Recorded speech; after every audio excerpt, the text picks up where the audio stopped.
Heart of Darkness by Joseph Conrad. Narrated and presented by Golden Fiction Tales. Chapter 1. The Nelly, a cruising yawl, swanged her anchor without a flutter of the sails, and was at rest. The flood had made. The wind was nearly calm, and being bound down the river. The only thing for it was to come to, and wait for the turn of the tide. The sea reach of the Thames stretched before us like the beginning of an interminable waterway. In the offing the sea and the sky were welded together without a joint, and in the luminous space the tanned sails of the barges, drifting upwith, I seemed to stand still in red clusters of canvas, sharply peaked, with gleams of varnished sprits. A haze rested on the low shores that ran out to sea in vanishing flatness.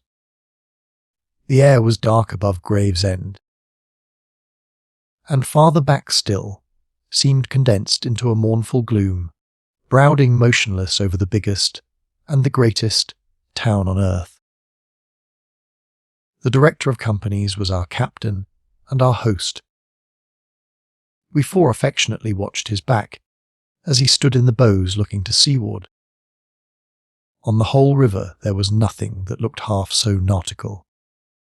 He resembled a pilot, which to a seaman is trustworthiness personified. It was difficult to realize his work was not out there in the luminous estuary, but behind him, within the brooding gloom. Between us there was, as I have already said somewhere, the bond of the sea. Besides holding our hearts together through long periods of separation, it had the effect of making us tolerant of each other's yarns and even convictions. The lawyer, the best of old fellows, had, because of his many years and many virtues, the only cushion on deck, and was lying on the only rug. The accountant had brought out already a box of dominoes, and was toying architecturally with the bones. Marlowe sat cross-legged right aft, leaning against the mizzen-mast. He had sunken cheeks, a yellow complexion, a straight back, an ascetic aspect, and, with his arms dropped, the palms of hands outwards, resembled an idol. The director, satisfied the anchor had good hold, made his way aft and sat down amongst us. We exchanged a few words lazily. Afterwards there was silence on board the yacht. For some reason or other we did not begin that game of dominoes. We felt meditative and fit for nothing but placid staring. The day was ending in a serenity of still and exquisite brilliance. The water shone pacifically, the sky, without a speck, was a benign immensity of unstained light. The very mist on the Essex marsh was like a gazy and radiant fabric, hung from the wooded rises inland, and draping the low shores in diaphanous folds. Only the gloom to the west, brooding over the upper reaches, became more sombre every minute, as if angered by the approach of the sun. And at last, in its curved and imperceptible fall, the sun sank low, and from glowing white changed to a dull red, without rays and without heat, as if about to go out suddenly, stricken to death by the touch of that gloom brooding over a crowd of men.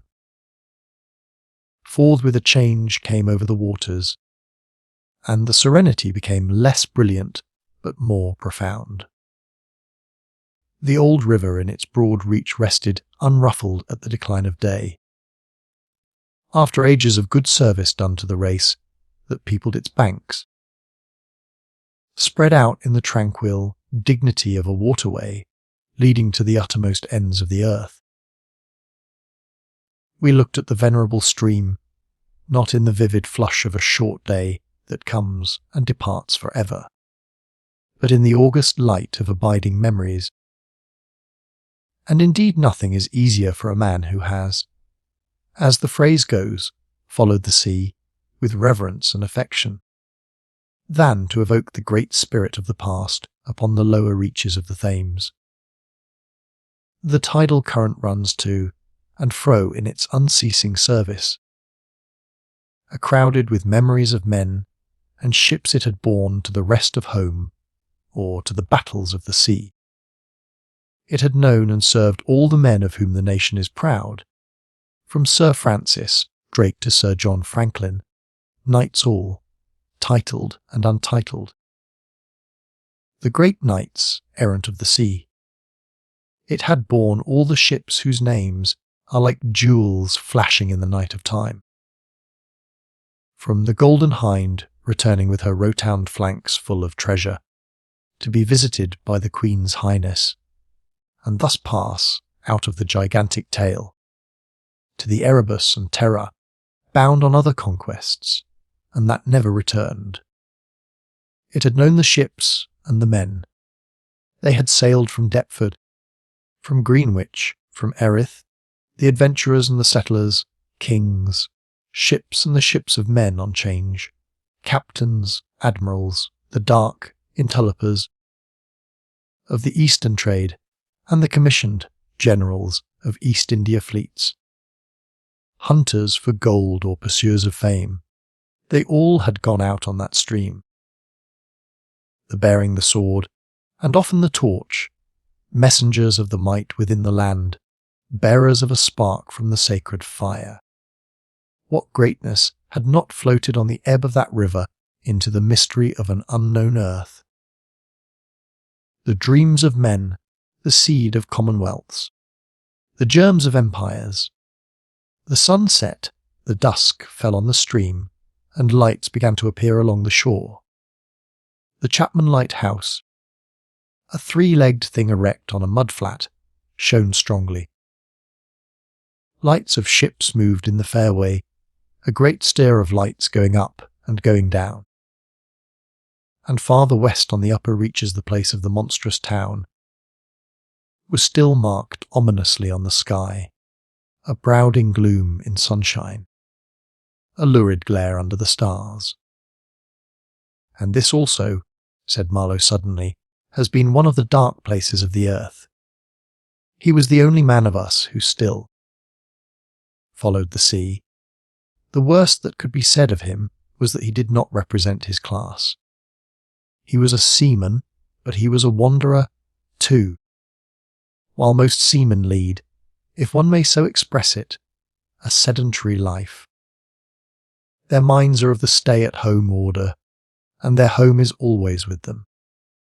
The ship, and so is their country, the sea. One ship is very much like another, and the sea is always the same.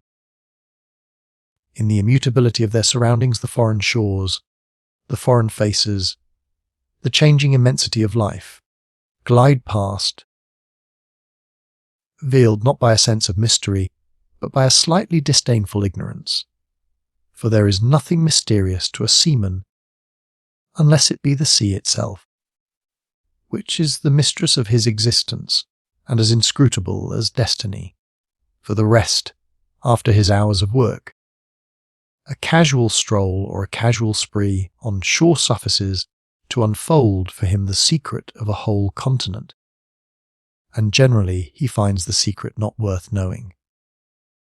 The yarns of seamen have a direct simplicity, the whole meaning of which lies within the shell of a cracked nut. But Marlowe was not typical, if his propensity to spin yarns be accepted. And to him the meaning of an episode was not inside like a kernel, but outside, enveloping the tale which brought it out, only as a glow brings out a haze. In the likeness of one of these misty halos that sometimes are made visible by the spectral illumination of moonshine. His remark did not seem at all surprising. It was just like Marlowe. It was accepted in silence. No one took the trouble to grunt even. And presently he said, "Very slow. I was thinking of very old times, when the Romans first came here, 1900 years ago, the other day. Light came out of this river since, you say, nights. Yes, but it is like a running blaze on a plain, like a flash of lightning in the clouds. We live in the flicker.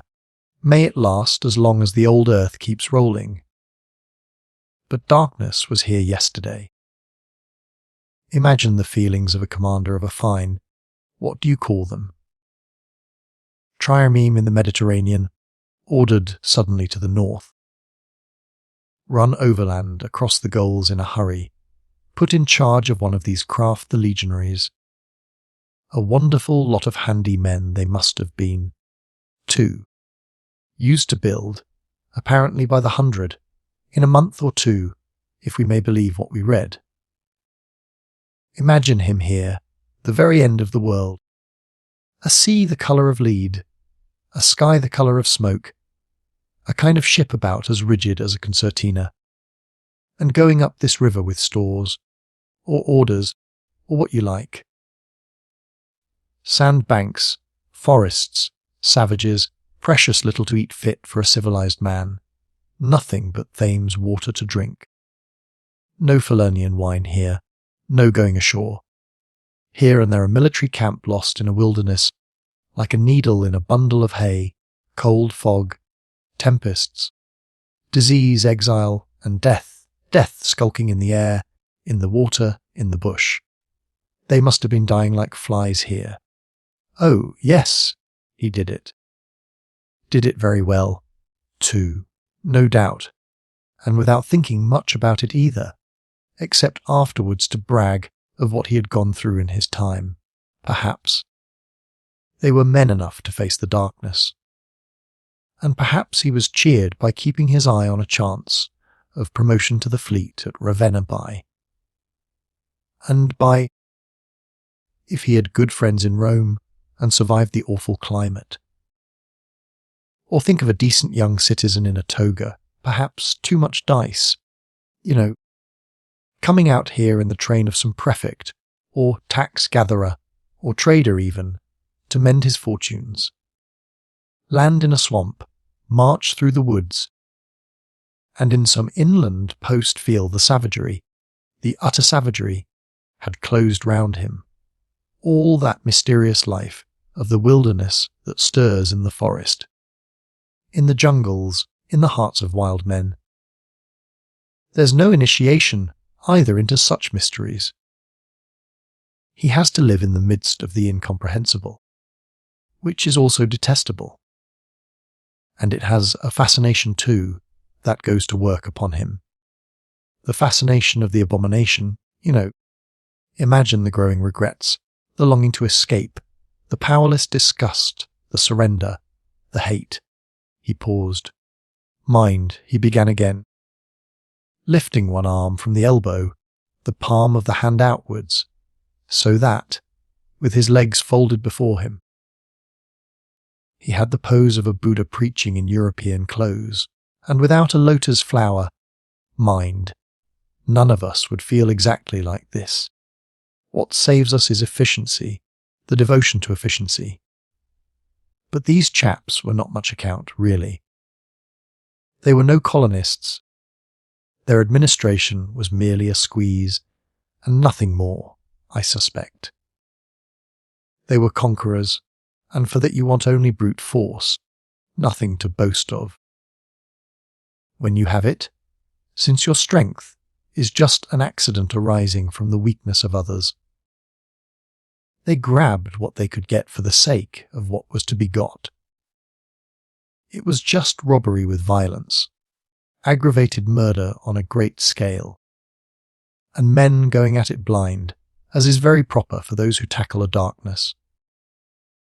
The conquest of the earth, which mostly means the taking it away from those who have a different complexion or slightly flatter noses than ourselves, is not a pretty thing when you look into it too much. What redeems it is the idea only.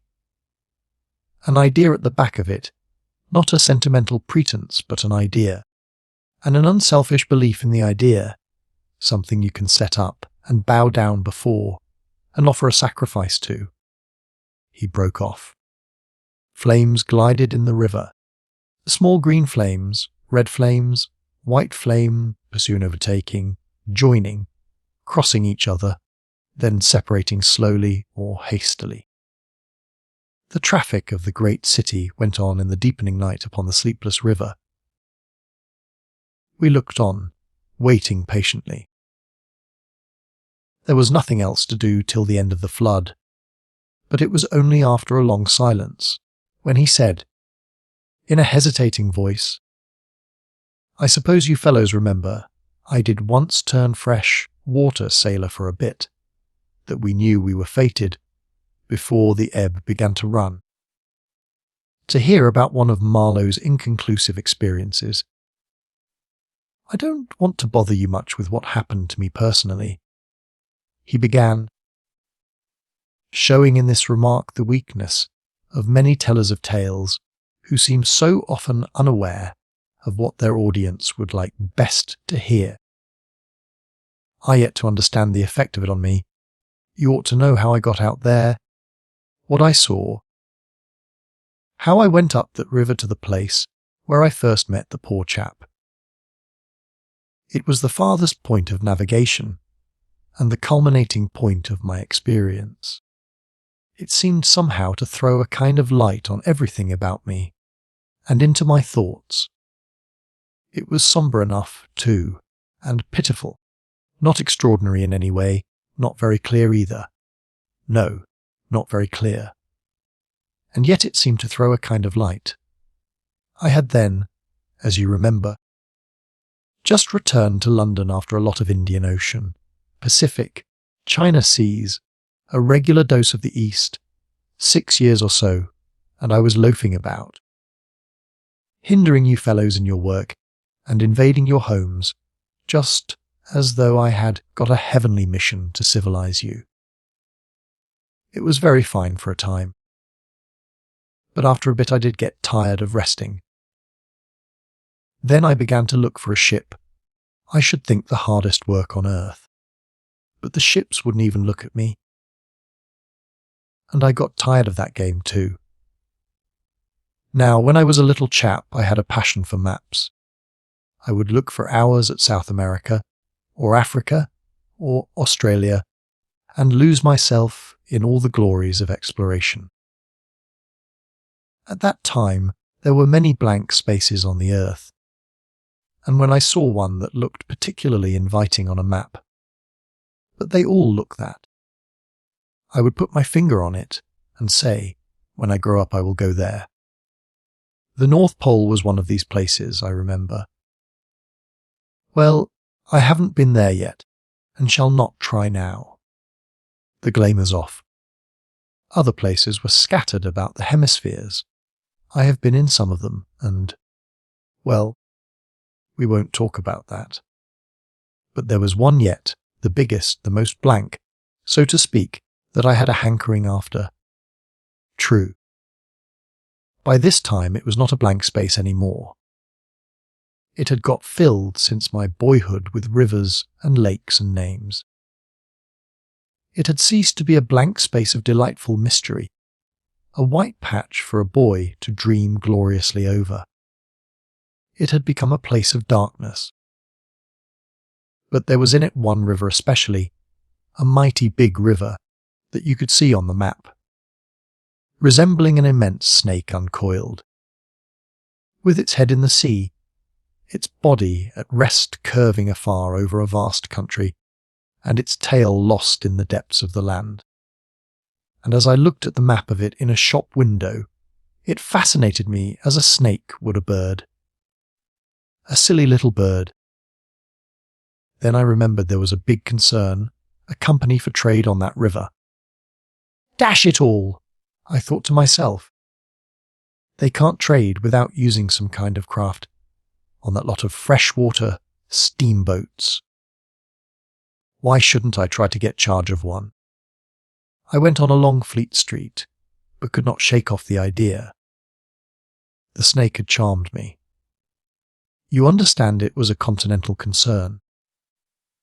That trading society, but I have a lot of relations living on the continent.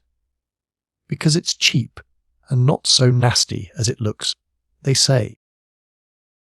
I am sorry to own I began to worry them. This was already a fresh departure for me. I was not used to get things that way, you know. I always went my own road and on my own legs where I had a mind to go. I wouldn't have believed of myself, but then, you see, I felt somehow I must get there by hook or by crook. So I worried them.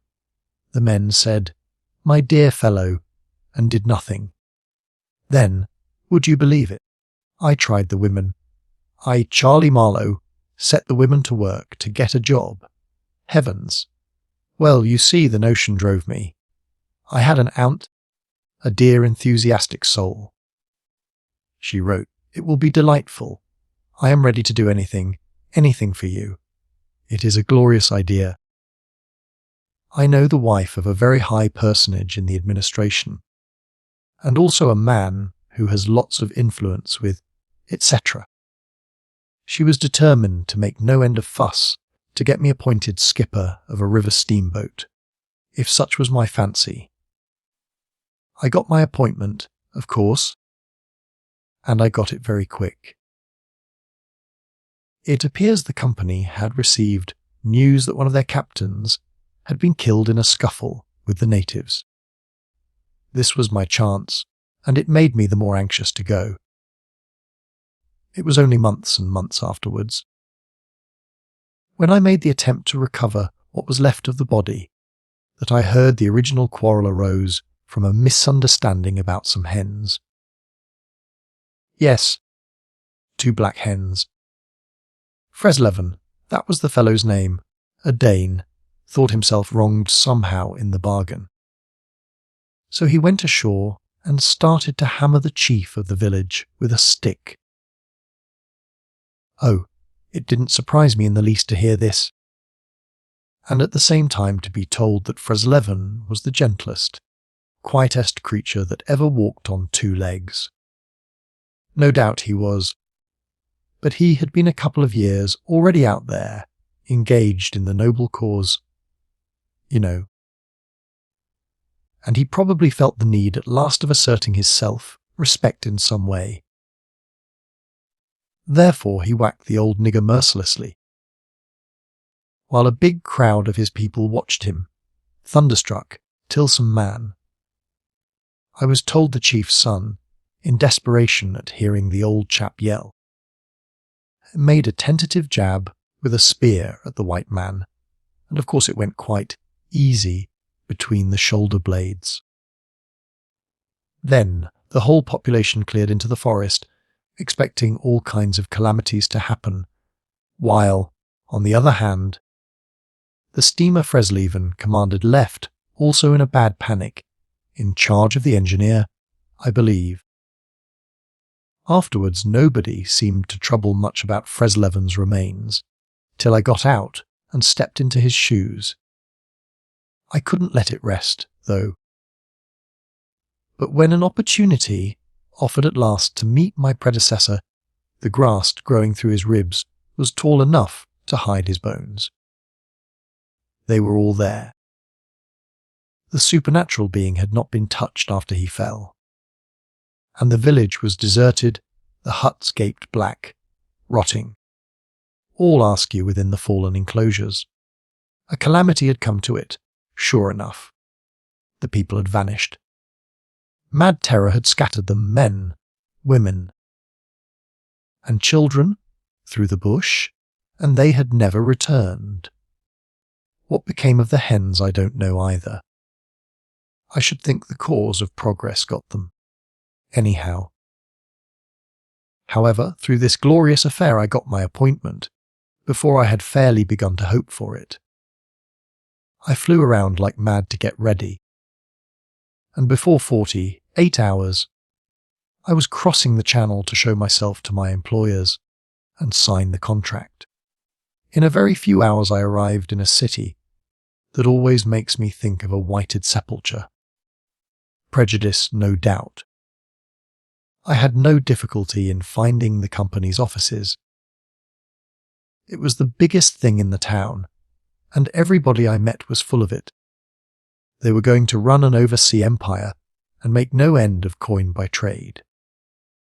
A narrow and deserted street in deep shadow, high houses, innumerable windows with Venetian blinds, a dead silence, grass sprouting between the stones, imposing carriage archways right and left, immense double doors standing ponderously ajar. I slipped through one of these cracks, went up a swept and ungarnished staircase, as arid as a desert, and opened the first door I came to. Two women, one fat and the other slim, sat on straw-bottomed chairs, knitting black wool. The slim one got up and walked straight at me, still knitting with downcast eyes, and only just as I began to think of getting out of her way, as you would for a somnambulist, stood still and looked up. Her dress was plain as an umbrella cover, and she turned round without a word and preceded me into a waiting room. I gave my name and looked about. Deal table in the middle, a plain chairs all round the walls, on one end a large shining map marked with all the colours of a rainbow. There was a vast amount of red, good to see at any time, because one knows that some real work is done in there, a dece of a lot of blue, a little green, smears of orange, and, on the east coast, a purple patch to show where the jolly pioneers of progress drink the jolly lager beer. However, I wasn't going into any of these. I was going into the yellow, dead in the centre, and the river was there fascinating, deadly, like a snake. Off! A door opened. A white-haired secretarial head, but wearing a compassionate expression, appeared, and a skinny forefinger beckoned me into the sanctuary. Its light was dim, and a heavy writing desk squatted in the middle. From behind that structure came out an impression of pale plumpness in a frock coat. The great man himself. He was 5'6", I should judge, and had his grip on the handle, end of ever so many millions. He shook hands, I fancy, murmured vaguely, was satisfied with my French. Bon voyage. In about 45 seconds, I found myself again in the waiting room, with the compassionate secretary, who, full of desolation and sympathy, I made me sign some document. I believe I undertook, amongst other things, not to disclose any trade secrets.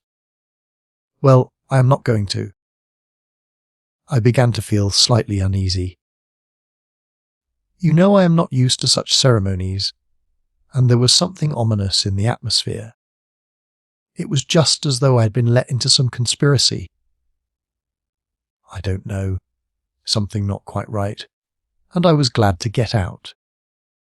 In the outer room, the two women knitted black wool feverishly. People were arriving, and the younger one was walking back and forth introducing them. The old one sat on her chair. Her flat cloth slippers were propped up on a foot warmer, and a cat reposed on her lap. She wore a starched white affair on her head, had a wart on one cheek, and silver-rimmed spectacles hung on the tip of her nose. She glanced at me above the glasses. The swift and indifferent placidity of that look troubled me. Two youths, with foolish and cheery countenances, were being piloted over, and she threw at them the same quick glance of unconcerned wisdom. She seemed to know all about them and about me too. An airy feeling came over me. She seemed uncanny and fateful. Often far away there I thought of these two, guarding the door of darkness, knitting black wool as for a warm paw. One introducing continuously to the unknown, the other scrutinizing the cheery and foolish faces with unconcerned old eyes. Ave, old knitter of black wool, mortuary to salutant. Not many of those she looked at ever saw her again, not half, by a long way. There was yet a visit to the doctor, a simple formality, assured me the secretary, with an air of taking an immense part in all my sorrows. Accordingly, a young chap wearing his hat over the left eyebrow. Some clerk, I suppose. There must have been clerks in the business. Though the house was as still as a house in a city of the dead, came from somewhere upstairs and led me forth. He was shabby and careless, with ink stains on the sleeves of his jacket, and his cravat was large and billowy, under a chin shaped like the toe of an old boot. It was a little too early for the doctor, so I proposed a drink, and thereupon he developed a vein of joviality. As we sat over our vermouths, he glorified the company's business, and by expressed casually my surprise at him not going out there. He became very cool and collected all at once. "I am not such a fool as I look," quoth Plato to his disciples, he said sententiously, emptied his glass with great resolution, and we rose. The old doctor felt my pulse, evidently thinking of something else the while.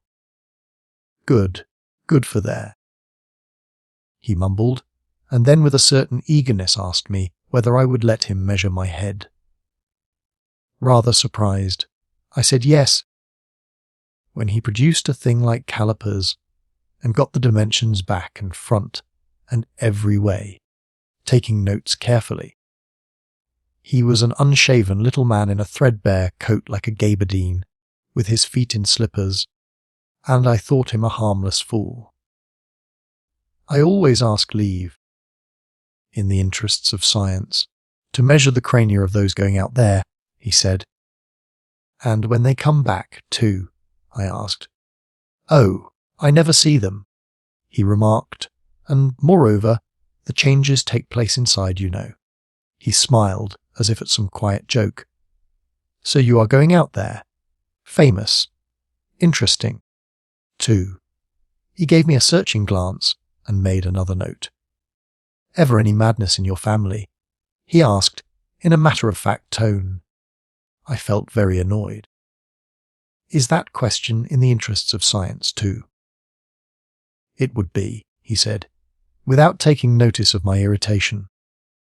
"Interesting for science to watch the mental changes of individuals on the spot, but—" "Are you an alienist?" I interrupted. "Every doctor should be." "A little," answered that original imperturbably. "I have a little theory which you messieurs who go out there must help me to prove. This is my share in the advantages my country shall reap from the possession of such a magnificent dependency. The mere wealth I leave to others. Pardon my questions, but you are the first Englishman coming under my observation." I hastened to assure him I was not in the least typical. "If I were," said I wouldn't be talking like this with you. What you say is rather profound, and probably erroneous," he said, with a laugh. "Avoid irritation more than exposure to the sun. Adieu. How do you English say? Eh? Goodbye? Ah, goodbye. Adieu. In the tropics one must before everything keep calm." He lifted a warning forefinger. Do calm. One thing more remained to do. Say goodbye to my excellent aunt. I found her triumphant. I had a cup of tea, the last decent cup of tea for many days, and in a room that most southingly looked just as you would expect a lady's drawing-room to look. We had a long, quiet chat by the fireside. In the course of these confidences, it became quite plain to me. I had been represented to the wife of the high dignitary, and goodness knows to how many more people besides, as an exceptional and gifted creature, a piece of good fortune for the company, a man you don't get hold of every day. Good heavens! And I was going to take charge of a 2-penny river steamboat with a penny whistle attached. It appeared, however, I was also one of the workers, with a capital, something like an emissary of light, something like a lower sort of apostle. There had been a lot of such rot let loose in print, and talk just about that time, and the excellent woman living right in the rush of all that humbug. Got carried off her feet. She talked about weaning those ignorant millions from their horrid ways, till, upon my word, she made me quite uncomfortable. I ventured to hint that the company was run for profit. "You forget, dear Charlie, that the labourer is worthy of his hire," she said, brightly. It's queer how out of touch with truth women are. They live in a world of their own, and there has never been anything like it, and never can be. It is too beautiful altogether, and if they were to set it up it would go to pieces before the first sunset. Some confounded fact we men have been living contentedly with ever since the day of creation would start up and knock the whole thing over. After this I got embraced, told to wear flannel, be sure to write often, and so on, and I left. In the street, I don't know why. A queer feeling came to me that I was an imposter. Odd thing that I, who used to clear out for any part of the world at 24 hours, notice. With less thought than most men give to the crossing of a street, had a moment, I won't say of hesitation, but of startled pause, before this commonplace affair. The best way I can explain it to you is by saying that, for a second or two, I felt as though, instead of going to the centre of a continent, I were about to set off for the centre of the earth. I left in a French steamer, and she called in every blamed port they have out there, for, as far as I could see, the sole purpose of landing soldiers and custom-house officers. I watched the coast. Watching a coast as it slips by the ship is like thinking about an enigma. There it is before you, smiling, frowning, inviting, grand, mean, insipid, or savage, and always mute with an air of whispering, "Come and find out." This one was almost featureless, as if still in the making, with an aspect of monotonous grimness. The edge of a colossal jungle, so dark green as to be almost black, fringed with white surf, ran straight, like a ruled line, far, far away along a blue sea whose glitter was blurred by a creeping mist. The sun was fierce. The land seemed to glisten and drip with steam. Here and there greyish, whitish specks showed up clustered inside the white surf, with a flag flying above them perhaps. Settlements some centuries old, and still no bigger than pine heads on the untouched expanse of their background. We pounded along, stopped, landed soldiers, went on, landed custom-house clerks, to levy tool in what looked like a god-forsaken wilderness. With a tin shed and a flag pole lost in it, landed more soldiers to take care of the custom-house clerks, presumably. Some, I heard, got drowned in the surf, but whether they did or not, nobody seemed particularly to care. They were just flung out there, and on we went. Every day the coast looked the same, as though we had not moved, but we passed various places, trading places, with names like Gran, Bassam, Little Popo. Names that seemed to belong to some sordid farce, acted in front of a sinister back cloth. The idleness of a passenger. My isolation amongst all these men with whom I had no point of contact, the oily and languid sea, the uniform sombreness of the coast, seemed to keep me away from the truth of things, within the toil of a mournful and senseless delusion. The voice of the surf heard, now and then was a positive pleasure, like the speech of a brother. It was something natural, that had its reason. That had a meaning. Now and then a boat from the shore gave one a momentary contact with reality. It was paddled by black fellows. You could see from afar the white of their eyeballs glistening. They shouted, sang. Their bodies streamed with perspiration. They had faces like grotesque masks, these chaps, but they had bone, muscle, a wild vitality, and intense energy of movement. That was as natural and true as the surf along their coast. They wanted no excuse for being there. They were a great comfort to look at. For a time I would feel I belonged still to a world of straightforward facts, but the feeling would not last long. Something would turn up to scare it away. Once, I remember, we came upon a man of war anchored off the coast. There wasn't even a shed there, and she was shelling the bush. It appears the French had one of their wars going on thereabouts. Her ensign dropped limp like a rag. The muzzles of the long 6-inch guns stuck out all over the low hull. The greasy, slimy swell swung her up lazily and let her down, swaying her thin masts. In the empty immensity of earth, sky, and water, there she was, incomprehensible, firing into a continent. Pop! Would go one of the 6-inch guns. A small flame would dart and vanish. A little white smoke would disappear. A tiny projectile would give a feeble screech, and nothing happened. Nothing could happen. There was a touch of insanity in the proceeding.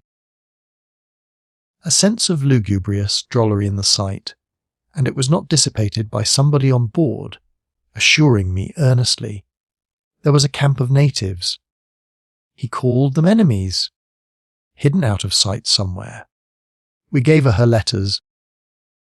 I heard the men in that lonely ship were dying of fever at the rate of 3 a day, and went on.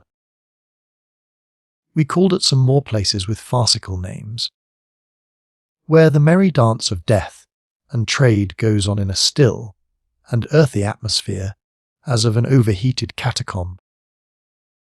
All along the formless coast bordered by dangerous surf, as if nature herself had tried to ward off intruders, in and out of rivers. Streams of death in life, whose banks were rotting into mud, whose waters, thickened into slime, invaded the contorted mangroves. That seemed to writhe at us in the extremity of an impotent despair. Nowhere did we stop long enough to get a particularized impression. But the general sense of vague and oppressive wonder grew upon me. It was like a weary pilgrimage amongst hints for nightmares. It was upward of 30 days before I saw the mouth of the big river. We anchored off the seat of the government. But my work would not begin till some 200 miles farther on. So as soon as I could I made a start for a place 30 miles higher up. I had my passage on a little sea-going steamer. Her captain was a swide, and knowing me for a seaman, invited me on the bridge. He was a young man, lean, fair, and morose, with lanky hair and a shuffling gait. As we left the miserable little wharf, he tossed his head contemptuously at the shore. "Been living there?" he asked. I said yes. "Fine lot these government chaps, are they not?" He went on, speaking English with great precision and considerable bitterness. "It is funny what some people will do for a few francs a month. I wonder what becomes of that kind when it goes up country." I said to him I expected to see that soon. "So, oh," he exclaimed. He shuffled athwart, keeping one eye ahead vigilantly. "Don't be too sure," he continued. "The other day I took up a man who hanged himself on the road. He was a Swede, too. Hanged himself? Why, in God's name?" I cried. He kept on looking out watchfully. "Who knows? The sun too much for him, or the country perhaps. At last we opened a reach. A rocky cliff appeared, mounds of turned-up earth by the shore, houses on a hill, others with iron roofs. Amongst a waste of excavations, all hanging to the declivity. A continuous noise of the rapids above hovered over this scene of inhabited devastation. A lot of people, mostly black and naked, moved about like ants. A jetty projected into the river. A blinding sunlight drowned all this at times in a sudden recrudescence of glare. "There's your company's station," said the Swede, pointing to 3 wooden barrack-like structures on the rocky slope. "I will send your things up. 4 boxes, did you say? So, farewell." I came upon a boiler wallowing in the grass, then found a path leading up the hill. It turned aside for the boulders, and also for an undersized railway truck lying there on its back with its wheels in the air. One was off. The thing looked as dead as the carcass of some animal. I came upon more pieces of decaying machinery, a stack of rusty rails. To the left a clump of trees made a shady spot, where dark things seemed to stare feebly. I blinked. The path was steep. A horn tooted to the right, and I saw the black people run. A heavy and dull detonation shook the ground. A puff of smoke came out of the cliff, and that was all. No change appeared on the face of the rock. They were building a railway. The cliff was not in the way or anything, but this objectless blasting was all the work going on. A slight clinking behind me made me turn my head. 6 black men advanced in a file, tooling up the path. They walked erect and slow, balancing small baskets full of earth on their heads, and the clink kept time with their footsteps. A black rags were wound round their loins, and the short ends behind waggled to and fro like tails. I could see every rib. The joints of their limbs were like knots in a rope. Each had an iron collar on his neck, and all were connected together with a chain whose bights swung between them, rhythmically clinking. Another report from the cliff made me think suddenly of that ship of war I had seen firing into a continent. It was the same kind of ominous voice. But these men could by no stretch of imagination be called enemies. They were called criminals, and the outraged law, like the bursting shells, had come to them, an insoluble mystery from the sea. All their meagre breasts panted together, the violently dilated nostrils quivered, the eyes stared stonily uphill. They passed me within 6 inches, without a glance, with that complete, death-like indifference of unhappy savages. Behind this raw matter one of the reclaimed, the product of the new forces at work, strolled despondently, carrying a rifle by its middle. He had a uniform jacket, with one button off, and seeing a white man on the path, hoisted his weapon to his shoulder with alacrity. This was simple prudence, white men being so much alike at a distance that he could not tell who I might be. He was speedily reassured, and with a large, white, rascally grin and a glance at his charge, seemed to take me into partnership in his exalted trust. After all, I also was a part of the great cause of these high and just proceedings. Instead of going up, I turned and descended to the left. My idea was to let that chain gang get out of sight before I climbed the hill. You know I am not particularly tender. I've had to strike and to fend off. I've had to resist and to attack sometimes. That's only one way of resisting without counting the exact cost, according to the demands of such sort of life as I had blundered into. I've seen the devil of violence, and the devil of greed, and the devil of hot desire, but by all the stars! These were strong, lusty, red-eyed devils that swayed and drove men, I tell you. But as I stood on this hillside, I foresaw that in the blinding sunshine of that land, I would become acquainted with a flabby, pretending, weak-eyed devil of a rapacious and pitiless folly. How insidious he could be, too, I was only to find out several months later and 1,000 miles farther. For a moment I stood appalled, as though by a warning.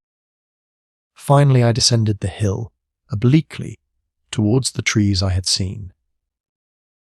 I avoided a vast artificial hole somebody had been digging on the slope, the purpose of which I found it impossible to divine. It wasn't a quarry or a sandpit, anyhow. It was just a hole. It might have been connected with the philanthropic desire of giving the criminals something to do. I don't know.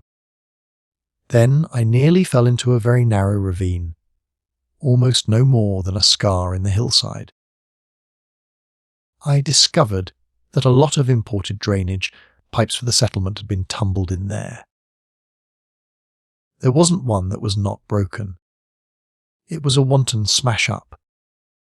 At last I got under the trees. My purpose was to stroll into the shade for a moment. But no sooner within than it seemed to me I had stepped into the gloomy circle of some inferno. The rapids were near, and an uninterrupted, uniform, headlong, rushing noise filled the mournful stillness of the grove, where not a breath stirred, not a leaf moved, with a mysterious sound, as though the tearing pace of the launched earth had suddenly become audible. Black shapes crouched, lay, sat between the trees, leaning against the trunks, clinging to the earth, half coming out, half effaced within the dim light, in all the attitudes of pain, abandonment, and despair. Another mine on the cliff went off, followed by a slight shudder of the soil under my feet. The work was going on. The work! And this was the place where some of the helpers had withdrawn to die. They were dying slowly, it was very clear. They were not enemies. They were not criminals. They were nothing earthly now, nothing, but black shadows of disease and starvation, lying confusedly in the greenish gloom. Brought from all the recesses of the coast, in all the legality of time contracts, lost in uncongenial surroundings, fed on unfamiliar food, they sickened, became inefficient, and were then allowed to crawl away and rest. These moribund shapes were free as air, and nearly as thin. I began to distinguish the gleam of the eyes under the trees. Then, glancing down, I saw a face near my hand. The black bones reclined at full length with one shoulder against the tree, and slowly the eyelids rose, and the sunken eyes looked up at me, enormous and vacant, a kind of blind, white flicker in the depths of the orbs, which died out slowly. The man seemed young, almost a boy. But you know with them it's hard to tell. I found nothing else to do but to offer him one of my good sweet ship's biscuits I had in my pocket. The fingers closed slowly on it and held. There was no other movement and no other glance. He had tied a bit of white worsted round his neck. Why? Where did he get it? Was it a badge, an ornament, a charm, a propitiatory act? Was there any idea at all connected with it? It looked startling round his black neck, this bit of white thread from beyond the seas. Near the same tree 2 more bundles of acute angles sat with their legs drawn up. One, with his chin propped on his knees, stared at nothing, in an intolerable and appalling manner. His brother phantom rested its forehead, as if overcome with a great weariness. and all about others were scattered in every pose of contorted collapse, as in some picture of a massacre or a pestilence. While I stood horror-struck, one of these creatures rose to his hands and knees, and went off on all fours towards the river to drink. He lapped out of his hand, then sat up in the sunlight, crossing his shins in front of him, and after a time let his woolly head fall on his breastbone. I didn't want any more loitering in the shade, and I made haste towards the station. When near the buildings I met a white man, in such an unexpected elegance of get up that in the first moment I took him for a sort of vision. I saw a high-starched collar, white cuffs, a light alpaca jacket, snowy trousers, a clean necktie and varnished boots. No hat. Hair parted, brushed, oiled. Under a green-lined parasol held in a big white hand. He was amazing and had a beholder behind his ear. I shook hands with this miracle, and I learned he was the company's chief accountant, and that all the book-keeping was done at this station. He had come out for a moment, he said, to get a breath of fresh air. The expression sounded wonderfully odd, with its suggestion of sedentary desk life. I wouldn't have mentioned the fellow to you at all. Only it was from his lips that I first heard the name of the man who is so indissolubly connected with the memories of that time. Moreover, I respected the fellow. Yes, I respected his collars, his vast cuffs, his brushed hair. His appearance was certainly that of a hairdresser's dummy, but in the great demoralization of the land, he kept up his appearance. That's backbone. His starched collars and got-up shirt fronts were achievements of character. He had been out nearly 3 years, and, later, I could not help asking him how he managed to sport such linen. He had just the faintest blush, and said modestly, "I've been teaching one of the native women about the station. It was difficult. She had a distaste for the work." Thus this man had verily accomplished something. And he was devoted to his books, which were in apple pie order. Everything else in the station was in a muddle, heads, things buildings. Strings of dusty niggers with splay feet arrived and departed. A stream of manufactured goods, rubbishy cottons, beads, and brass wire sent into the depths of darkness, and in return came a precious trickle of ivory. I had to wait in the station for 10 days, an eternity. I lived in a hut in the yard. But to be out of the chaos, I would sometimes get into the accountant's office. It was built of horizontal planks, and so badly put together that, as he bent over his high desk, he was barred from neck to heels with narrow strips of sunlight. There was no need to open the big shutter to see. It was hot there too. Big flies buzzed fiendishly, and did not sting, but stabbed. I sat generally on the floor, while of faultless appearance, and even slightly scented, perching on a high stool, he wrote. Sometimes he stood up for exercise. When a truckle bed with a sick man, some invalid agent from a country, was put in there, he exhibited a gentle annoyance. The groans of this sick person, he said, distract my attention. And, without that it is extremely difficult to guard against clerical errors in this climate. One day he remarked, without lifting his head, "In the interior you will no doubt meet Mr. Kurtz." On my asking who Mr. Kurtz was, he said he was a first-class agent. And seeing my disappointment at this information, he added slowly, laying down his pen, "He is a very remarkable person." Further questions elicited from him that Mr. Kurtz was at present in charge of a trading post a very important one, in the true ivory country, at the very bottom of there, sends in as much ivory as all the others put together. He began to write again. The sick man was too ill to groan.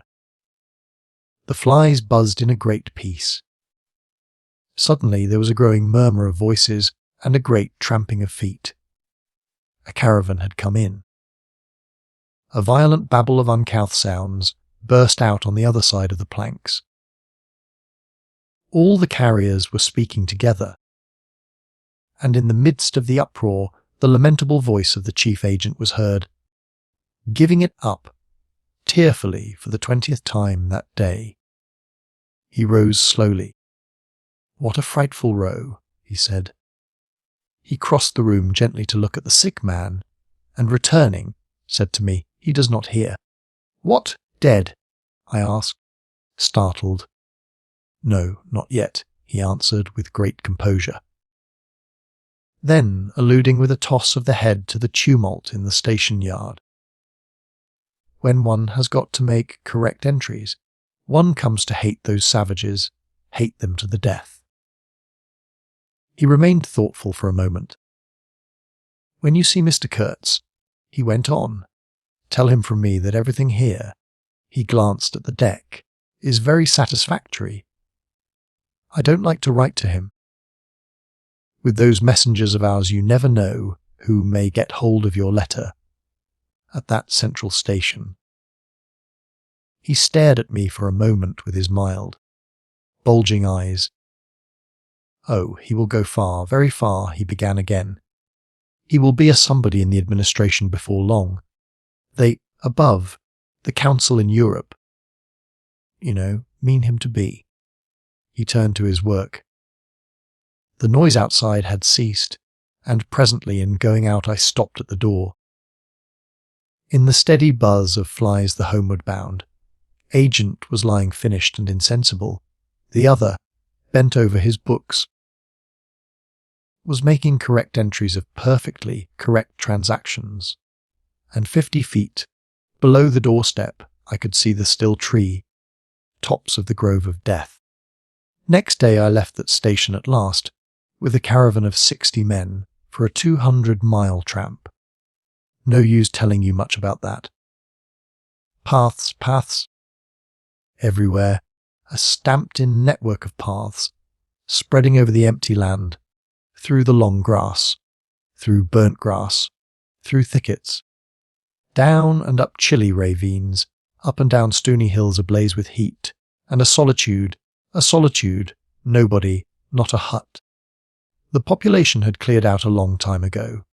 Well, if a lot of mysterious niggers, armed with all kinds of fearful weapons, suddenly took to travelling on the road between Deal and Gravesend, catching the yokels right and left to carry heavy loads for them, I fancy every farm and cottage thereabouts would get empty very soon. Only here the dwellings were gone too. Still I passed through several abandoned villages. There's something pathetically childish in the ruins of grass walls. Day after day, with the stamp and shuffle of 60 pair of bare feet behind me, each pair under a 60L load. Camp, cup, sleep, strike camp march. Now and then a carrier dead in harness, at rest in the long grass near the path, with an empty water gourd and his long staff lying by his side. A great silence around and above. Perhaps on some quiet night the tremor of far-off drums, sinking, swelling, a tremor vast, faint, a sound weird, appealing, suggestive, and wild. And perhaps with as profound a meaning as the sound of bells in a Christian country.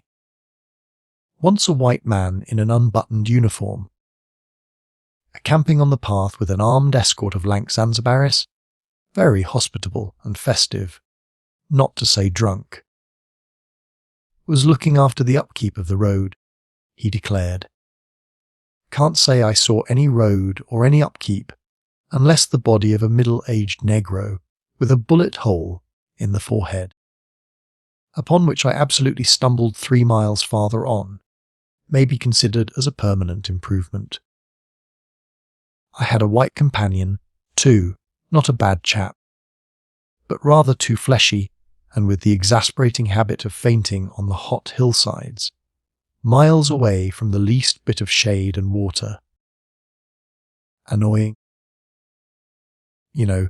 To hold your own coat like a parasol over a man's head while he is coming to. I couldn't help asking him once what he meant by coming there at all. To make money, of course. What do you think? He said scornfully. Then he got fever and had to be carried in a hammock slung under a pole. As he weighed 16 stone, I had no end of rows with the carriers. They jibbed, ran away, sneaked off with their loads in the night, quite a mutiny. So, one evening, I made a speech in English with gestures, not one of which was lost to the 60 pairs of eyes before me, and the next morning I started the hammock off in front all right. An hour afterwards I came upon the whole concern wrecked in a bush, man, hammock, groans, blankets, horrors. The heavy pole had skinned his poor nose. He was very anxious for me to kill somebody, but there wasn't the shadow of a carrier near. I remembered the old doctor. It would be interesting for science to watch the mental changes of individuals on the spot. I felt I was becoming scientifically interesting. However, all that is to no purpose. On the 15th day, I came in sight of the big river again and hobbled into the central station. It was on a backwater surrounded by scrub and forest, with a pretty border of smelly mud on one side, and on the 3 others enclosed by a crazy fence of rushes. A neglected gap was all the gate it had, and the first glance at the place was enough to let you see the flabby devil was running that show. White men with long staves in their hands appeared languidly from amongst the buildings, strolling up to take a look at me, and then retired out of sight somewhere. One of them, a stout, excitable chap with black moustaches, informed me with great volubility and many digressions, as soon as I told him who I was, that my steamer was at the bottom of the river. I was thunderstruck. What, how, why? Oh, it was, all right. The manager himself was there. All quite correct. Everybody had behaved splendidly.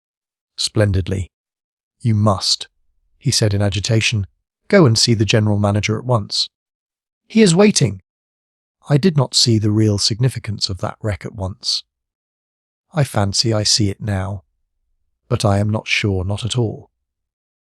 Certainly the affair was too stupid, when I think of it, to be altogether natural. Still. But at the moment it presented itself simply as a confounded nuisance. The steamer was sunk. They had started 2 days before in a sudden hurry up the river with the manager on board, in charge of some volunteer skipper. And before they had been out 3 hours, they tore the bottom out of her on stones, and she sank near the south bank. I asked myself what I was to do there, now my boat was lost. As a matter of fact, I had plenty to do in fishing my command out of the river. I had to set about it the very next day. That, and the repairs when I brought the pieces to the station, took some months. My first interview with the manager was curious. He did not ask me to sit down after my 20-mile walk that morning. He was commonplace in complexion, in features, in manners, and in voice. He was of middle size and of ordinary build. His eyes, of the usual blue, were perhaps remarkably cold, and he certainly could make his glance fall on one as trenchant and heavy as an axe. But even at these times the rest of his person seemed to disclaim the intention. Otherwise, there was only an indefinable, faint expression of his lips. Something stealthy, a smile, not a smile. I remember it, but I can't explain. It was unconscious. This smile was. Though just after he had said something, it got intensified for an instant.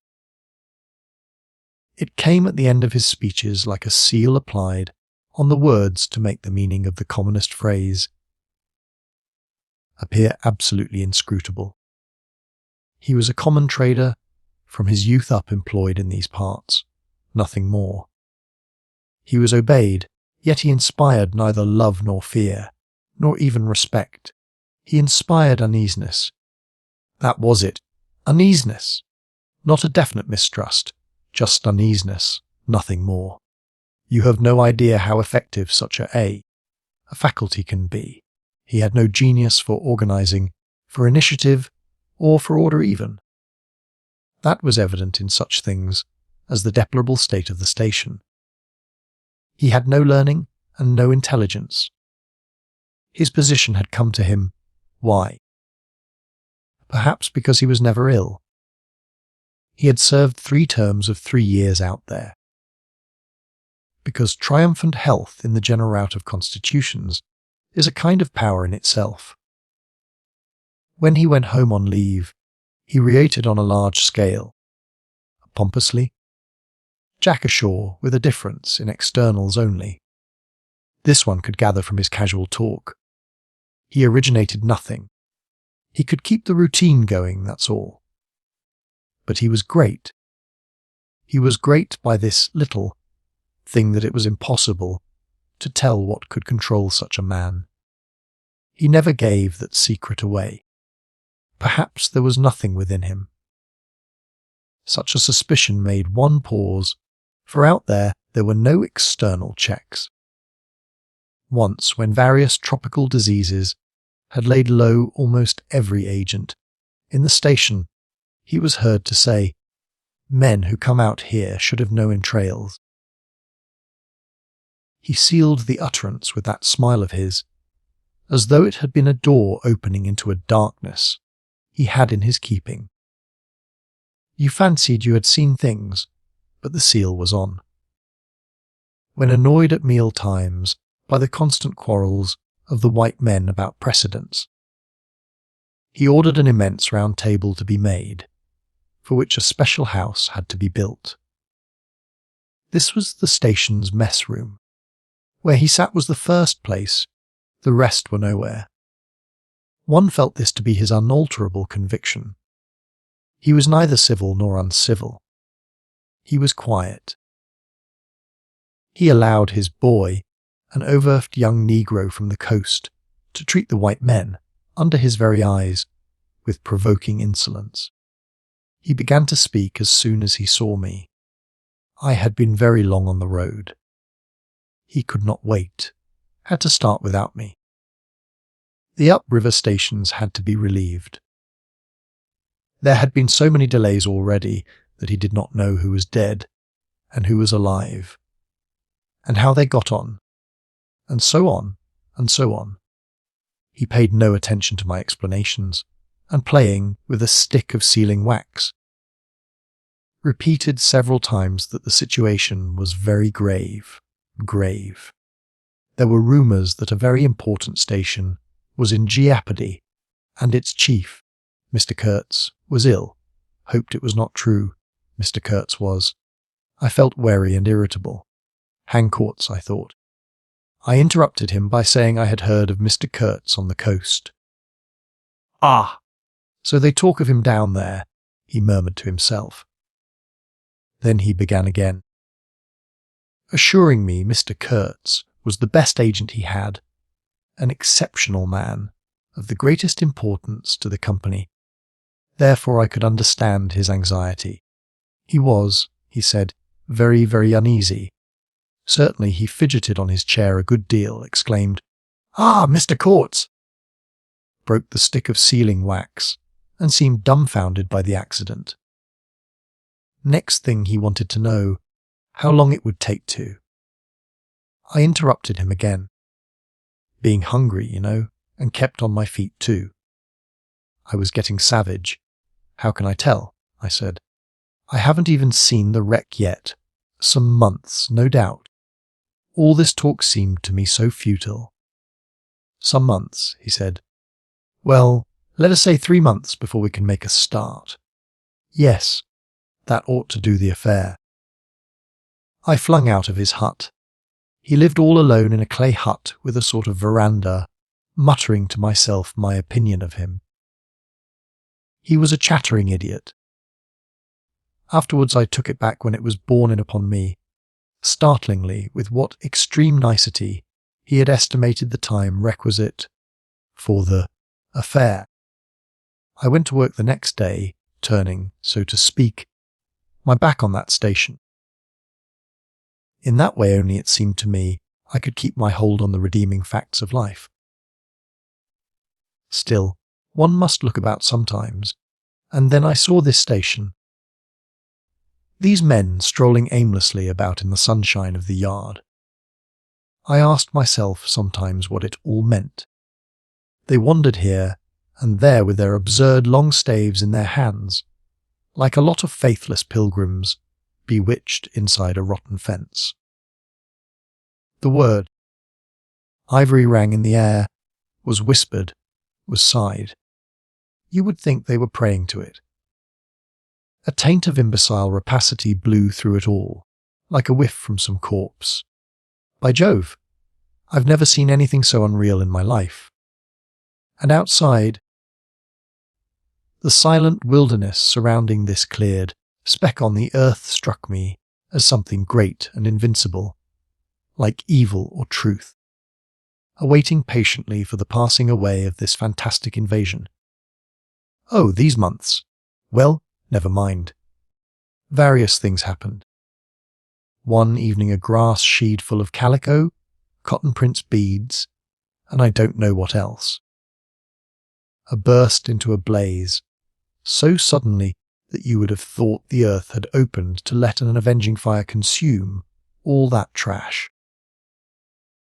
I was smoking my pipe lit quiet by dismantled steamer, and saw them all cutting capers in the light, with their arms lifted high, when the stout man with moustaches came tearing down to the river, a tin pail in his hand, assured me that everybody was behaving splendidly. They dipped about a quart of water and tore back again. I noticed there was a hole in the bottom of his pail. I strolled up. There was no hurry. You see, the thing had gone off like a box of matches. It had been hopeless from the very first. The flame had leaped high, driven everybody back, lighted up everything, and collapsed. The shed was already a heap of embers glowing fiercely. A nigger was being beaten nearby. They said he had caused the fire in some way. Be that as it may, he was screeching most horribly. I saw him, later, for several days, sitting in a bit of shade, looking very sick and trying to recover himself. Afterwards he arose and went out, and the wilderness without a sound took him into its bosom again. As I approached the glow from the dark, I found myself at the back of 2 men, talking. I heard the name of Kurtz pronounced, then the words, "Take advantage of this unfortunate accident." One of the men was the manager. I wished him a good evening. "Did you ever see anything like it? It is incredible," he said, and walked off. The other man remained. He was a first-class agent, young, gentlemanly, a bit reserved, with a forked little beard and a hooked nose. He was stand-a-fish with the other agents, and they on their side said he was the manager's spy upon them. As to me, I had hardly ever spoken to him before. We got into talk, and by and by we strolled away from the hissing ruins. Then he asked me to his room, which was in the main building of the station. He struck a match, and I perceived that this young aristocrat had not only a silver-mounted dressing, case, but also a whole candle all to himself. Just at that time, the manager was the only man supposed to have any right to candles. Native mats covered the clay walls, a collection of spears, assegais, shields, knives was hung up in trophies. The business entrusted to this fellow was the making of bricks, so I had been informed. But there wasn't a fragment of a brick anywhere in the station, and he had been there more than a year, waiting. It seems he could not make bricks without something. I don't know what. Straw maybe. Anyway, it could not be found there, and as it was not likely to be sent from Europe, it did not appear clear to me what he was waiting for. An act of special creation, perhaps.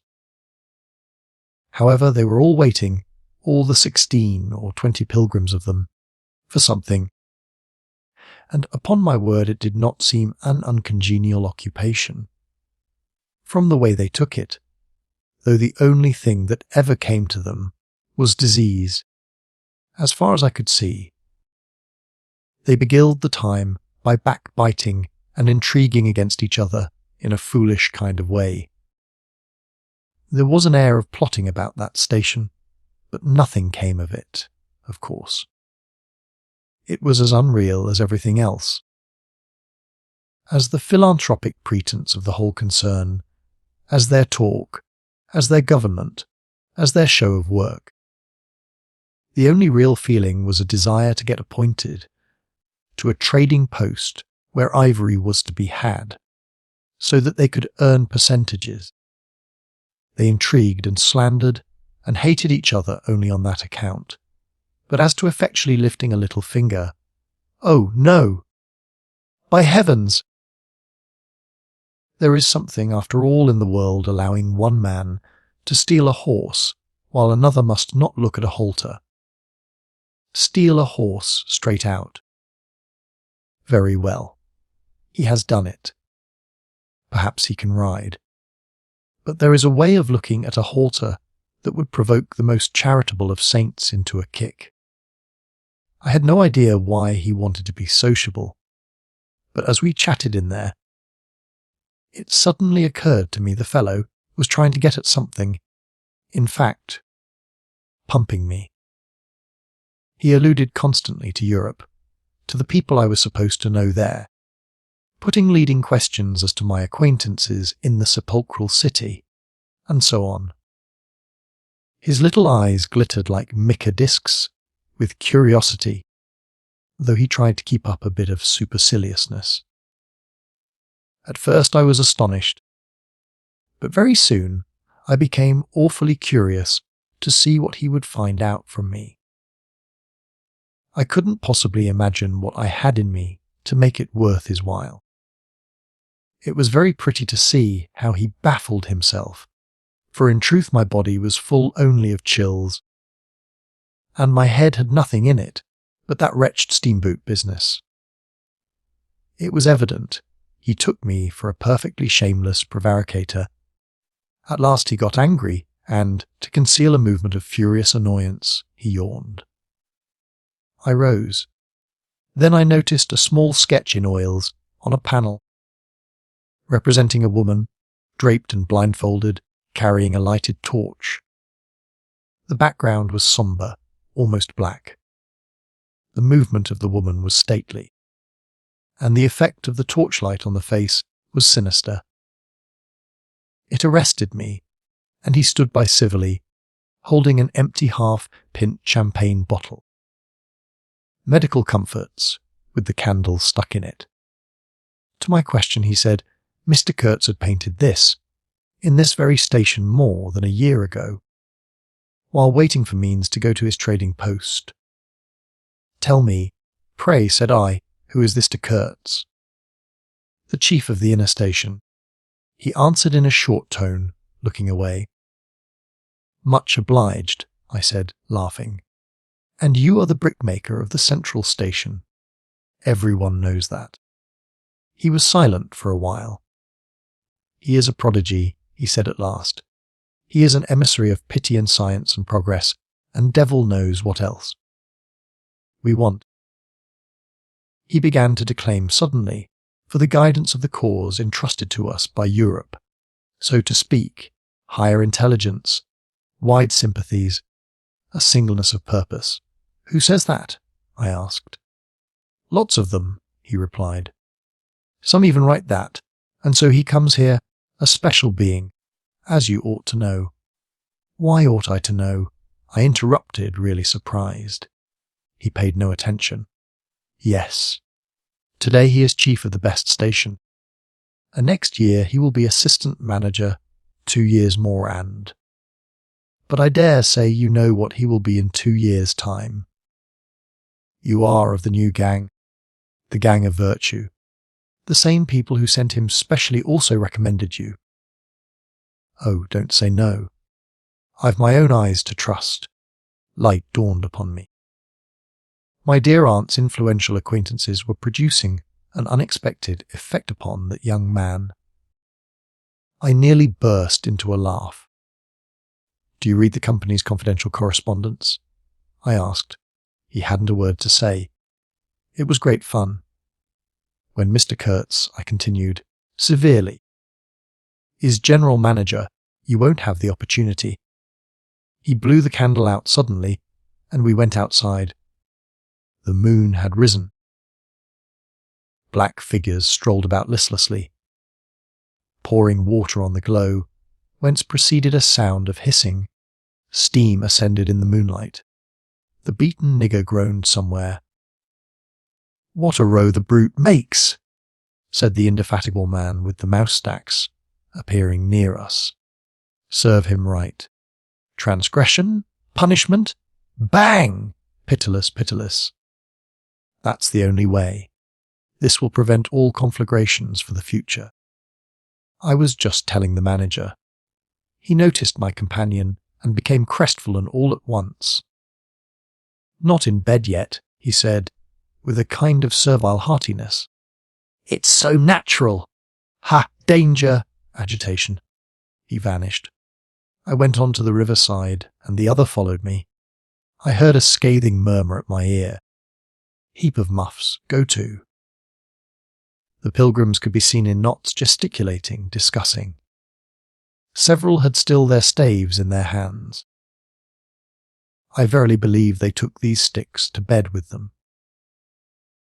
Beyond the fence the forest stood up spectrally in the moonlight, and through that dim stir, through the faint sounds of that lamentable courtyard, the silence of the land went home to one's very heart, its mystery, its greatness, the amazing reality of its concealed life. The hurt nigger moaned feebly somewhere nearby, and then fetched a deep sigh that made me mend my pace away from there. I felt a hand introducing itself under my arm. "My dear sir," said the fellow, "I don't want to be misunderstood, and especially by you, who will see Mr. Kurtz long before I can have that pleasure. I wouldn't like him to get a false idea of my disposition. I let him run on, this papier match Mephistopheles, and it seemed to me that if I tried I could poke my forefinger through him, and would find nothing inside but a little loose dirt, maybe. He, don't you see, had been planning to be assistant manager by, and by under the present man, and I could see that the coming of that Kurtz had upset them both not a little. He talked precipitately, and I did not try to stop him. I had my shoulders against the wreck of my steamer, hauled up on the slope like a carcass of some big river animal.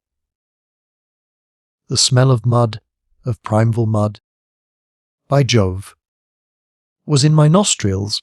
The high stillness of primeval forest was before my eyes.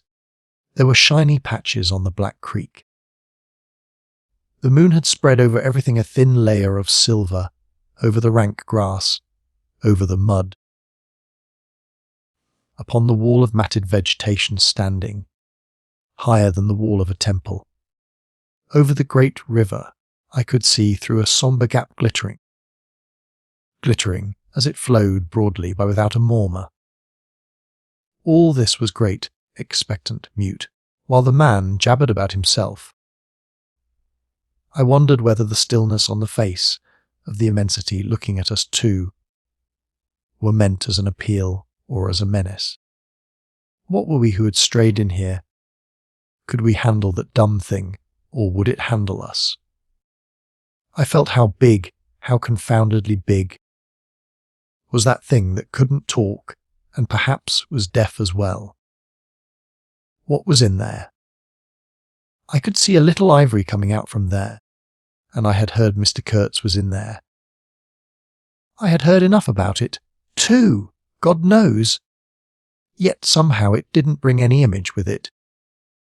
No more than if I had been told an angel or a fiend was in there. I believed it in the same way one of you might believe there are inhabitants in the planet Mars.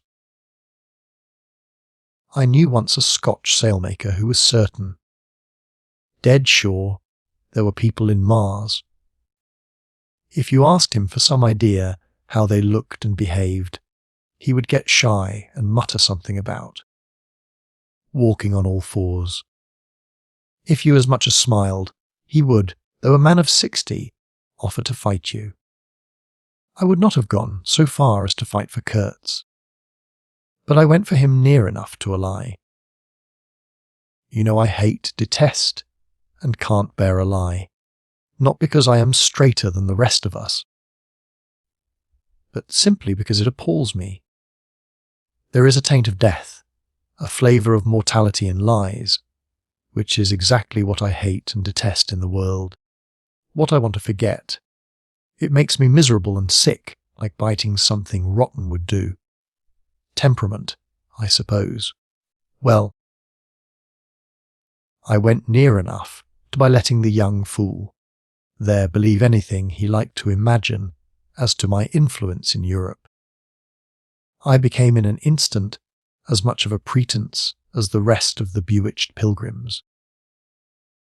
This simply because I had a notion it somehow would be of help to that Kurtz whom at the time I did not see. You understand. He was just a word for me. I did not see the maim in the name any more than you do. Do you see him? Do you see the story? Do you see anything? It seems to me I am trying to tell you a dream, making a vain attempt, because no relation of a dream can convey the dream sensation. That commingling of absurdity, surprise, and bewilderment in a tremor of struggling revolt, that notion of being captured by the incredible, which is of the very essence of dreams. He was silent for a while. No, it is impossible. It is impossible to convey the life sensation of any given epoch of one's existence, that which makes its truth, its meaning, its subtle and penetrating essence. It is impossible. We live as we dream alone. He paused again as if reflecting, then added, Of course in this you fellows see more than I could then. You see me, whom you know. It had become so pitch dark that we listeners could hardly see one another. For a long time already he, sitting apart, had been no more to us than a voice. There was not a word from anybody. The others might have been asleep, but I was awake. I listened. I listened on the watch for the sentence, for the word, that would give me the clue to the faint uneasiness, inspired by this narrative to shape itself, without human lips, in the heavy night air of the river. Yes, I let him run on. Marlowe began again, and think what he pleased about the powers that were behind me. I did. And there was nothing behind me. There was nothing but that wretched, old, mangled steamboat I was leaning against, while he talked fluently about the necessity for every man to get on. And when one comes out here, you conceive, it is not to gaze at the moon. Mr. Kurtz was a universal genius, but even a genius would find it easier to work with adequate tools, intelligent men. He did not make bricks. Why? There was a physical impossibility in the way, as I was well aware, and if he did secretarial work for the manager, it was because no sensible man rejects wantonly the confidence of his superiors. Did I see it? I saw it. What more did I want? What I really wanted was rivets. By heaven! Rivets. To get on with the work, to stop the hole. Rivets I wanted. There were cases of them down at the coast, cases, piled up, burst, split. You kicked a loose rivet at every second step in that station yard on the hillside. Rivets had rolled into the grove of death. You could fill your pockets with rivets for the trouble of stooping down, and there wasn't one rivet to be found where it was wanted. We had plates that would do, but nothing to fasten them with. And every week the messenger, a long negro, letter bag on shoulder and staff in hand, left our station for the coast. And several times a week a coast caravan came in with trade goods. Ghastly glazed calico that made you shudder only to look at it. Glass beads value about a penny a quart. Confounded, spotted cotton handkerchiefs. And no rivets. 3 carriers could have brought all that was wanted to set that steamboat afloat. He was becoming confidential now. But I fancy my unresponsive attitude must have exasperated him at last, for he judged it necessary to inform me he feared neither God nor devil, let alone any mere man. I said I could see that very well, but what I wanted was a certain quantity of rivets, and rivets were what really Mr. Kurtz wanted, if he had only known it. Now letters went to the coast every week. "My dear sir," he cried, "I write from dictation." I demanded rivets. There was a way for an intelligent man. He changed his manner, became very cold, and suddenly began to talk about a hippopotamus, wondered whether sleeping on board the steamer. I stuck to my salvage night and day. I wasn't disturbed. There was an old hippo that had the bad habit of getting out on the bank and roaming at night over the station grounds. The pilgrims used to turn out in a body and empty every rifle they could lay hands on at him. Some even had sat-up-o nights for him. All this energy was wasted, though.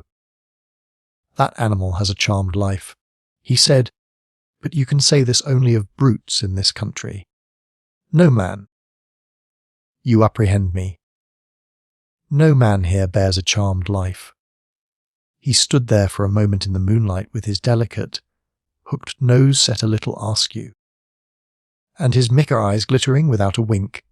Then, with a curt good night, he strode off. I could see he was disturbed and considerably puzzled, which made me feel more hopeful than I had been for days. It was a great comfort to turn from that chap to my influential friend, the battered, twisted, ruined tin pot steamboat. I clambered on board. She rang under my feet like an empty Huntley and Parma biscuit tin kicked along a gutter. She was nothing so solid in make, and rather less pretty in shape, but I had expended enough hard work on her to make me love her. No influential friend would have served me better. She had given me a chance to come out a bit, to find out what I could do. No, I don't like work. I had rather laze about and think of all the fine things that can be done. I don't like work. No man does. But I like what is in the work. The chance to find yourself. Your own reality for yourself, not for others, what no other man can ever know. They can only see the mere show, and never can tell what it really means. I was not surprised to see somebody sitting aft, on the deck, with his legs dangling over the mud. You see, I rather chummed with the few mechanics there were in that station, whom the other pilgrims naturally despised. On account of their imperfect manners, I suppose.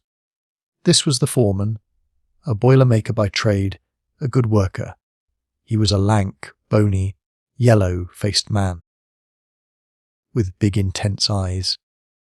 His aspect was worried, and his head was as bald as the palm of my hand, but his hair in falling seemed to have stuck to his chin, and had prospered in the new locality, for his beard hung down to his waist.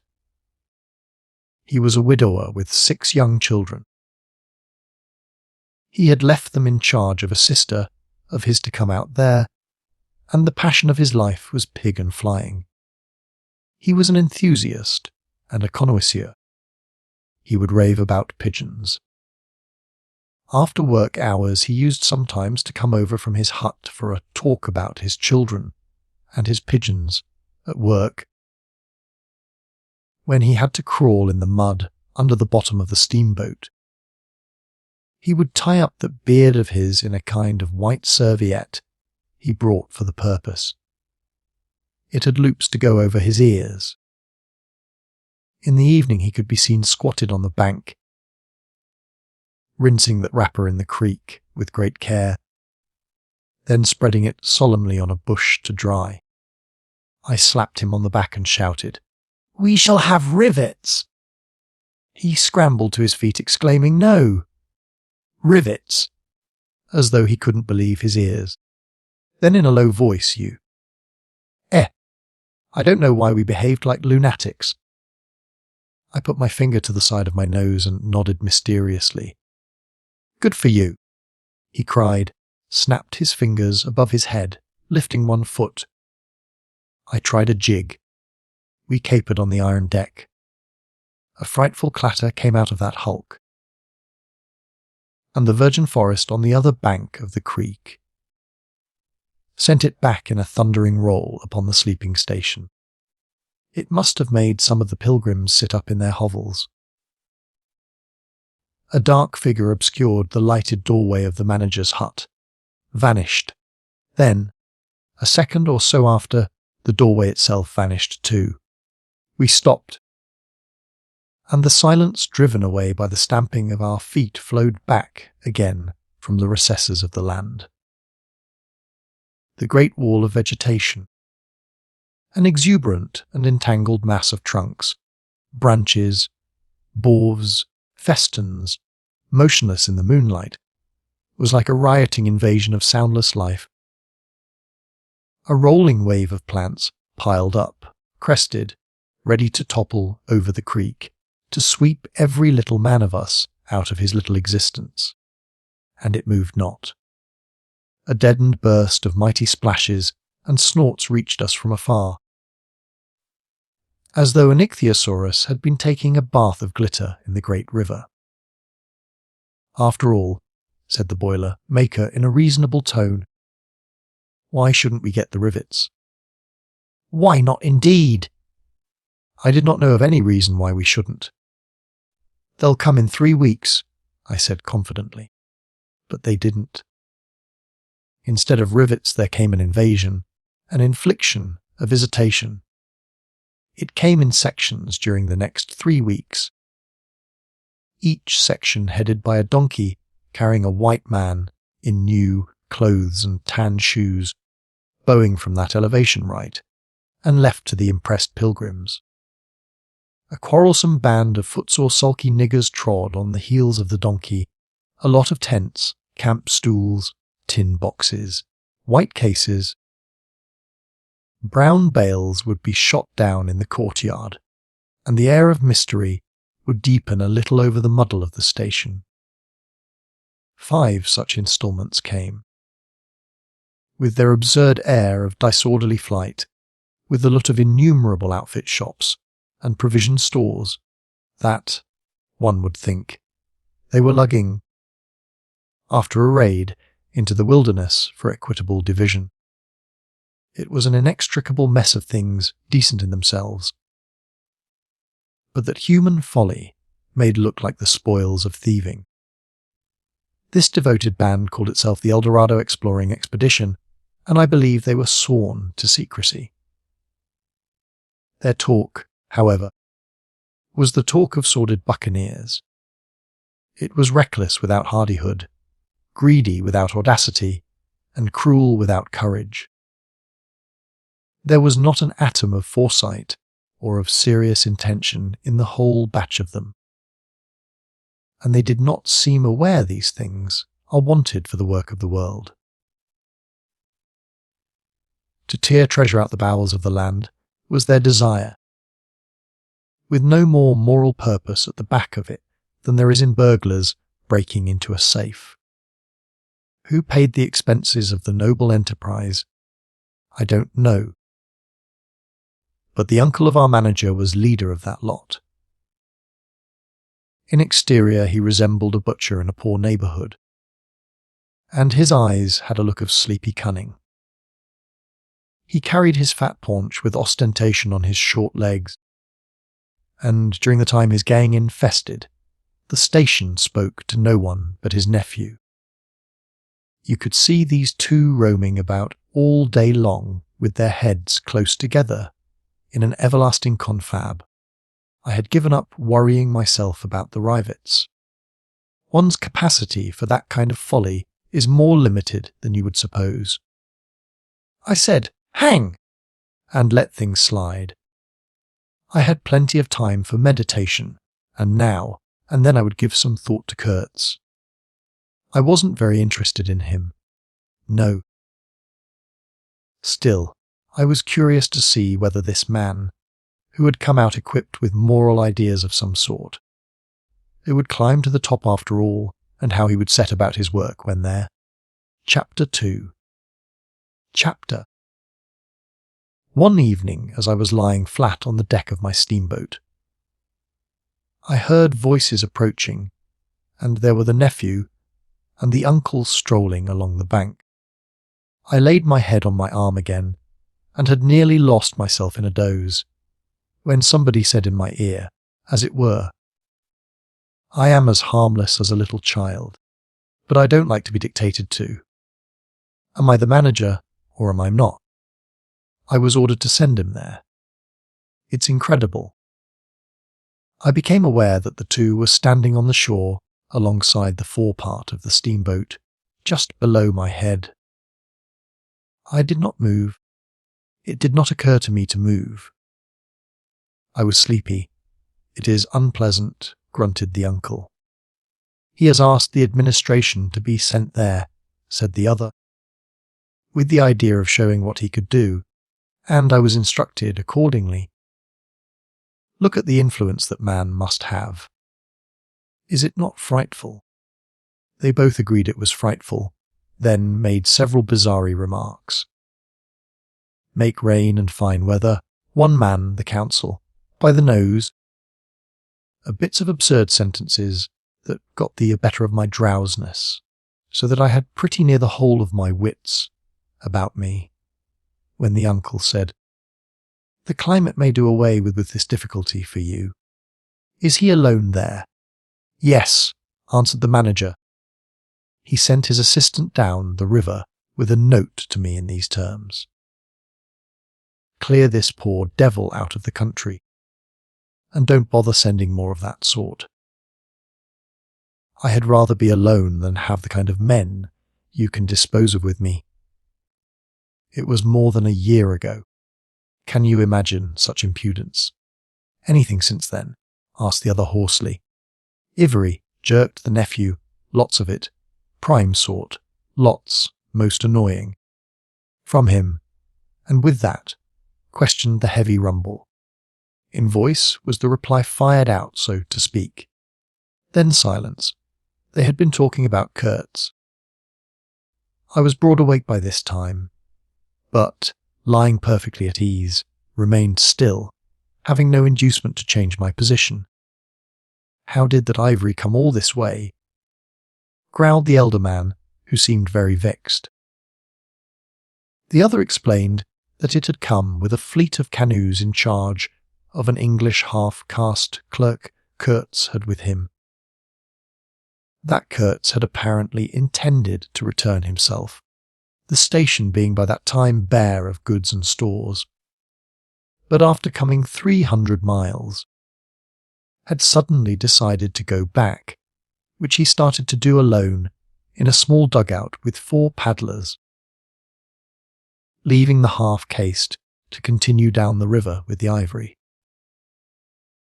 The 2 fellows there seemed astounded at anybody attempting such a thing. They were at a loss for an adequate motive. As to me, I seemed to see Kurtz for the first time. It was a distinct glimpse. The dugout, 4 paddling savages, and the lone white man turning his back suddenly on the headquarters, on relief, on thoughts of home, perhaps, setting his face towards the depths of the wilderness, towards his empty and desolate station. I did not know the motive. Perhaps he was just simply a fine fellow who stuck to his work for its own sake. His name, you understand, had not been pronounced once. He was that man, the half-caste, who, as far as I could see, had conducted a difficult trip with great prudence and pluck, was invariably alluded to as that scoundrel.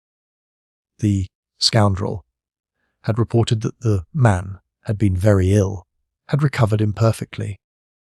The 2 below me moved away then a few paces, and strolled back and forth at some little distance. I heard, military post doctor 200 miles, quite alone now, unavoidable delays, 9 months. No news, strange rumours. They approached again, just as the manager was saying, no one, as far as I know, unless a species of wandering trader. A pestilential fellow, snapping ivory from the natives. Who was it they were talking about now? I gathered in snatches that this was some man supposed to be in Kurtz's district, and of whom the manager did not approve. We will not be free from unfair competition till one of these fellows is hanged for an example, he said. Certainly, grunted the other. Get him hanged! Why not? Anything can be done in this country. That's what I say. Nobody here, you understand, here, can endanger your position. And why? You stand the climate, you outlast them all. The danger is in Europe, but there before I left I took care to. They moved off and whispered. Then their voices rose again. The extraordinary series of delays is not my fault. I did my best. The fat man sighed. Very sad. And the pestiferous absurdity of his talk, continued the other. He bothered me enough when he was here. Each station should be like a beacon on the road towards better things, a centre for trade of course, but also for humanizing, improving, instructing. Conceive you, that ass? And he wants to be manager? No, it's... Here he got choked by excessive indignation, and I lifted my head the least bit. I was surprised to see how near they were, right under me. I could have spat upon their hats. They were looking on the ground, absorbed in thought. The manager was switching his leg with a slender twig. His sagacious relative lifted his head. You have been well since you came out this time, he asked. The other gave a start. Who? I. Like a charm, like a charm. But the rest, oh my goodness, all sick. They die so quick, too, that I haven't the time to send them out of the country. It's incredible. Just so, grunted the uncle. Ah, my boy, trust to this, I say. Trust to this.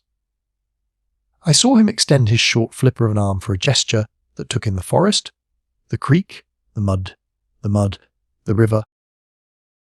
Seemed to beckon with a dishonouring flourish before the sunlit face of the land a treacherous appeal to the lurking death, to the hidden evil, to the profound darkness of its heart.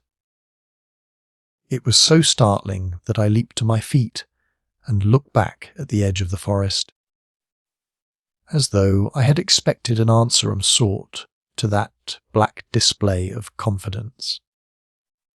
You know, the foolish notions that come to one sometimes. The high stillness confronted these two figures with its ominous patience, waiting for the passing away of a fantastic invasion. They swore aloud together, out of sheer fright, I believe, then pretending not to know anything of my existence, turned back to the station.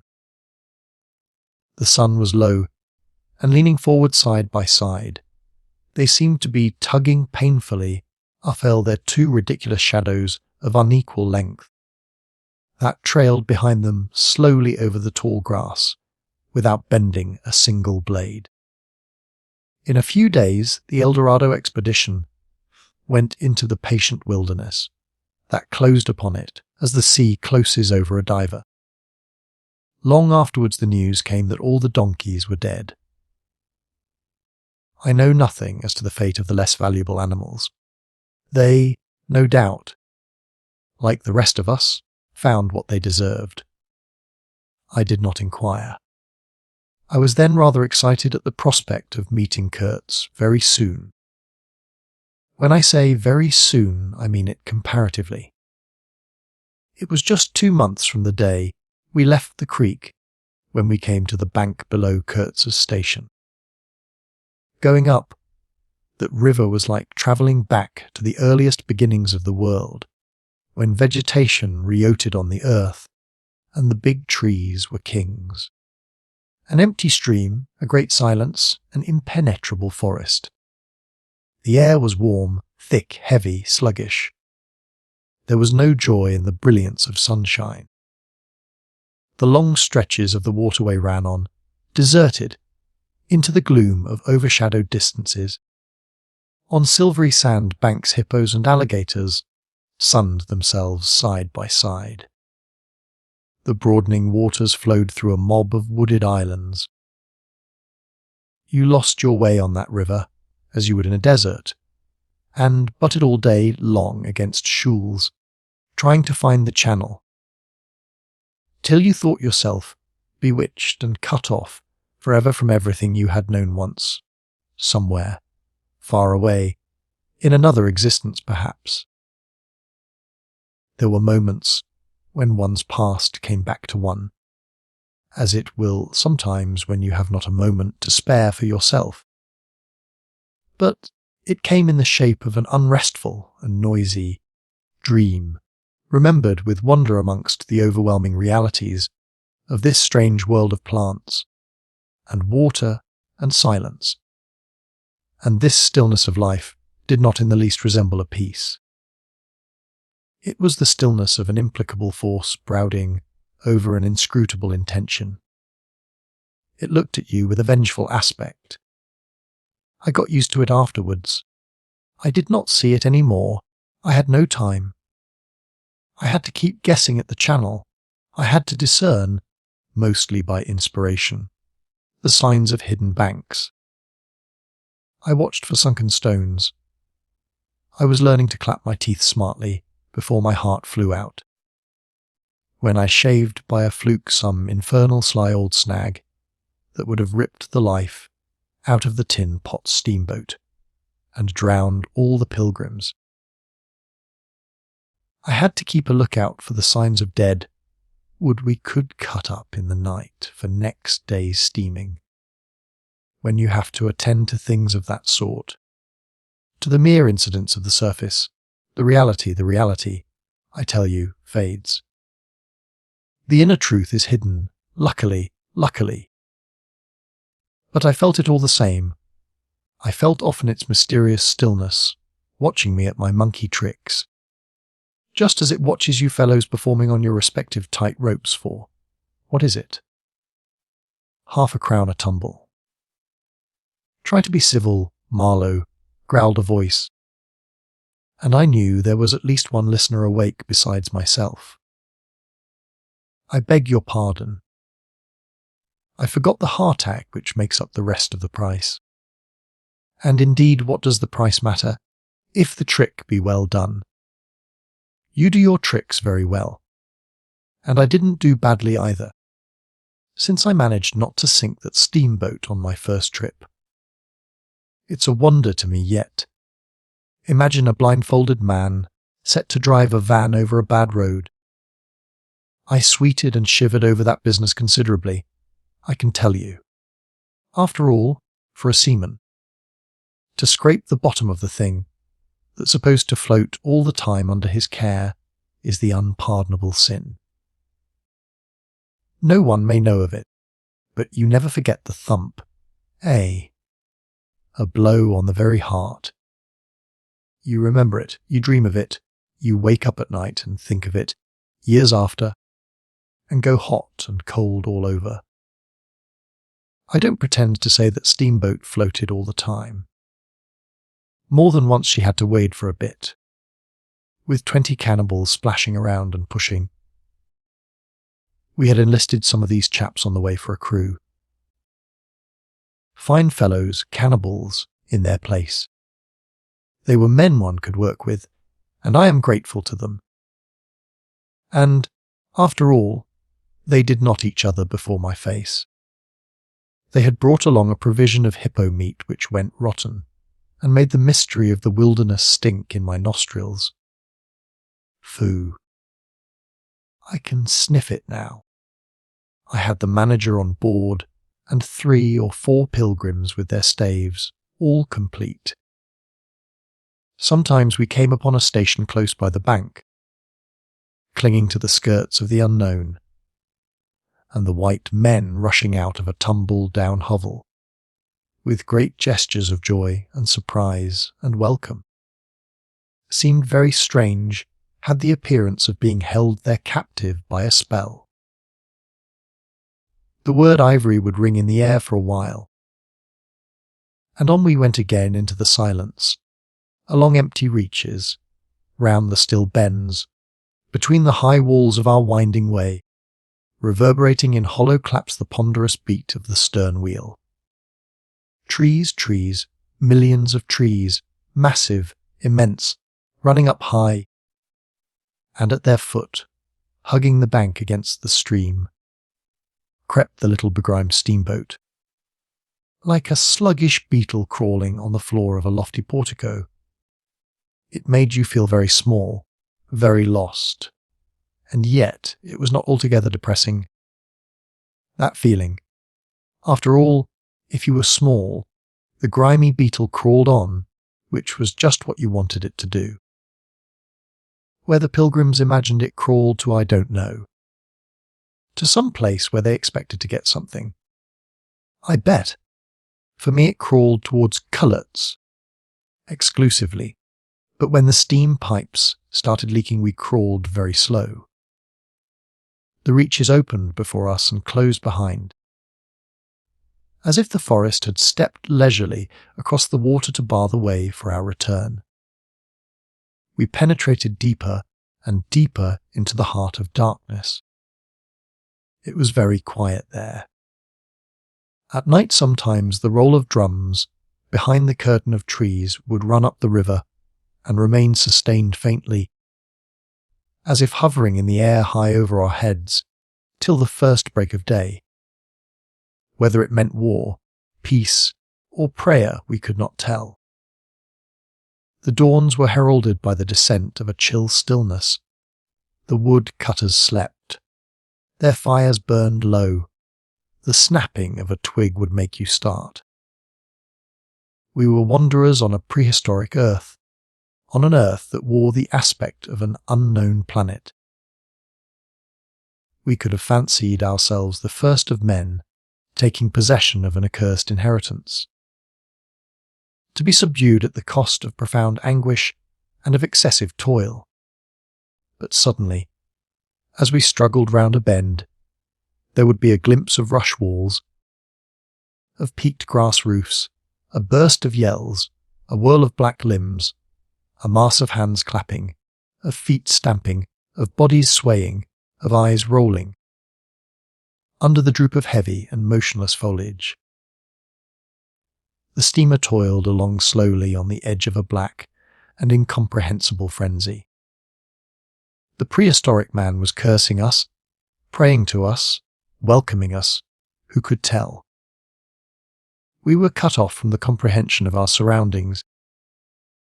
We glided past like phantoms, wandering and secretly appalled, as sane men would be before an enthusiastic outbreak in a madhouse. We could not understand, because we were too far and could not remember, because we were travelling in the night of first ages, of those ages that are gone, leaving hardly a sign and no memories.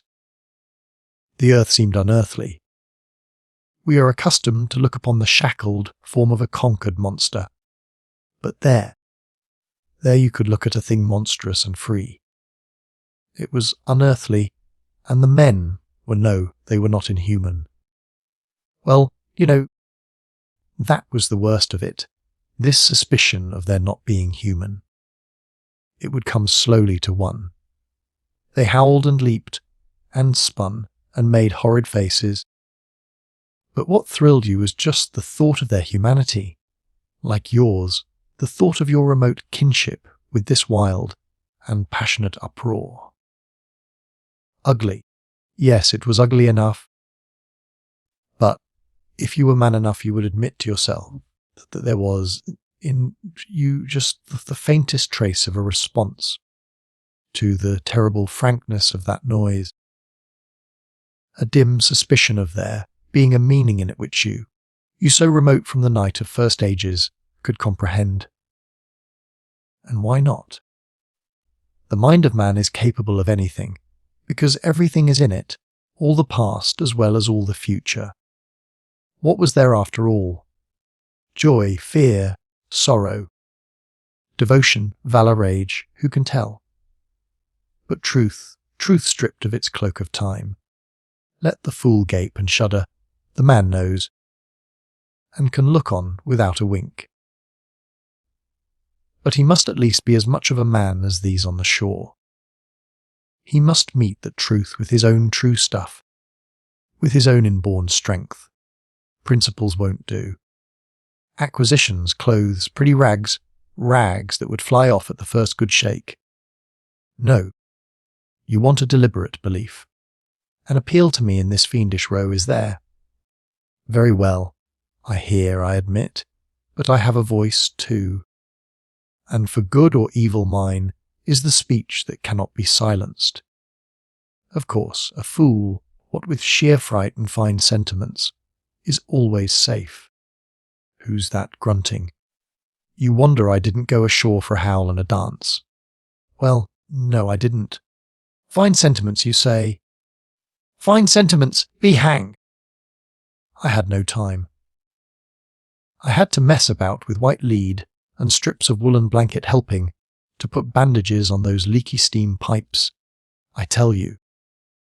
I had to watch the steering and circumvent those snags and get the tin pot along by hook or by crook. There was surface truth enough in these things to save a wiser man. And between whiles I had to look after the savage, who was fireman.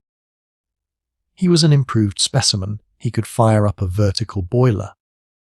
He was there below me, and, upon my word, to look at him was as edifying as seeing a dog in a parody of breeches and a feather hat, walking on his hind legs. A few months of training had done for that really fine chap. He squinted at the steam gauge and at the water gauge with an evident effort of intrepidity. And he had filed teeth, too, the poor devil, and the wool of his pate shaved into queer patterns, and 3 ornamental scars on each of his cheeks. He ought to have been clapping his hands and stamping his feet on the bank, instead of which he was hard at work, a thrall to strange witchcraft, full of improving knowledge. He was useful because he had been instructed, and what he knew was this: that should the water in that transparent thing disappear, the evil spirit inside the boiler would get angry through. The greatness of his thirst and take a terrible vengeance. So he sweated and fired up, and watched the glass fearfully, with an impromptu charm, made of rags, tied to his arm, and a piece of polished bone, as big as a watch, stuck flatways through his lower lip, while the wooded banks slipped past us slowly. The short noise was left behind, the interminable miles of silence, and we crept on towards Kurtz. But the snags were thick. The water was treacherous and shallow. The boiler seemed indeed to have a sulky devil in it, and thus neither that fireman nor I had any time to peer into our creepy thoughts. Some 50 miles below the inner station, we came upon a hut of reeds, an inclined and melancholy pole, with the unrecognizable tatters of what had been a flag of some sort flying from it, and a neatly stacked wood pile. This was unexpected. We came to the bank, and on the stack of firewood found a flat piece of board with some faded pencil writing on it. When deciphered, it said, "Wood for you. Hurry up. Approach cautiously." There was a signature, but it was illegible, not Kurtz, a much longer word. Hurry up. We're up the river. Approach cautiously. We had not done so. But the warning could not have been meant for the place where it could be only found after approach. Something was wrong above. But what and how much? That was the question. We commented adversely upon the imbecility of that telegraphic style. The bush around said nothing, and would not let us look very far either. A torn curtain of red twill hung in the doorway of the hut, and flapped sadly in our faces. The dwelling was dismantled, but we could see a white man had lived there not very long ago. There remained a rude table, a plank on 2 posts. A heap of rubbish reposed in a dark corner, and by the door I picked up a book. It had lost its covers, and the pages had been thumbed into a state of extremely dirty softness. But the back had been lovingly stitched, afresh with white cotton thread, which looked clean yet. It was an extraordinary find. Its title was An Inquiry into Some Points of Seamanship by a man Towson, some such name. Master in His Majesty's Navy.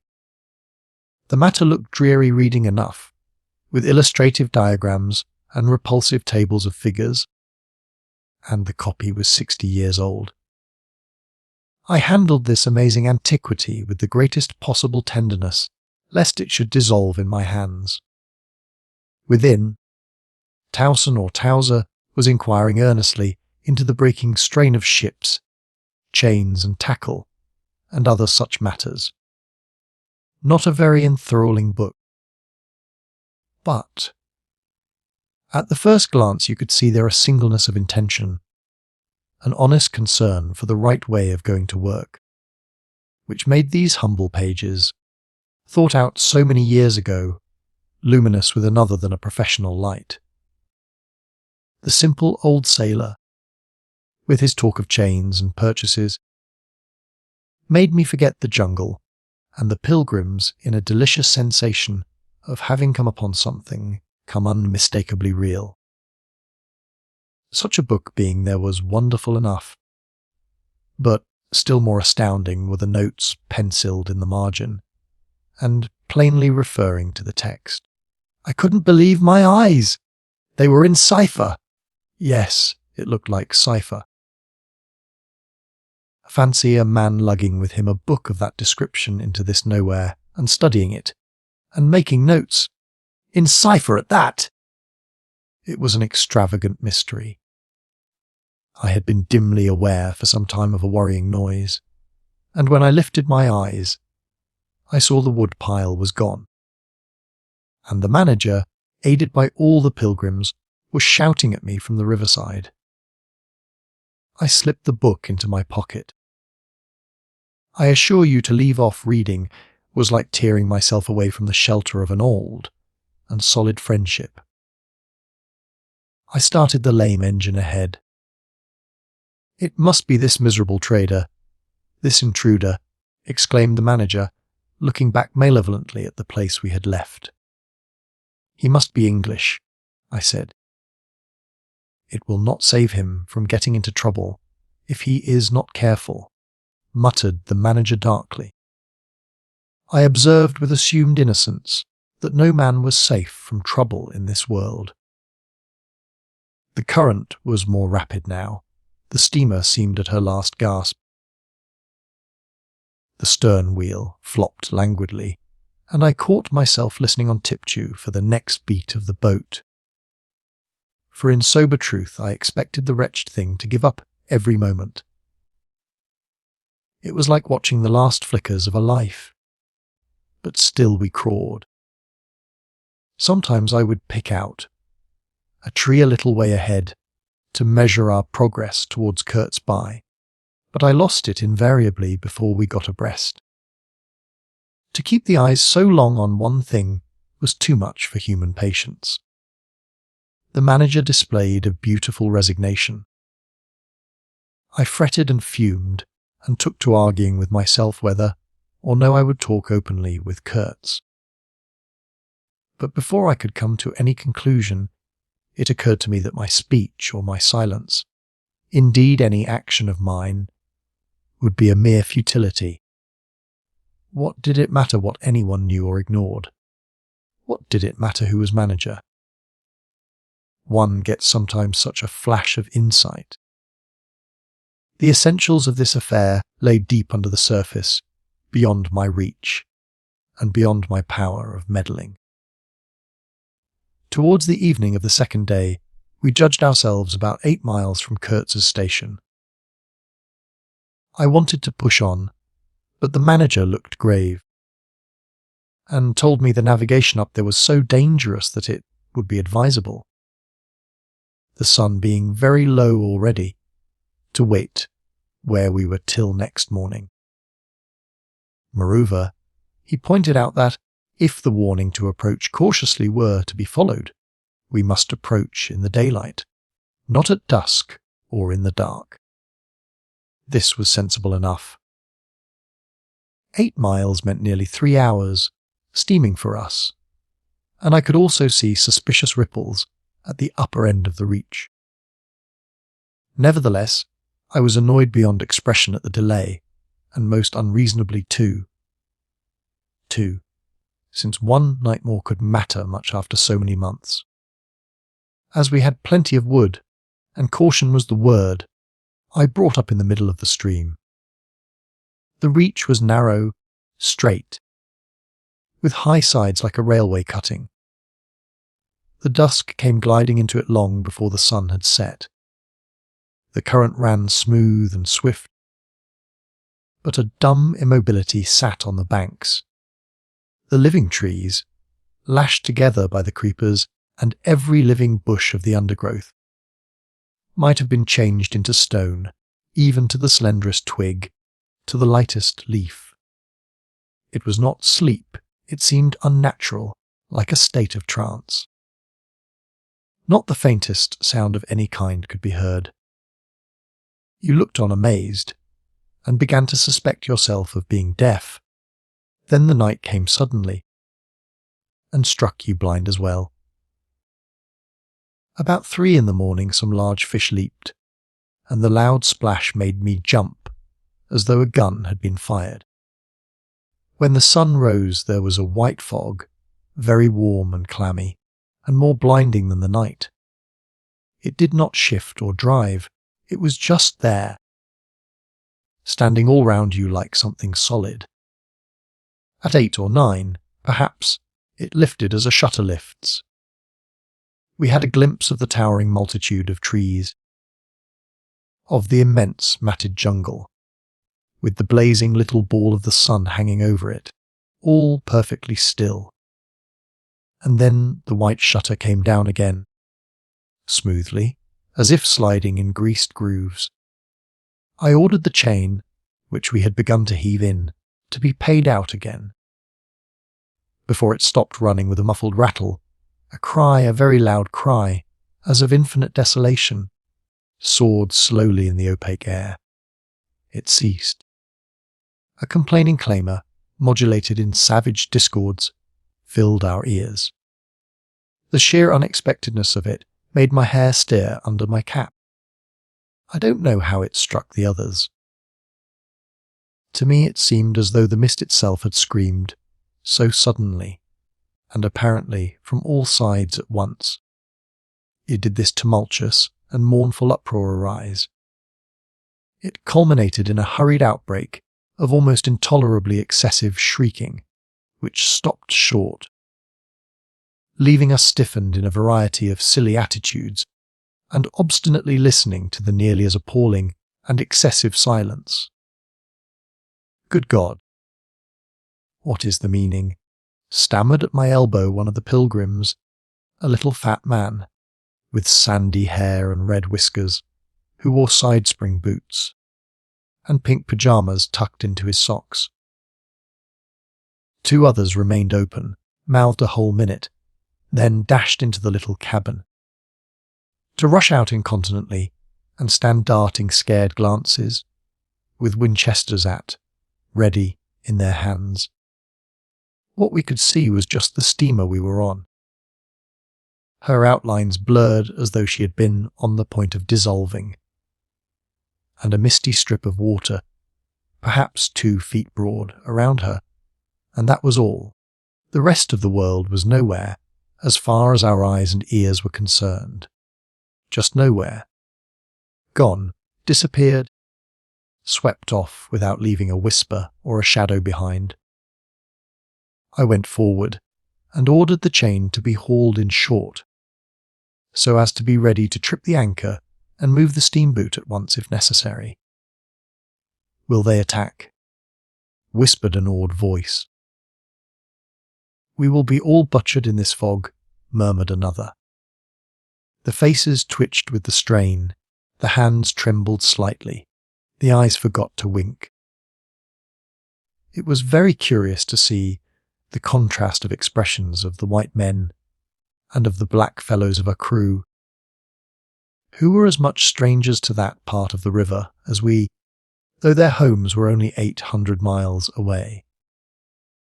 The whites, of course greatly discomposed, had besides a curious look of being painfully shocked by such an outrageous row.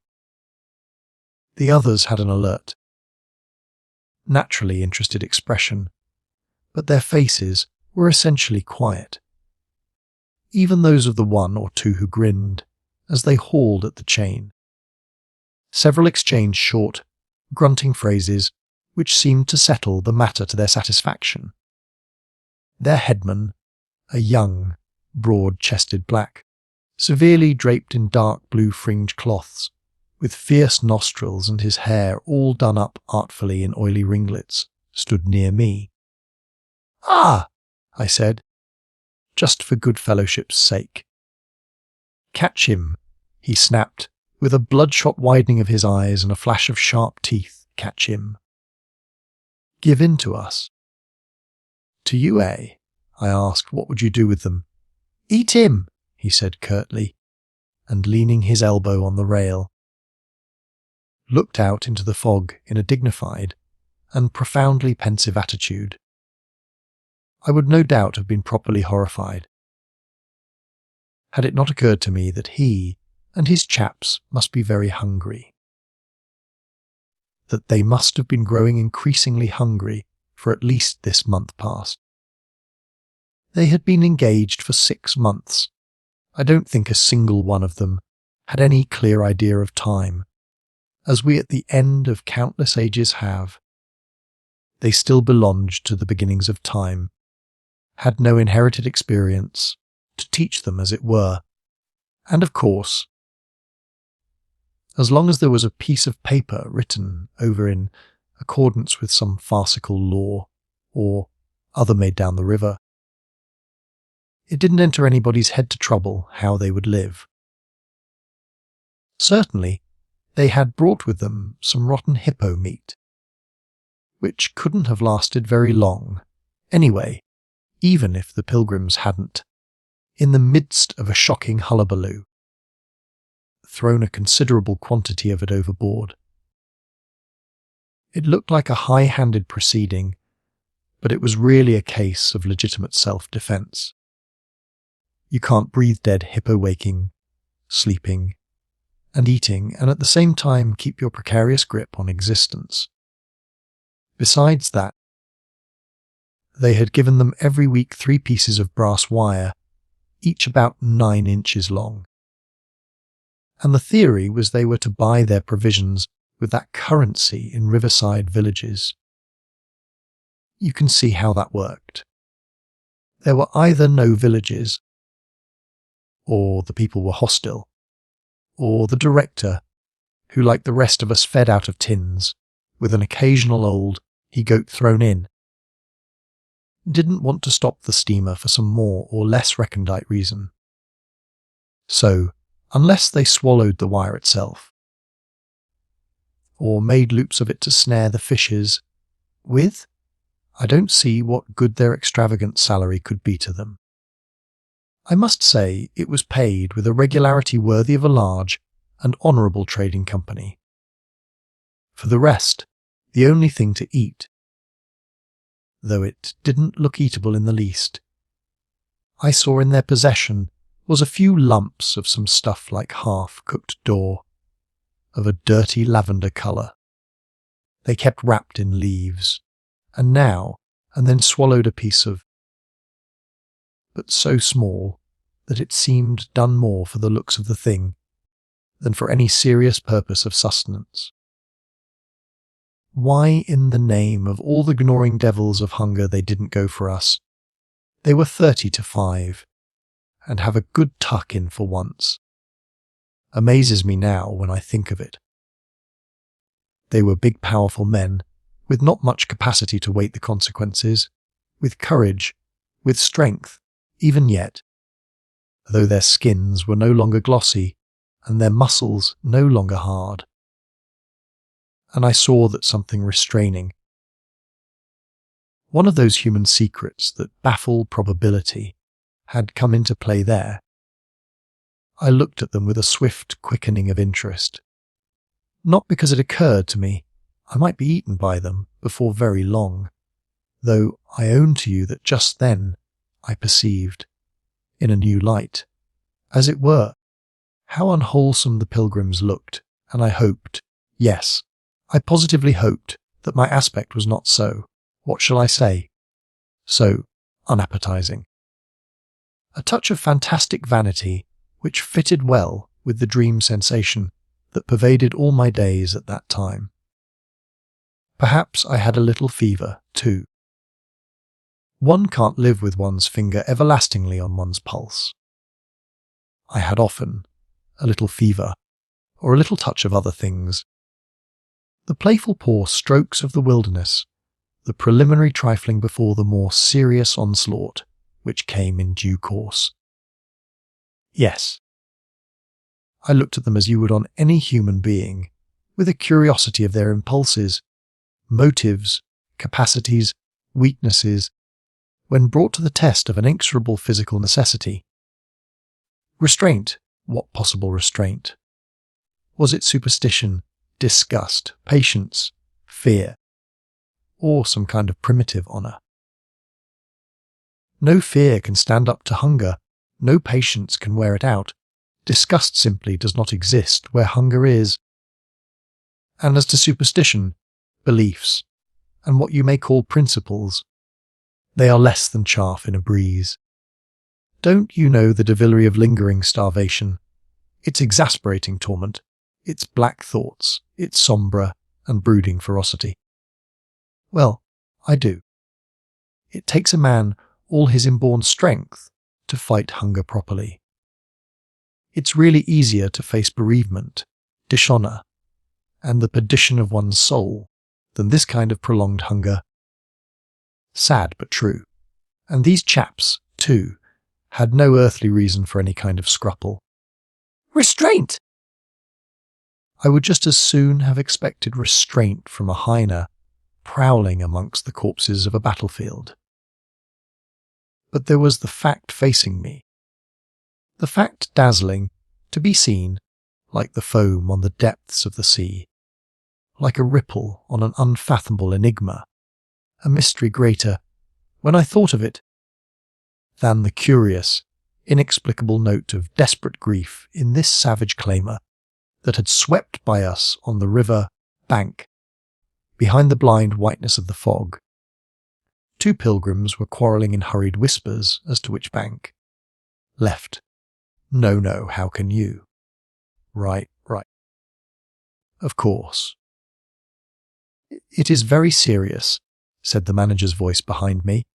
I would be desolated if anything should happen to Mr. Kurtz before we came up. I looked at him and had not the slightest doubt he was sincere. He was just the kind of man who would wish to preserve appearances. That was his restraint. But when he muttered something about going on at once, I did not even take the trouble to answer him. I knew, and he knew, that it was impossible.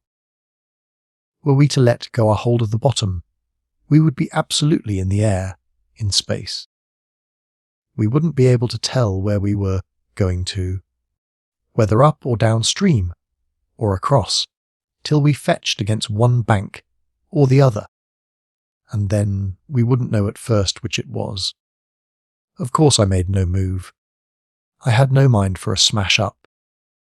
You couldn't imagine a more deadly place for a shipwreck. Whether we drowned at once or not, we were sure to perish speedily in one way or another. I authorize you to take all the risks, he said, after a short silence. I refuse to take any, I said shortly, which was just the answer he expected, although its tone might have surprised him. Well, I must defer to your judgment. You are captain, he said with marked civility. I turned my shoulder to him in sign of my appreciation and looked into the fog. How long would it last? It was the most hopeless lookout. The approach to this Kurtz, grubbing for ivory in the wretched bush, was beset by as many dangers as though he had been an enchanted princess, sleeping in a fabulous castle. Will they attack, do you think? Asked the manager in a confidential tone. I did not think they would attack, for several obvious reasons. A thick fog was one. If they left the bank in their canoes, they would get lost in it, as we would be if we attempted to move. Still, I had also judged the jungle of both banks quite impenetrable, and yet eyes were in it, eyes that had seen us. The riverside bushes were certainly very thick, but the undergrowth behind was evidently penetrable. However, during the short lift I had seen no canoes anywhere in the reach, certainly not abreast of the steamer. But what made the idea of attack inconceivable to me was the nature of the noise, of the cries we had heard. They had not the fierce character boding immediate hostile intention, unexpected, wild, and violent as they had been. They had given me an irresistible impression of sorrow. The glimpse of the steamboat had for some reason filled those savages with unrestrained grief. The danger, if any, I expounded, was from our proximity to a great human passion let loose. Even extreme grief may ultimately vent itself in violence, but more generally takes the form of apathy. You should have seen the pilgrims stare. They had no heart to grin, or even to revile me, but I believe they thought me gone mad with fright, maybe. I delivered a regular lecture. My dear boys, it was no good bothering. Keep a lookout.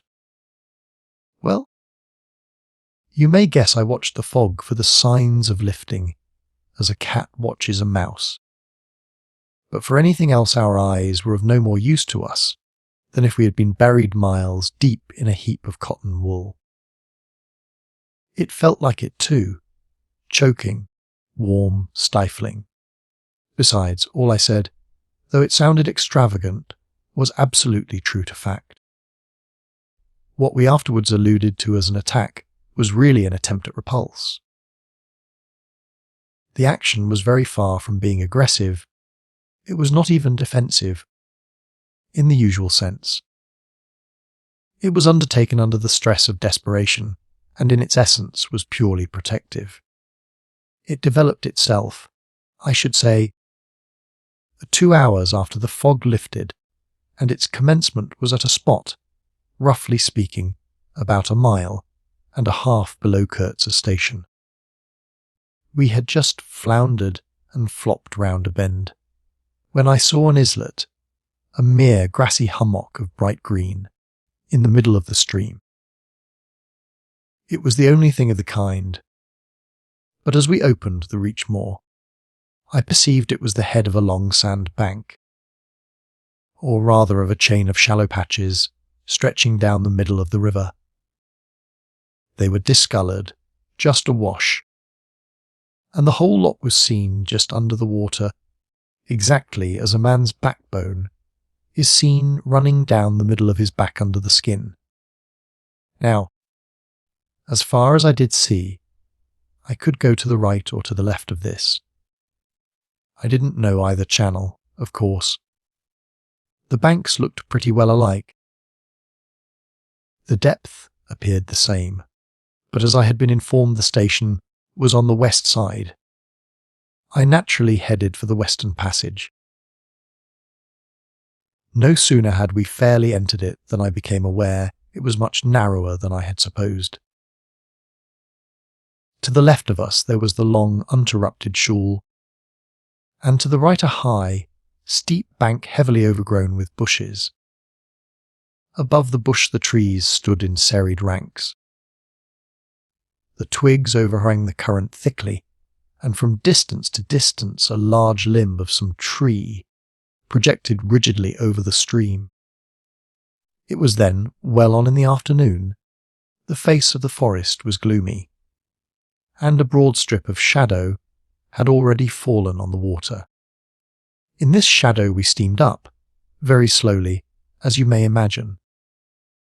I sheered her well inshore, the water being deepest near the bank, as the sounding pole informed me. One of my hungry and forbearing friends was sounding in the bows just below me. This steamboat was exactly like a decked scow. On the deck there were 2 little teakwood houses with doors and windows. The boiler was in the fore end, and the machinery right astern. Over the whole there was a light roof, supported on stanchions. The funnel projected through that roof, and in front of the funnel a small cabin built light planks served for a pilot house. It contained a couch, 2 camp stools, a loaded martini, Henry leaning in one corner, a tiny table, and the steering wheel. It had a wide door in front and a broad shutter at each side. All these were always thrown open, of course. I spent my days perched up there on the extreme fore end of that roof, before the door. At night I slept, or tried to, on the couch. An athletic black belonging to some coast tribe and educated by my poor predecessor was the helmsman. He sported a pair of brass earrings, wore a blue cloth wrapper from the waist to the ankles, and thought all the world of himself. He was the most unstable kind of fool I had ever seen. He steered with no end of a swagger while you were by, but if he lost sight of you, he became instantly the prey of an abject funk, and would let that cripple of a steamboat get the upper hand of him in a minute. I was looking down at the sounding pole, and feeling much annoyed to see, at each, try a little more of it stick out of that river, when I saw my poleman give up on the business suddenly, and stretch himself flat on the deck, without even taking the trouble to haul his pole in. He kept hold on it though, and it trailed in the water. At the same time, the fireman, whom I could also see below me, sat down abruptly before his furnace and ducked his head. I was amazed. Then I had to look at the river mighty quick, because there was a snag in the fairway. Sticks, little sticks, were flying about, thick. They were whizzing before my nose, dropping below me, striking behind me against my pilot house. All this time the river, the shore, the woods, were very quiet, perfectly quiet.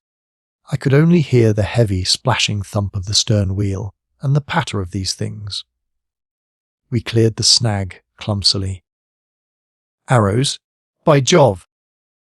We were being shot at! I stepped in quickly to close the shutter on the land side. That fool helmsman, his hands on the spokes, was lifting his knees high, stamping his feet, champing his mouth, like a reined-in horse. Confound him! And we were staggering within 10 feet of the bank. I had to lean right out to swing the heavy shutter, and I saw a face amongst the leaves on the level with my own, looking at me very fierce and steady. And then suddenly, as though a veil had been removed from my eyes, I made out, deep in the tangled gloom, naked breasts, arms, legs, glaring eyes. The bush was swarming with human limbs in movement, glistening of bronze colour. The twigs shook, swayed, and rustled. The arrows flew out of them, and then the shutter came to. "Steer her straight," I said to the helmsman. He held his head rigid, face forward, but his eyes rolled. He kept on lifting and setting down his feet gently. His mouth foamed a little. "Keep quiet," I said in a fury. I might just as well have ordered a tree not to sway in the wind. I darted out. Below me there was a great scuffle of feet on the iron deck. Confused exclamations. A voice screamed, "Can you turn back?" I caught sight of a V-shaped ripple on the water ahead. What? Another snag! A fusillade burst out under my feet. The pilgrims had opened with their Winchesters and were simply squirting lead into that bush. A dece of a lot of smoke came up and drove slowly forward. I saw at it. Now I couldn't see the ripple or the snag either. I stood in the doorway, appearing, and the arrows came in swarms. They might have been poisoned, but they looked as though they wouldn't kill a cat. The bush began to howl. Our wood, cutters raised a warlike hoop. The report of a rifle just at my back defied me. I glanced over my shoulder, and the pilot house was yet full of noise and smoke when I made a dash at the wheel. The fool nigger had dropped everything to throw the shutter open and let off that Martini Henry. He stood before the wide opening, glaring, and I yelled at him to come back, while I straightened the sudden twist out of that steamboat. There was no room to turn even if I had wanted to. The snag was somewhere very near ahead, in that confounded smoke. There was no time to lose. So I just crowded her into the bank, right into the bank, where I knew the water was deep. We tore slowly along the overhanging bushes in a whirl of broken twigs and flying leaves. The fusillade below stopped short, as I had foreseen it would when the squirts got empty. I threw my head back to a glinting whiz that traversed the pilot house, in at one shutter hole and out at the other, looking past that mad helmsman, who was shaking the empty rifle and yelling at the shore. I saw vague forms of men running bent double, leaping, gliding, distinct, incomplete, evanescent. Something big appeared in the air before the shutter. The rifle went overboard, and the man stepped back swiftly, looked at me over his shoulder in an extraordinary, profound, familiar manner, and fell upon my feet. The side of his head hit the wheel twice, and the end of what appeared a long cane clattered round and knocked over a little camp stool. It looked as though after wrenching that thing from somebody ashore, he had lost his balance in the effort. The thin smoke had blown away. We were clear of the snag, and looking ahead I could see that in another 100 yards, or so I would be free to sheer off, away from the bank. But my feet felt so very warm and wet that I had to look down. The man had rolled on his back and stared straight up at me. Both his hands clutched that cane. It was the shaft of a spear that, either thrown or lunged through the opening, had caught him in the side, just below the ribs. The blade had gone in out of sight. After making a frightful gash, my shoes were full. A pool of blood lay very still. Gleaming dark, red under the wheel, his eyes shone with an amazing lustre. The fusillade burst out again. He looked at me anxiously, gripping the spear like something precious, with an air of being afraid I would try to take it away from him. I had to make an effort to free my eyes from his gaze and attend to the steering. With one hand I felt above my head for the line of the steam whistle, and jerked out screech after screech hurriedly. The tumult of angry and warlike yells was checked instantly. And then, from the depths of the woods, went out such a tremulous and prolonged wail of mournful fear and utter despair as may be imagined to follow the flight of the last hope from the earth. There was a great commotion in the bush. The shower of arrows stopped. A few dropping, shots rang out sharply. Then silence, in which the languid beat of the stern wheel came plainly to my ears. I put the helm hard a starboard at the moment when the pilgrim in pink pyjamas, very hot and agitated, appeared in the doorway. "The manager sends me," he began in an official tone, and stopped short. "Good God!" he said, glaring at the wounded man. We two whites stood over him, and his lustrous and inquiring glance enveloped us both.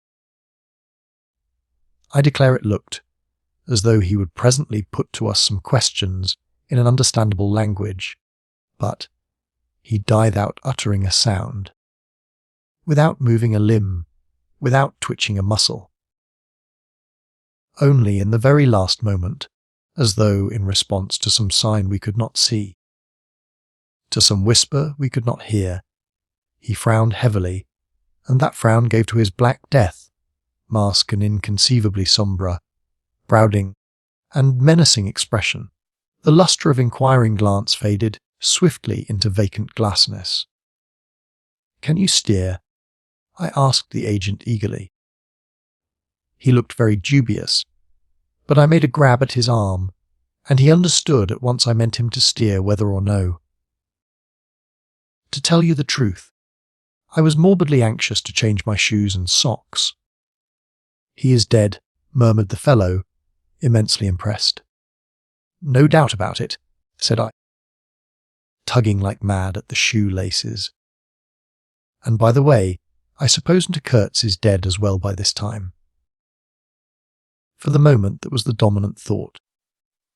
There was a sense of extreme disappointment, as though I had found out I had been striving after something altogether without a substance. I couldn't have been more disgusted if I had travelled all this way for the sole purpose of talking with Mr. Kurtz. Talking with. I flung one shoe overboard and became aware that was exactly what I had been looking forward to, a talk with Kurtz. I made the strange discovery that I had never imagined him as doing, but as discoursing. I didn't say to myself, "Now I will never see him," or "Now I will never shake him by the hand," but "Now I will never hear him." The man presented himself as a voice, Not, of course, that I did not connect him with some sort of action. Hadn't I been told in all the tones of jealousy and admiration that he had collected, bartered, swindled, or stolen more ivory than all the other agents together? That was not the point. The point was in his being a gifted creature, and that of all his gifts the one that stood out preeminently, that carried with it a sense of real presence, was his ability to talk, his words, the gift of expression, the bewildering, the illuminating, the most exalted and the most contemptible, the pulsating stream of light, or the deceitful flow from the heart of an impenetrable darkness. The other shoe went flying unto the devil, god of that river. I thought, by Jove, it's all over. We are too late, he has vanished, the gift has vanished, by means of some spear, arrow, or club. I will never hear that chap speak after all, and my sorrow had a startling extravagance of emotion, even such as I had noticed in the howling sorrow of these savages in the bush. I couldn't have felt more of lonely desolation somehow, had I been robbed of a belief or had missed my destiny in life. Why do you sigh in this beastly way, somebody? Absurd. Well, absurd. Good Lord! Mustn't a man ever— Here, give me some tobacco. There was a pause of profound stillness, then a match flared, and Marlowe's lean face appeared, worn, hollow, with downward folds and dropped eyelids, with an aspect of concentrated attention, and as he took vigorous draws at his pipe, it seemed to retreat and advance out of the night in the regular flicker of tiny flame. The match went out. "Absurd!" he cried. "This is the worst of trying to tell. Here you all are, each moored with two good addresses, like a hulk with two anchors, a butcher round one corner, a policeman round another, excellent appetites, and temperature normal, you hear, normal from year's end to year's end. And you say absurd. Absurd be. Exploded. Absurd. My dear boys, what can you expect from a man who, out of sheer nervousness, had just flung overboard a pair of new shoes? Now I think of it, it is amazing I did not shed tears. I am, upon the whole, proud of my fortitude. I was cut to the quick at the idea of having lost the inestimable privilege of listening to the gifted Kurtz. Of course I was wrong. The privilege was waiting for me. Oh yes, I heard more than enough. And I was right too. A voice. He was very little more than a voice. And I heard him. This voice, other voices, all of them were so little more than voices, and the memory of that time itself lingers around me, impalpable, like a dying vibration of one immense jabber, silly, atrocious, sordid, savage, or simply mean, without any kind of sense.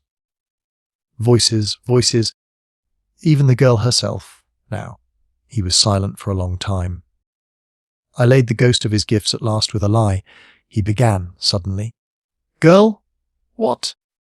Did I mention a girl?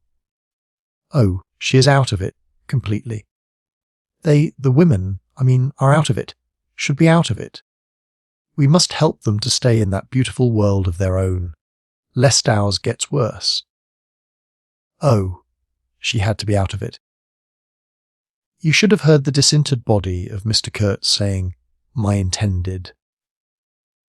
You would have perceived directly then how completely she was out of it. And the lofty frontal bone of Mr. Kurtz! They say the hair goes on growing sometimes, but this, specimen, was impressively bald.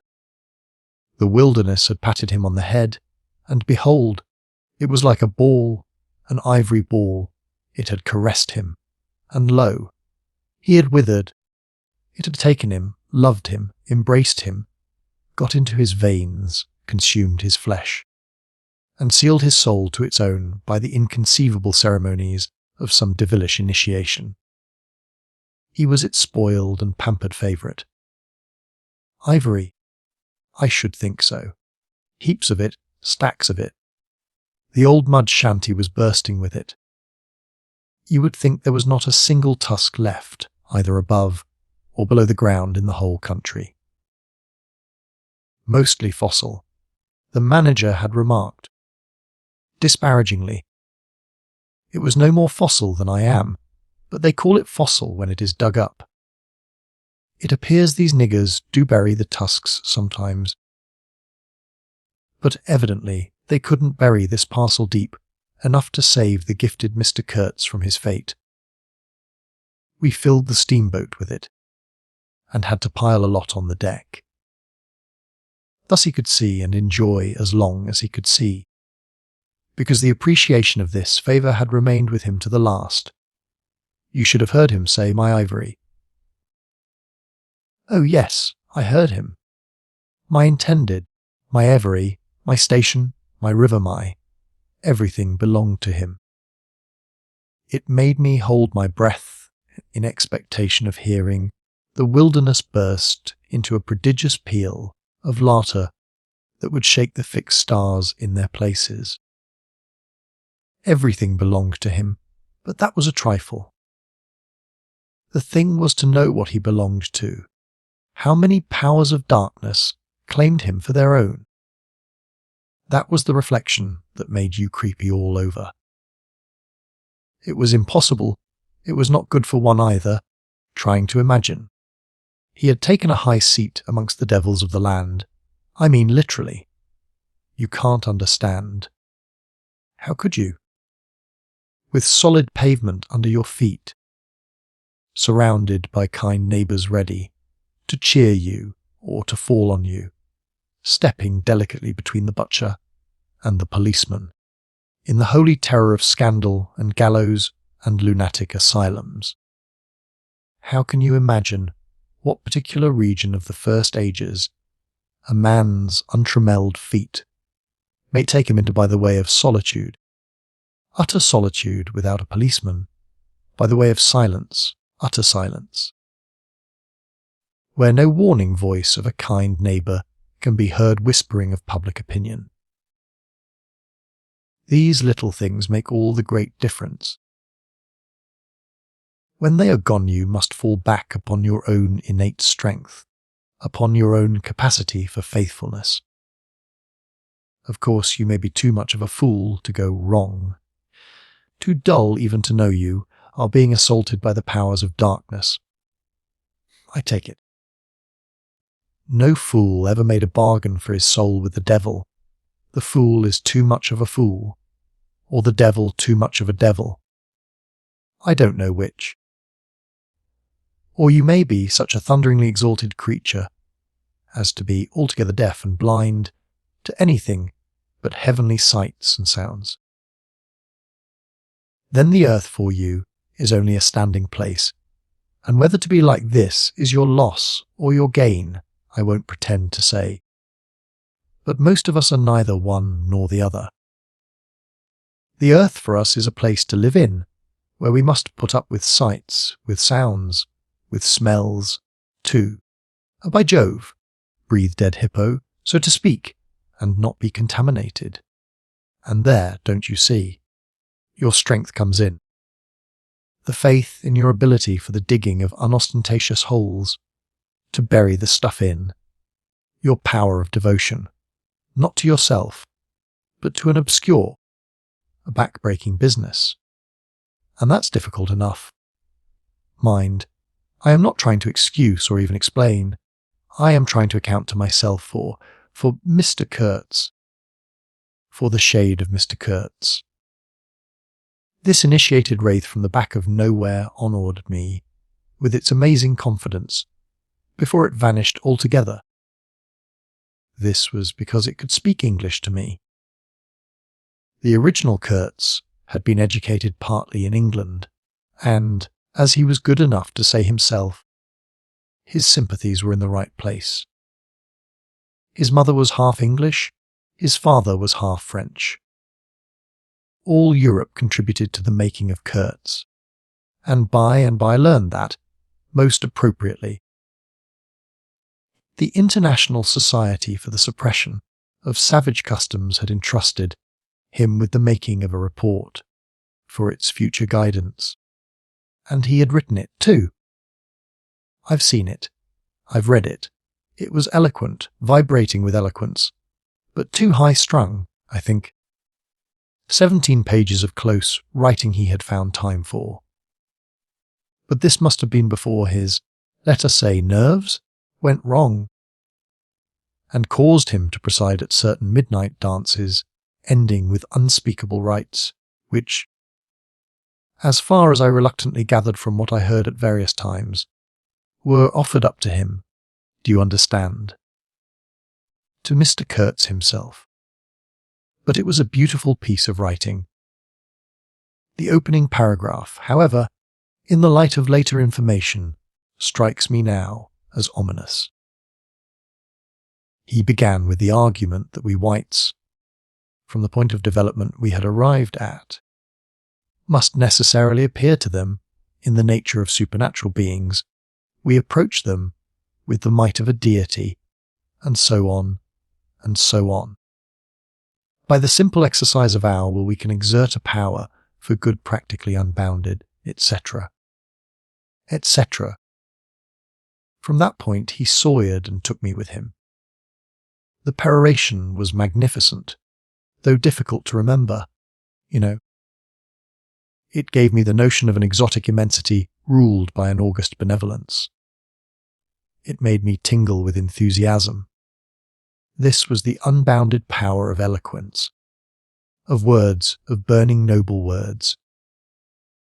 There were no practical hints to interrupt the magic current of phrases, unless a kind of note at the foot of the last page, scrawled evidently much later, in an unsteady hand, may be regarded as the exposition of a method. It was very simple, and at the end of that moving appeal to every altruistic sentiment it blazed at you, luminous and terrifying, like a flash of lightning in a serene sky. Exterminate all the brutes. The curious part was that he had apparently forgotten all about that valuable postscriptum, because, later on, when he in a sense came to himself, he repeatedly entreated me to take good care of my pamphlet, he called it, as it was sure to have in the future a good influence upon his career. I had full information about all these things, and, besides, as it turned out, I was to have the care of his memory. I've done enough for it to give me the indisputable right to lay it, if I choose, for an everlasting rest in the dust-bin of progress, amongst all the sweepings and, figuratively speaking, all the dead cats of civilization. But then, you see, I can't choose. He won't be forgotten. Whatever he was not common. He had the power to charm or frighten rudimentary souls into an aggravated witch dance in his honour. He could also fill the small souls of the pilgrims with bitter misgivings.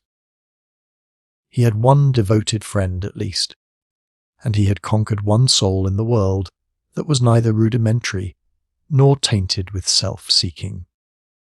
No, I can't forget him, though I am not prepared to affirm the fellow was exactly worth the life we lost in getting to him. I missed my late helmsman awfully.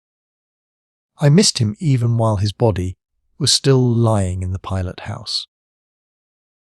Perhaps you will think it passing strange, this regret for a savage who was no more account than a grain of sand in a black Sahara. Well, don't you see? He had done something, he had steered. For months I had him at my back, a help, an instrument. It was a kind of partnership. He steered for me. I had to look after him. I worried about his deficiencies. And thus a subtle bond had been created, of which I only became aware when it was suddenly broken.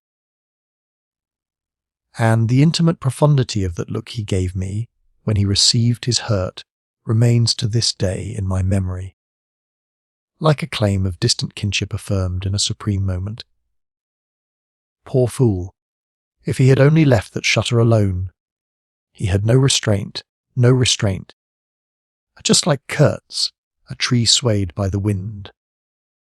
As soon as I had put on a dry pair of slippers, I dragged him out, after first jerking the spear out of his side, which operation, I confess, I performed with my eyes shut tight.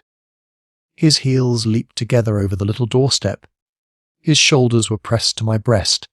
I hugged him from behind desperately. Oh, he was heavy. Heavier than any man on earth, I should imagine. Then, without more ado, I tipped him overboard. The current snatched him, as though he had been a wisp of grass, and I saw the body roll over twice, before I lost sight of it forever. All the pilgrims and the manager were then congregated on the awning deck, about the pilot house, chattering at each other like a flock of excited magpies, and there was a scandalized murmur at my heartless promptitude. What they wanted to keep the body hanging about for I can't guess. Embalm it, maybe. But I had also heard another, and a very ominous, murmur on the deck below. My friends the wood-cutters were likewise scandalized, and with a better show of reason, though I admit that the reason itself was quite inadmissible. Oh, quite! I had made up my mind that if my late helmsman was to be eaten, the fishes alone should have him. He had been a very second-rate helmsman while alive, but now he was dead, he might have become a first-class temptation, and possibly cause some startling trouble. Besides, I was anxious to take the wheel, the man in pink pyjamas showing himself a hopeless duffer at the business. This I did directly the simple funeral was over. We were going half speed, keeping right in the middle of the stream, and I listened to the talk about me. They had given up Kurtz. They had given up the station. Kurtz was dead, and the station had been burnt, and so on, and so on. The red-haired pilgrim was beside himself with the thought that at least this poor Kurtz had been properly avenged. Say! We must have made a glorious slaughter of them in the bush. What do you think? Say. He positively danced, the bloodthirsty little gingery beggar. And he had nearly fainted when he saw the wounded man. I could not help saying, "You made a glorious lot of smoke, anyhow." I had seen, from the way the tops of the bushes rustled and flew, that almost all the shots had gone too high. You can't hit anything unless you take aim and fire from the shoulder, but these chaps fired from the hip with their eyes shut. The retreat, I maintained, and I was right, was caused by the screeching of the steam whistle. Upon this they forgot Kurtz, and began to howl at me with indignant protests. The manager stood by the wheel murmuring confidentially about the necessity of getting well away down the river, before dark at all events, when I saw in the distance a clearing on the riverside and the outlines of some sort of building. "What's this?" I asked. He clapped his hands in wonder. "The station!" he cried. I edged in at once, still going half speed. Through my glasses, I saw the slope of a hill interspersed with rare trees and perfectly free from undergrowth. A long decaying building on the summit was half buried in the high grass. The large holes in the peaked roof gaped black from afar. The jungle and the woods made a background.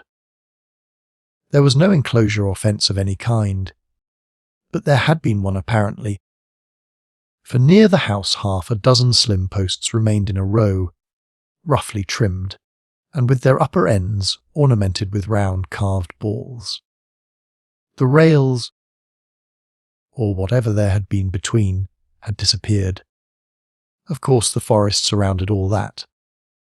The river bank was clear, and on the waterside I saw a white man under a hat like a cart, wheel beckoning persistently with his whole arm. Examining the edge of the forest above and below, I was almost certain I could see movements, human forms gliding here and there.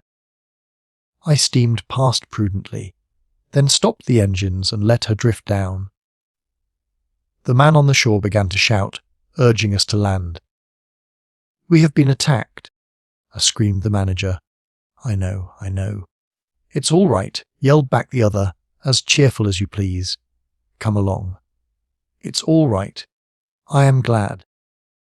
His aspect reminded me of something I had seen, something funny I had seen somewhere. As I maneuvered to get alongside, I was asking myself, what does this fellow look like? Suddenly I got it. He looked like a harlequin. His clothes had been made of some stuff that was brown holland probably, but it was covered with patches all over, with bright patches blue, red, and yellow, patches on the back, patches on the front, patches on elbows, on knees, coloured binding around his jacket, scarlet edging at the bottom of his trousers. And the sunshine made him look extremely gay and wonderfully neat withal, because you could see how beautifully all this patching had been done.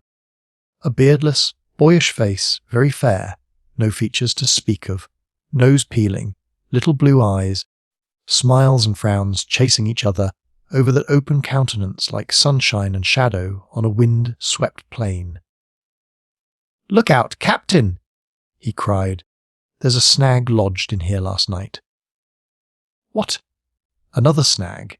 I confess I swore shamefully. I had nearly holed my cripple to finish off the charming trip. The harlequin on the bank turned his little pug nose up to me. "You English?"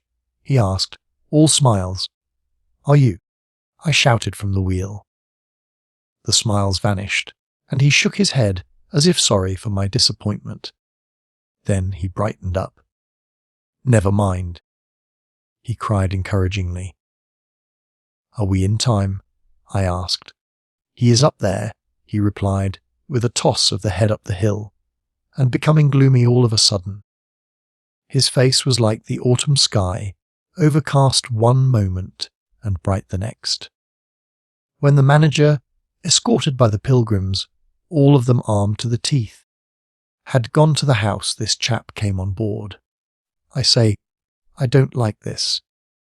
"These natives are in the bush," I said. He assured me earnestly it was all right. "They are simple people," he added. "Well, I am glad you came. It took me all my time to keep them off." "But you said it was all right," I cried. "Oh, they meant no harm," he said, and as I stared he corrected himself. "Not exactly." Then vivaciously, "My faith, your pilot house wants a clean up."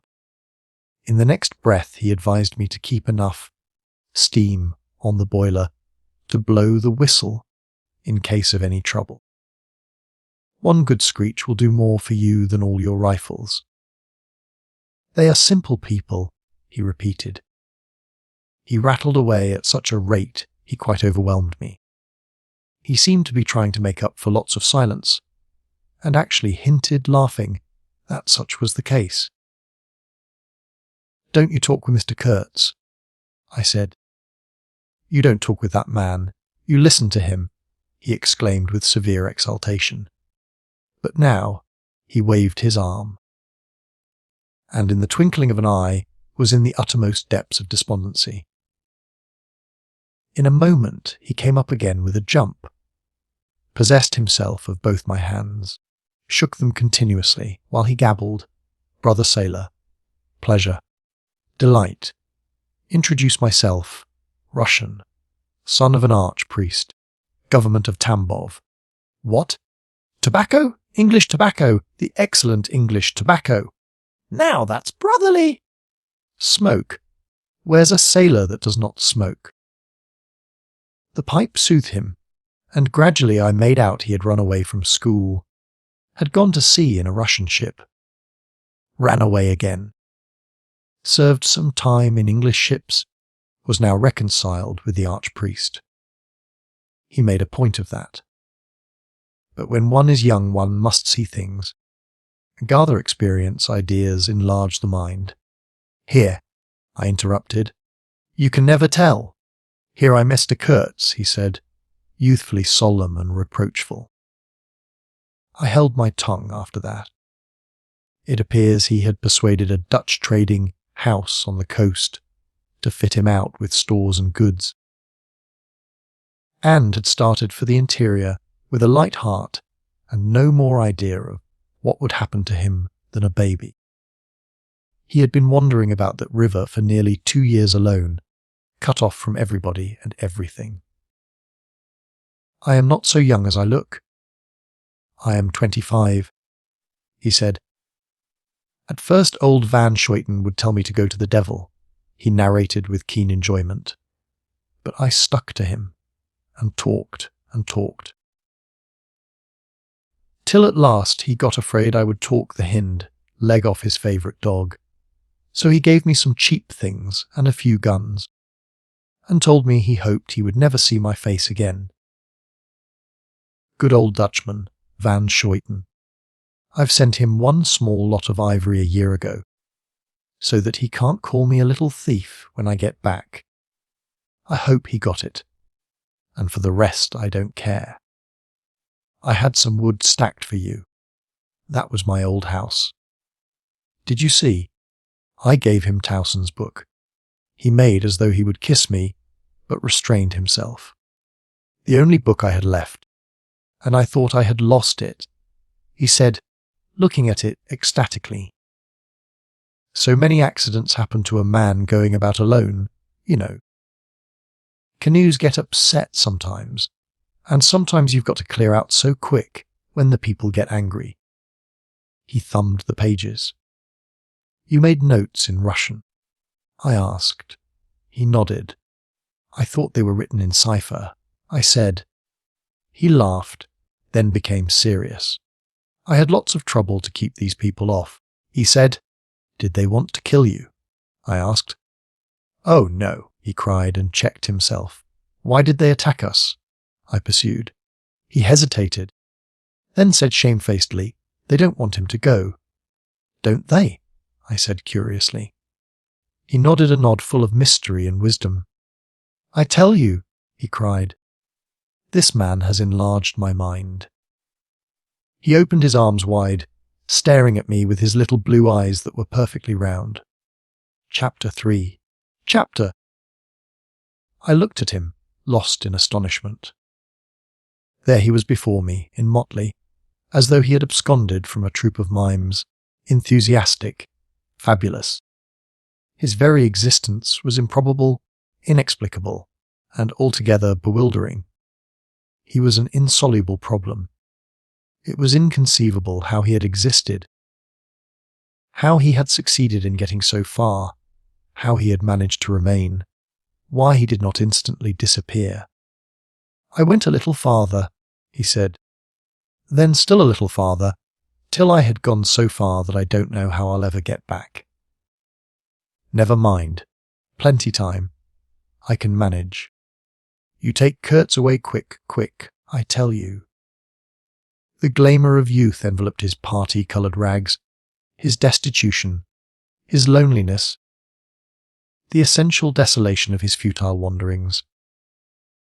For months, for years, his life hadn't been worth a day's purchase, and there he was gallantly, thoughtlessly alive, to all appearances indestructible, solely by the virtue of his few years, and of his unreflecting audacity. I was seduced into something like admiration, like envy. Glamour urged him on, Gloma kept him unscathed. He surely wanted nothing from the wilderness but space to breathe in and to push on through. His need was to exist, and to move onwards at the greatest possible risk and with a maximum of privation. If the absolutely pure, uncalculating, unpractical spirit of adventure had ever ruled a human being, it ruled this bepatched youth. I almost envied him the possession of this modest and clear flame. It seemed to have consumed all thought of self so completely that, even while he was talking to you, you forgot that it was he, the man before your eyes, who had gone through these things. I did not envy him his devotion to Kurtz, though.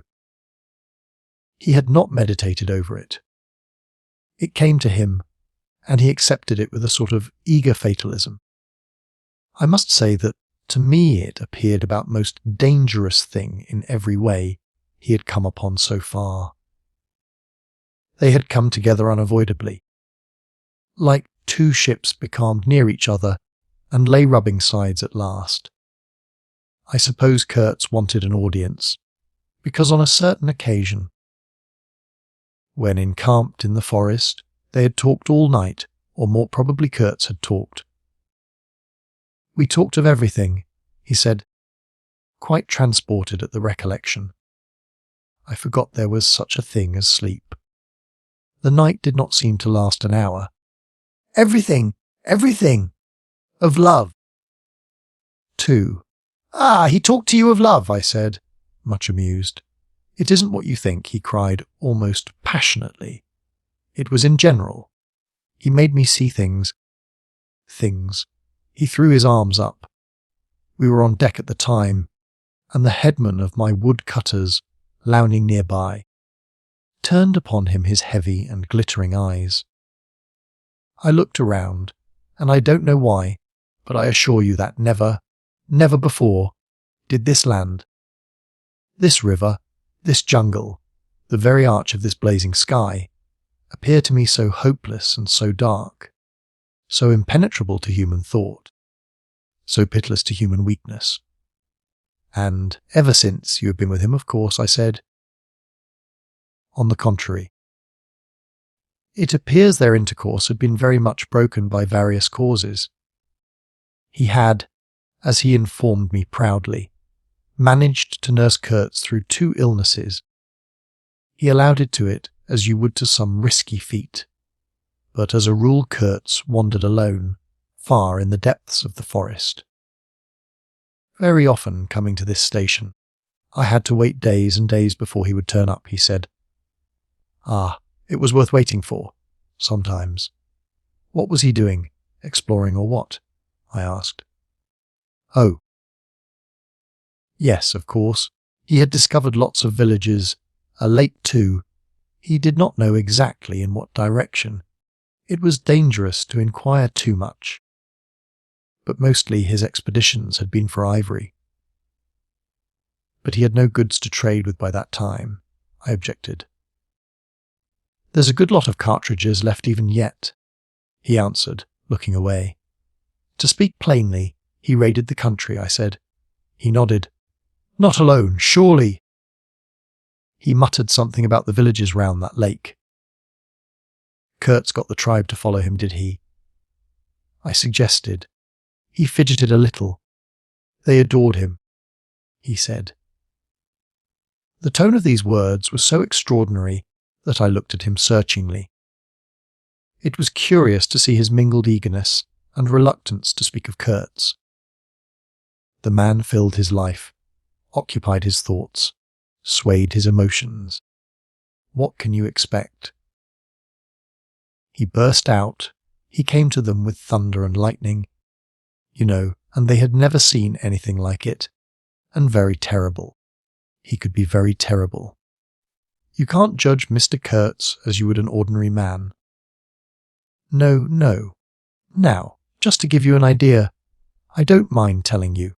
He wanted to shoot me, too, one day, but I don't judge him. Shoot you, I cried. What for? Well, I had a small lot of ivory the chief of that village near my house gave me. You see, I used to shoot game for them. Well, he wanted it, and wouldn't hear reason. He declared he would shoot me unless I gave him the ivory, and then cleared out of the country, because he could do so, and had a fancy for it, and there was nothing on earth to prevent him killing whom he jolly well pleased. And it was true, too. I gave him the ivory. What did I care? But I didn't clear out. No, I couldn't leave him. I had to be careful, of course, till we got friendly again for a time. He had his second illness then. Afterwards I had to keep out of the way, but I didn't mind. He was living for the most part in those villages on the lake. When he came down to the river, sometimes he would take to me, and sometimes it was better for me to be careful. This man suffered too much. He hated all this, and somehow he couldn't get away. When I had a chance, I begged him to try and leave while there was time. I offered to go back with him. And he would say yes, and then he would remain, go off on another ivory hunt, disappear for weeks. Forget himself amongst these people, forget himself, you know. Why? He's mad, I said. He protested indignantly. Mr. Kurtz couldn't be mad. If I had heard him talk, only 2 days ago, I wouldn't dare hint at such a thing. I had taken up binoculars while we talked, and was looking at the shore, sweeping the limit of the forest at each side, and at the back of the house. The consciousness of there being people in that bush, so silent, so quiet, as silent and quiet as the ruined house on the hill, made me uneasy. There was no sign on the face of nature of this amazing tale, that was not so much told as suggested to me in desolate exclamations, completed by shrugs, in interrupted phrases, in hints ending in deep sighs. The woods were unmoved, like a mask, heavy, like the closed door of a prison. They looked with their air of hidden knowledge, of patient expectation, of unapproachable silence. The Russian was explaining to me that it was only lately that Mr. Kurtz had come down to the river, bringing along with him all the fighting men of that lake tribe. He had been absent for several months, getting himself adored, I suppose, and had come down unexpectedly, with the intention to all appearance of making a raid, either across the river or downstream. Evidently the appetite for more ivory had got the better of the, what shall I say, less material aspirations. However, he had got much worse suddenly. I heard he was lying helpless, and so I came up, took my chance, said the Russian. Oh, he is bad, very bad. I directed my glass to the house. There were no signs of life, but there was the ruined roof, the long mud wall peeping above the grass, with 3 little square window holes, no 2 of the same size, all this brought within reach of my hand, as it were. And then I made a brusque movement, and one of the remaining posts of that vanished fence leaped up in the field of my glass.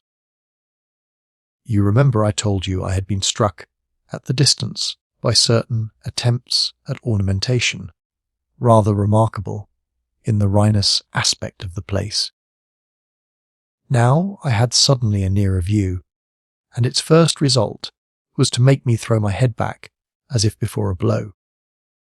Then I went carefully from post to post with my glass, and I saw my mistake. These round knobs were not ornamental, but symbolic.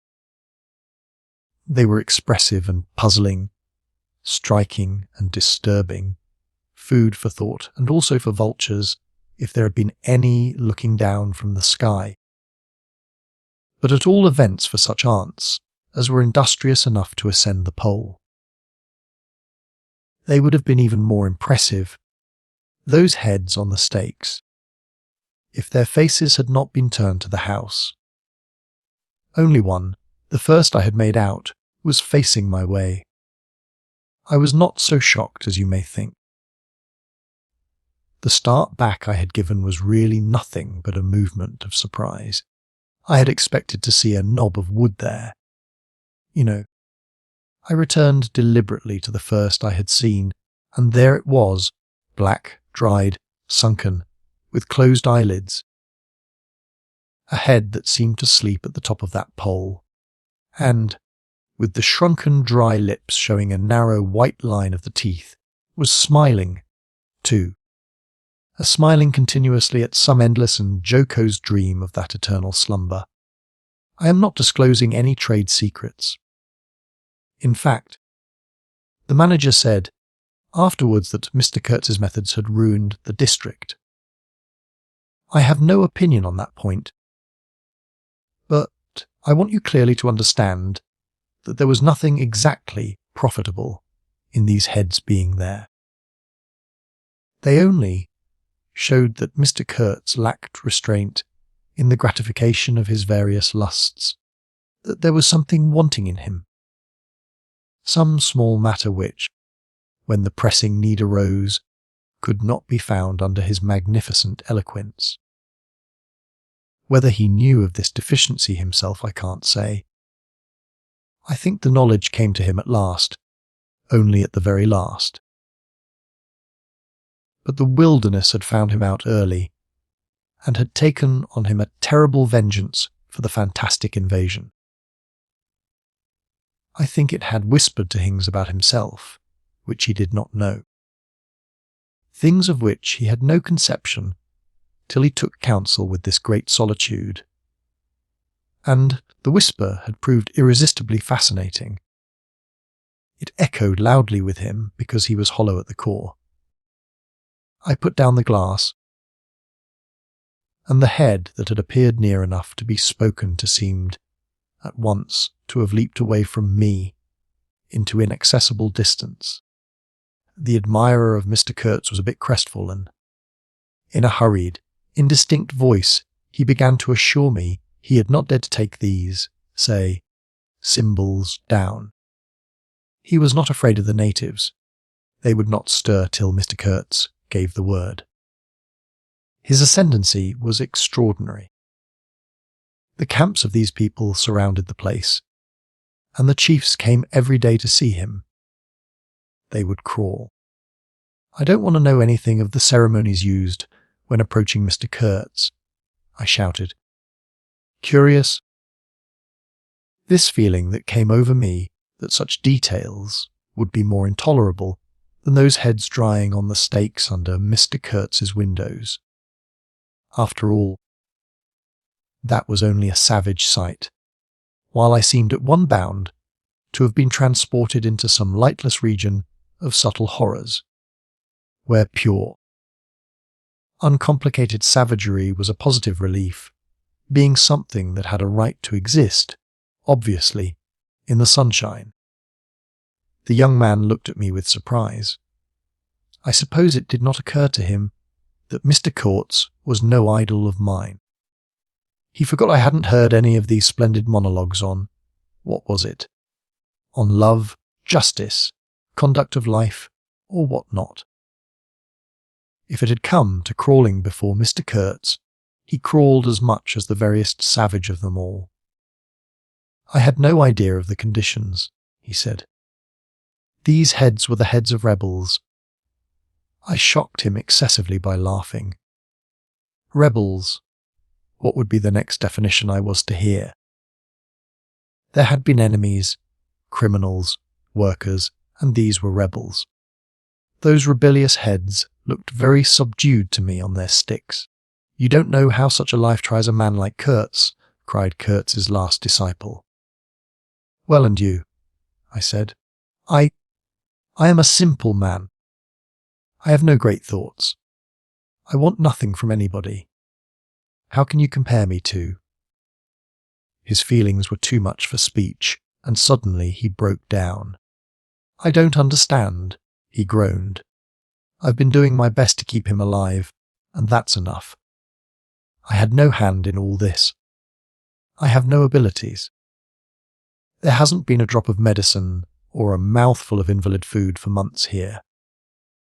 He was shamefully abandoned. A man like this, with such ideas. Shamefully, I haven't slept for the last 10 nights. His voice lost itself in the calm of the evening.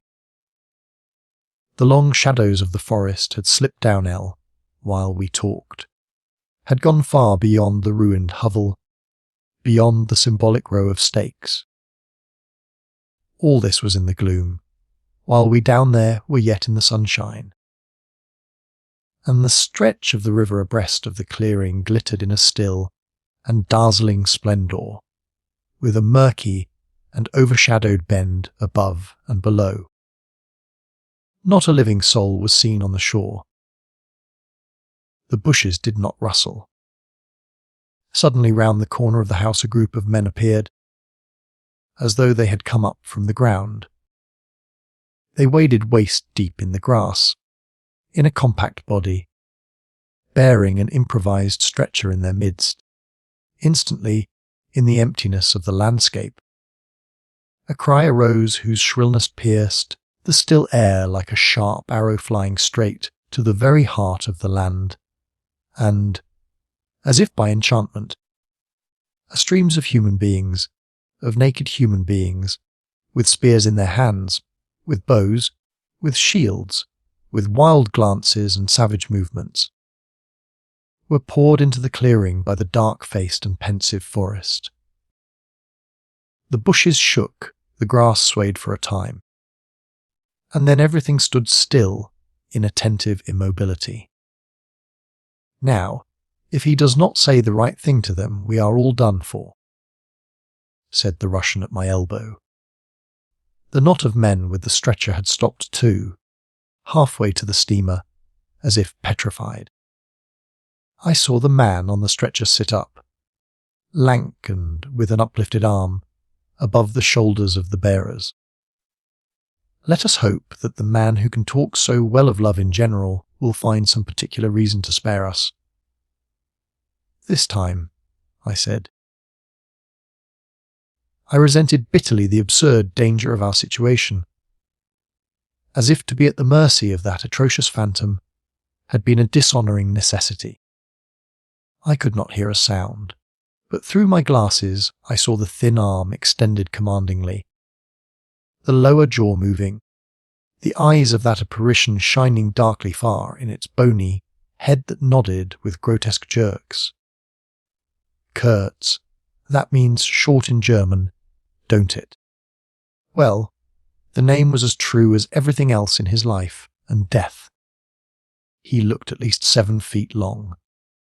His covering had fallen off, and his body emerged from it pitiful and appalling as from a winding sheet.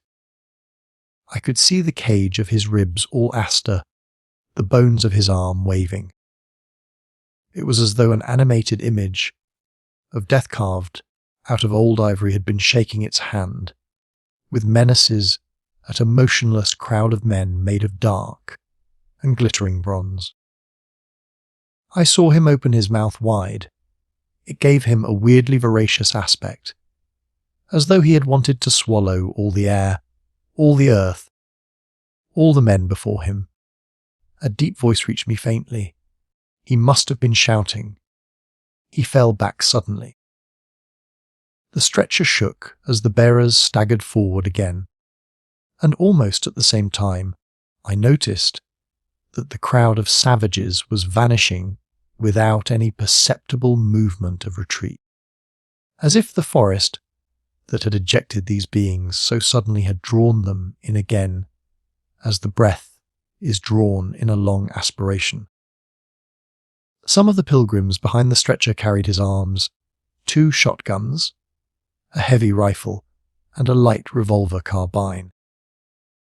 The thunderbolts of that pitiful Jupiter. The manager bent over him murmuring as he walked beside his head.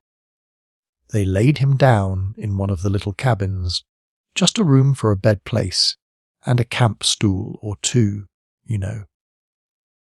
We had brought his belated correspondence, and a lot of torn envelopes and open letters littered his bed. His hand roamed feebly amongst these papers. I was struck by the fire of his eyes and the composed languor of his expression. It was not so much the exhaustion of disease. He did not seem in pain. This shadow looked satiated and calm, as though for the moment it had had its fill of all the emotions. He rustled one of the letters, and looking straight in my face said, "I am glad." Somebody had been writing to him about me. These special recommendations were turning up again. The volume of tone he emitted without effort, almost without the trouble of moving his lips, amazed me. A voice, a voice! It was grave, profound, vibrating, while the man did not seem capable of a whisper. However, he had enough strength in him, factitious no doubt, to very nearly make an end of us. As you shall hear directly, the manager appeared silently in the doorway. I stepped out at once, and he drew the curtain after me. The Russian, eyed curiously by the pilgrims, was staring at the shore. I followed the direction of his glance.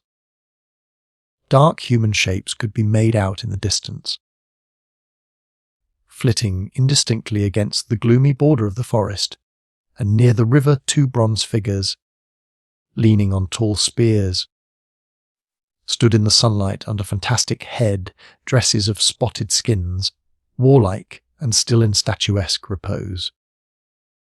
And from right to left along the lighted shore moved a wild and gorgeous apparition of a woman. She walked with measured steps, draped in striped and fringed cloths, treading the earth proudly, with a slight jingle and flash of barbarous ornaments. She carried her head high. Her hair was done in the shape of a helmet. She had brass leggings to the knee, brass wire gauntlets to the elbow, a crimson spot on her tawny cheek, innumerable necklaces of glass beads on her neck, bizarre things, charms, gifts of witch men, that hung about her, glittered and trembled at every step. She must have had the value of several elephant tusks upon her. She was savage and superb, wild-eyed and magnificent. There was something ominous and stately in her deliberate progress.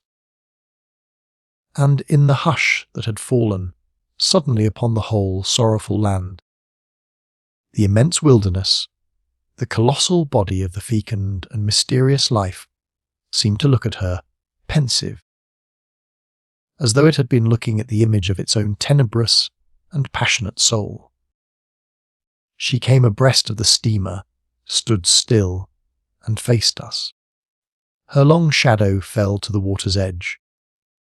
Her face had a tragic and fierce aspect of wild sorrow and of dumb pain mingled with the fear of some struggling, half-shaped resolve. She stood looking at us without a stir, and like the wilderness itself, with an air of brooding over an inscrutable purpose. A whole minute passed, and then she made a step forward. There was a low jingle, a glint of yellow metal, a sway of fringed draperies, and she stopped as if her heart had failed her. The young fellow by my side growled. The pilgrims murmured at my back. She looked at us all as if her life had depended upon the unserving steadiness of her glance. Suddenly she opened her bared arms and threw them up rigid above her head, as though in uncontrollable desire to touch the sky. And at the same time the swift shadows darted out on the earth, swept around on the river, gathering the steamer into a shadowy embrace. A formidable silence hung over the scene. She turned away slowly, walked on, following the bank, and passed into the bushes to the left. Once only her eyes gleamed back at us in the dusk of the thickets before she disappeared. If she had offered to come aboard, I really think I would have tried to shoot her, said the man of patches, nervously. I have been risking my life every day for the last fortnight to keep her out of the house. She got in one day and kicked up a row about those miserable rags I picked up in the storeroom to mend my clothes with. I wasn't decent. At least it must have been that, for she talked like a fury to Kurtz for an hour, pointing at me now and then. I don't understand the dialect of this tribe. Luckily for me, I fancy Kurtz felt too ill that day to care, or there would have been mischief. I don't understand. No, it's too much for me. Ah, well, it's all over now. At this moment I heard Kurt's deep voice behind the curtain. Save me! Save the ivory, you mean? Don't tell me! Save me! Why, I've had to save you! You are interrupting my plans now. Sick. Not so sick as you would like to believe. Never mind. I'll carry my ideas out yet. I will return. I'll show you what can be done. You with your little peddling notions. You are interfering with me. I will return. The manager came out. He did me the honour to take me under the arm and lead me aside. He is very low, he said. He considered it necessary to sigh, but neglected to be consistently sorrowful. We have done all we could for him, haven't we? But there is no disguising the fact. Mr. Kurtz has done more harm than good to the company. He did not see the time was not ripe for vigorous action. Cautiously, that's my principle. We must be cautious yet. The district is closed to us for a time. Deplorable. Upon the whole, the trade will suffer. I don't deny there is a remarkable quantity of ivory, mostly fossil. We must save it, at all events, but look how precarious the position is, and why. Because the method is unsound. Do you, said I, looking at the shore, call it unsound method? Without doubt, he exclaimed hotly. Don't you? No method at all, I murmured after a while. Exactly, he exulted. I anticipated this. Shows a complete want of judgment. It is my duty to point it out in the proper quarter. Oh, said I, that fellow, what's his name? The brickmaker will make a readable report for you. He appeared confounded for a moment. It seemed to me I had never breathed an atmosphere so vile, and I turned mentally to Kurtz for relief. Positively for relief. Nevertheless, I think Mr. Kurtz is a remarkable man, I said with emphasis. He started, dropped on me a heavy glance. I said very quietly he was, and turned his back on me. My hour of favour was over. I found myself lumped along with Kurtz as a partisan of methods for which the time was not ripe. I was unsound! Ah! But it was something to have at least a choice of nightmares. I had turned to the wilderness really, not to Mr. Kurtz, who, I was ready to admit, was as good as buried. And for a moment it seemed to me as if I also were buried in a vast grave full of unspeakable secrets. I felt an intolerable weight oppressing my breast. The smell of the damp earth, the unseen presence of victorious corruption, the darkness of an impenetrable night. The Russian tapped me on the shoulder. I heard him mumbling and stammering something about brother seaman. Couldn't conceal knowledge of matters that would affect Mr. Kurtz's reputation. I waited. For him evident Mr. Kurtz not in his grave. I suspect that for him Mr. Kurtz was one of the immortals. Well, said I at last, speak out. As it happens, I am Mr. Kurtz's friend, in a way. He stated with a good deal of formality that had we not been of the same profession, he would have kept the matter to himself without regard to consequences. He suspected there was an active ill will towards him on the part of these white men that, You are right, I said, remembering a certain conversation I had overheard. The manager thinks you ought to be hanged. He showed a concern at this intelligence which amused me at first. I had better get out of the way quietly, he said earnestly. I can do no more for Kurtz now, and they would soon find some excuse. What's to stop them? There's a military post 300 miles from here. Well, upon my word, said I, perhaps you had better go if you have any friends amongst the savages nearby. Plenty, he said. They are simple people. And I want nothing, you know. He stood biting his lip, then. I don't want any harm to happen to these whites here. But of course I was thinking of Mr. Kurtz's reputation. But you are a brother seaman, and all right, said I, after a time. Mr. Kurtz's reputation is safe with me. I did not know how truly I spoke. He informed me, lowering his voice, that it was Kurtz who had ordered the attack to be made on the steamer. He hated sometimes the idea of being taken away, and then again. But I don't understand these matters. I am a simple man. He thought it would scare you away, that you would give it up, thinking him dead. I could not stop him. Oh, I had an awful time of it this last month. Very well, I said. He is all right now? Yes, he muttered, not very convinced apparently. Thanks, said I shall keep my eyes open. But quiet, eh? He urged anxiously. It would be awful for his reputation if anybody here. I promised a complete discretion with great gravity. I have a canoe and 3 black fellows waiting not very far. I am off. Could you give me a few Martini Henry cartridges? I could, and did, with proper secrecy. He helped himself, with a wink at me, to a handful of my tobacco. Between sailors, you know, good English tobacco. At the door of the pilot house he turned round. I say, haven't you a pair of shoes you could spare? He raised one leg.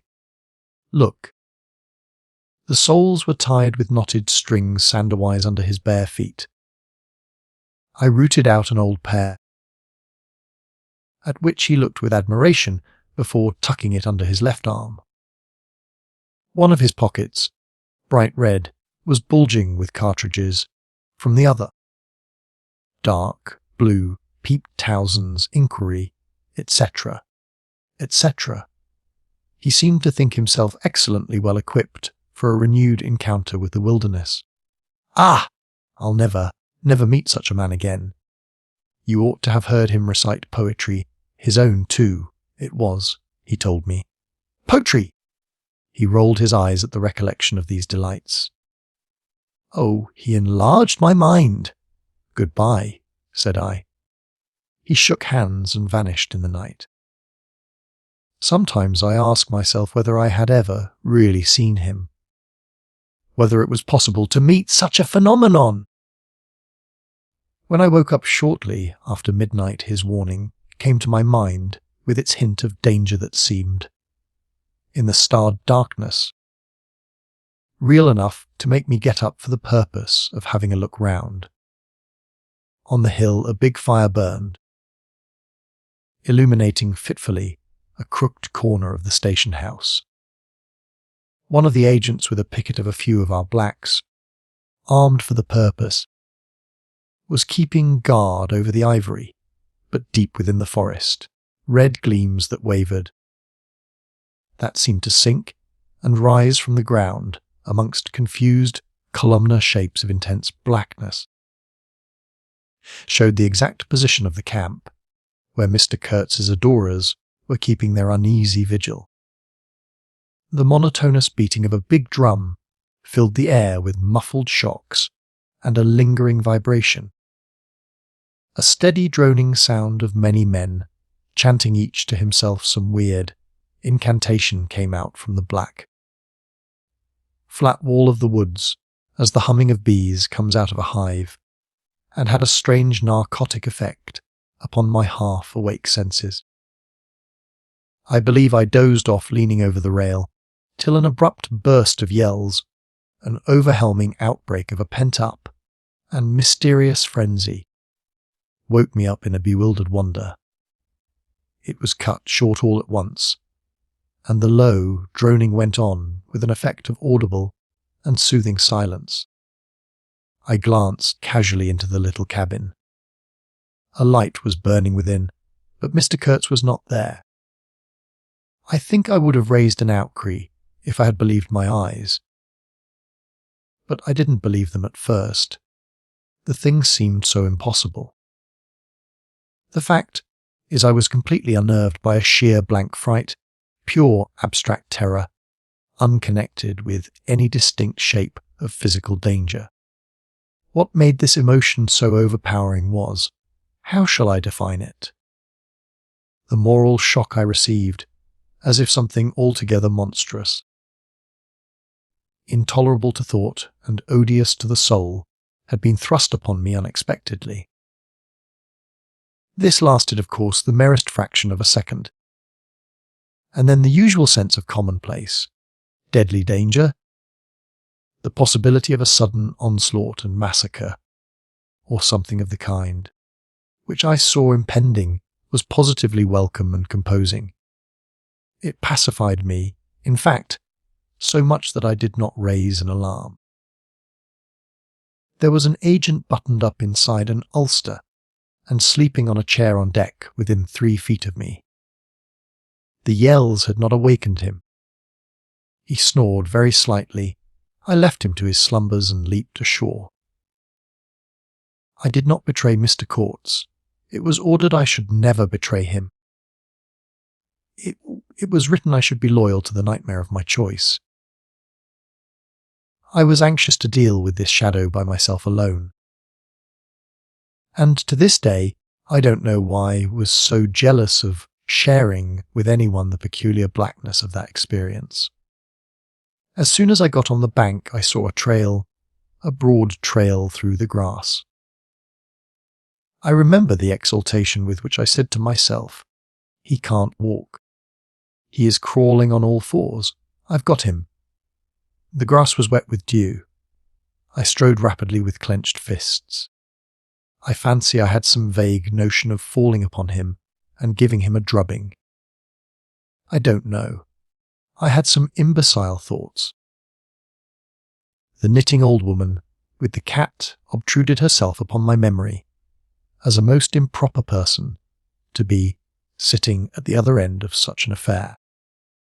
I saw a row of pilgrims squirting lead in the air out of Winchesters held to the hip. I thought I would never get back to the steamer, and imagined myself living alone and unarmed in the woods to an advanced age. Such silly things, you know.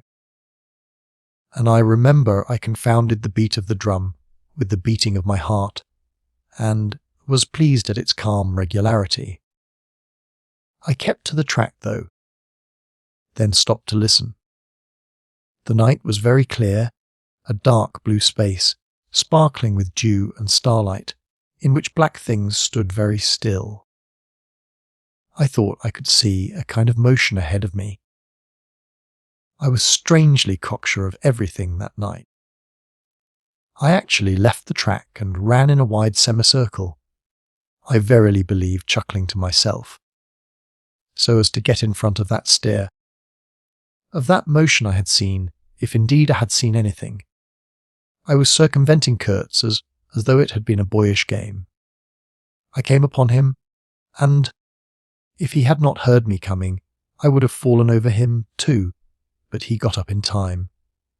He rose, unsteady, long, pale, indistinct, like a vapour exhaled by the earth, and swayed slightly, misty and silent before me, while at my back the fires loomed between the trees, and the murmur of many voices issued from the forest. I had cut him off cleverly, but when actually confronting him, I seemed to come to my senses.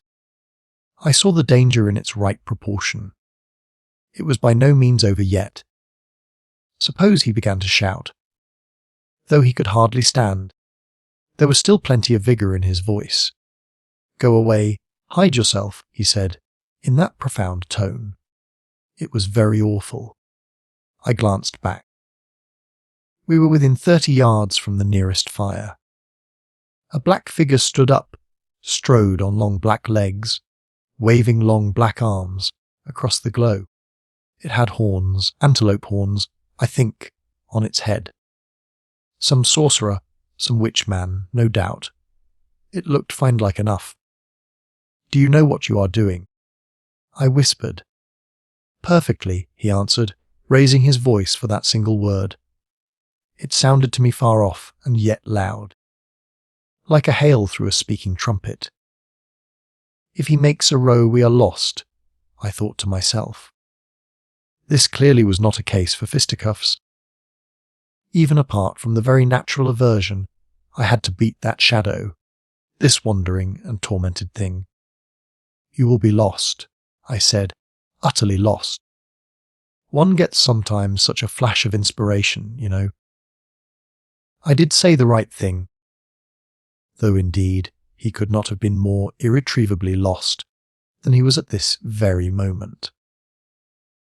When the foundations of our intimacy were being laid, to endure, even to the end, even beyond, I had immense plans, he muttered irresolutely. "Yes," said I. "But if you try to shout, I'll smash your head with." There was not a stick or a stone near. "I will throttle you for good," I corrected myself. I was on the threshold of great things, he pleaded, in a voice of longing, with a wistfulness of tone that made blood run cold. "And now for this stupid scoundrel. Your success in Europe is assured in any case," I affirmed steadily. I did not want to have the throttling of him. You understand, and indeed it would have been very little use for any practical purpose.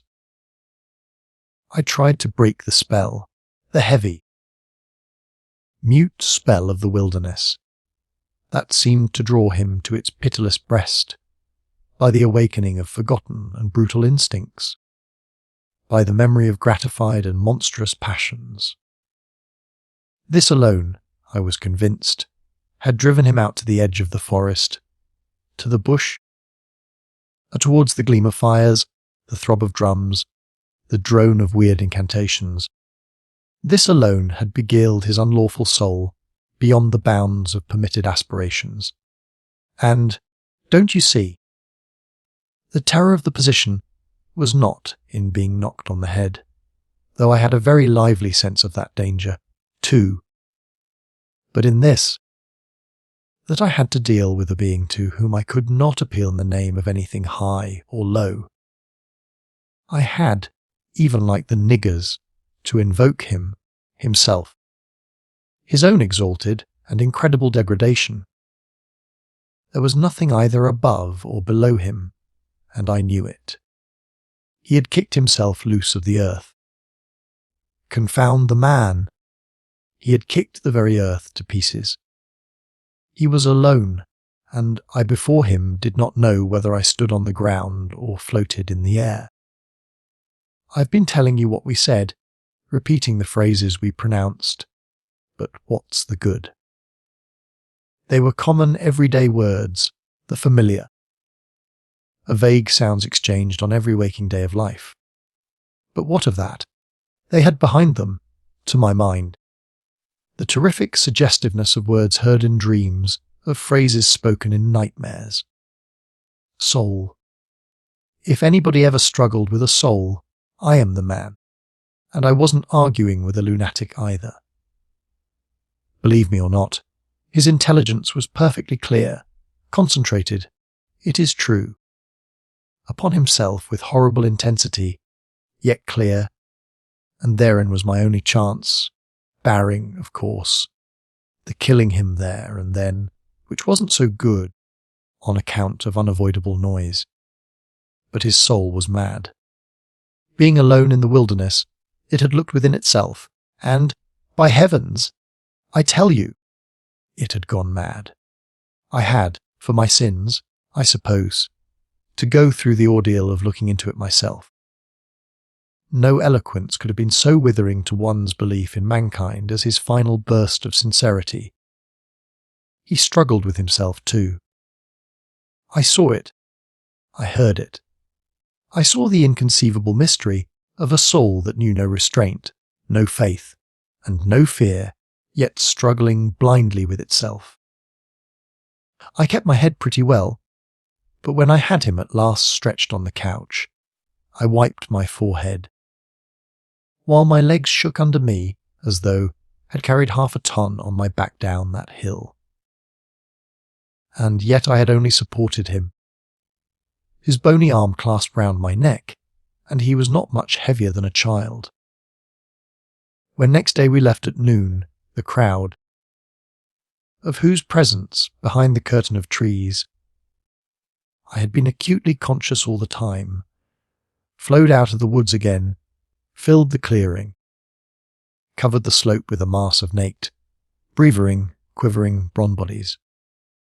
I steamed up a bit, then swung downstream, and 2,000 eyes followed the evolutions of the splashing, thumping, fierce river demon beating the water with its terrible tail and breathing black smoke into the air. In front of the first rank, along the river, 3 men, plastered with bright earth from head to foot, strutted to and from restlessly. When we came abreast again, they faced the river, stamped their feet, nodded their horned heads, swayed their scarlet bodies. They shook towards the fierce river demon a bunch of black feathers, a mangy skin with a pendant tail, something that looked a dried gourd. They shouted periodically, together strings of amazing words that resembled no sounds of human language, and the deep murmurs of the crowd, interrupted suddenly, were like the responses of some satanic litany. We had carried Kurtz into the pilot house. There was more air there. Lying on the couch, he stared through the open shutter. There was an eddy in the mass of human bodies, and the woman with helmeted head and tawny cheeks rushed out to the very brink of the stream. She put out her hands, shouted something, and all that wild mob took up the shout in a roaring chorus of articulated, rapid, breathless utterance. "Do you understand this?" I asked. He kept on looking out past me with fiery, longing eyes, with a mingled expression of wistfulness and hate. He made no answer, but I saw a smile of indefinable meaning, appear on his colourless lips that a moment after twitched convulsively. "Do I not?" he said slowly, gasping, as if the words had been torn out of him by a supernatural power. I pulled the string of the whistle, and I did this because I saw the pilgrims on deck getting out their rifles with an air of anticipating a jolly lark. At the sudden screech there was a movement of abject terror through that wedged mass of bodies. Don't you frighten them away," cried someone on deck disconsolately. I pulled the string time after time. They broke and ran, they leaped, they crouched, they swerved. They dodged the flying terror of the sound. The 3 red chaps had fallen flat, face down on the shore, as though they had been shot dead. Only the barbarous and superb woman did not so much as flinch, and stretched tragically her bare arms after us over the sombre and glittering river. And then that imbecile crowd down on the deck started their little fun, and I could see nothing more for smoke. The brown current ran swiftly out of the heart of darkness, bearing us down towards the sea with twice the speed of our upward progress. And Kurtz's life was running swiftly, too, ebbing out of his heart into the sea of inexorable time. The manager was very placid. He had no vital anxieties now. He took us both in with a comprehensive and satisfied glance.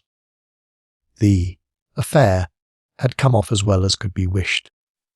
I saw the time approaching when I would be left alone of the party of unsound method. The pilgrims looked upon me with disfavour. I was, so to speak, numbered with the dead.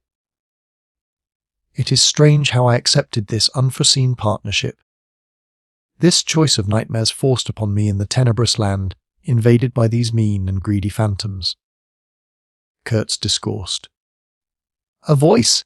A voice! It rang deep to the very last. It survived his strength to hide in the magnificent folds of eloquence the barren darkness of his heart. Oh, he struggled! He struggled. The wastes of his weary brain were haunted by shadowy images now. Images of wealth and fame revolving obsequiously round his unextinguishable gift of noble and lofty expression. My intended, my station, my career.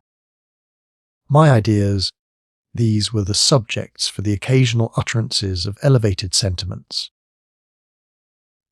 The shade of the original Kurtz frequented the bedside of the hollow sham, whose fate it was to be buried presently in the mould of primeval earth.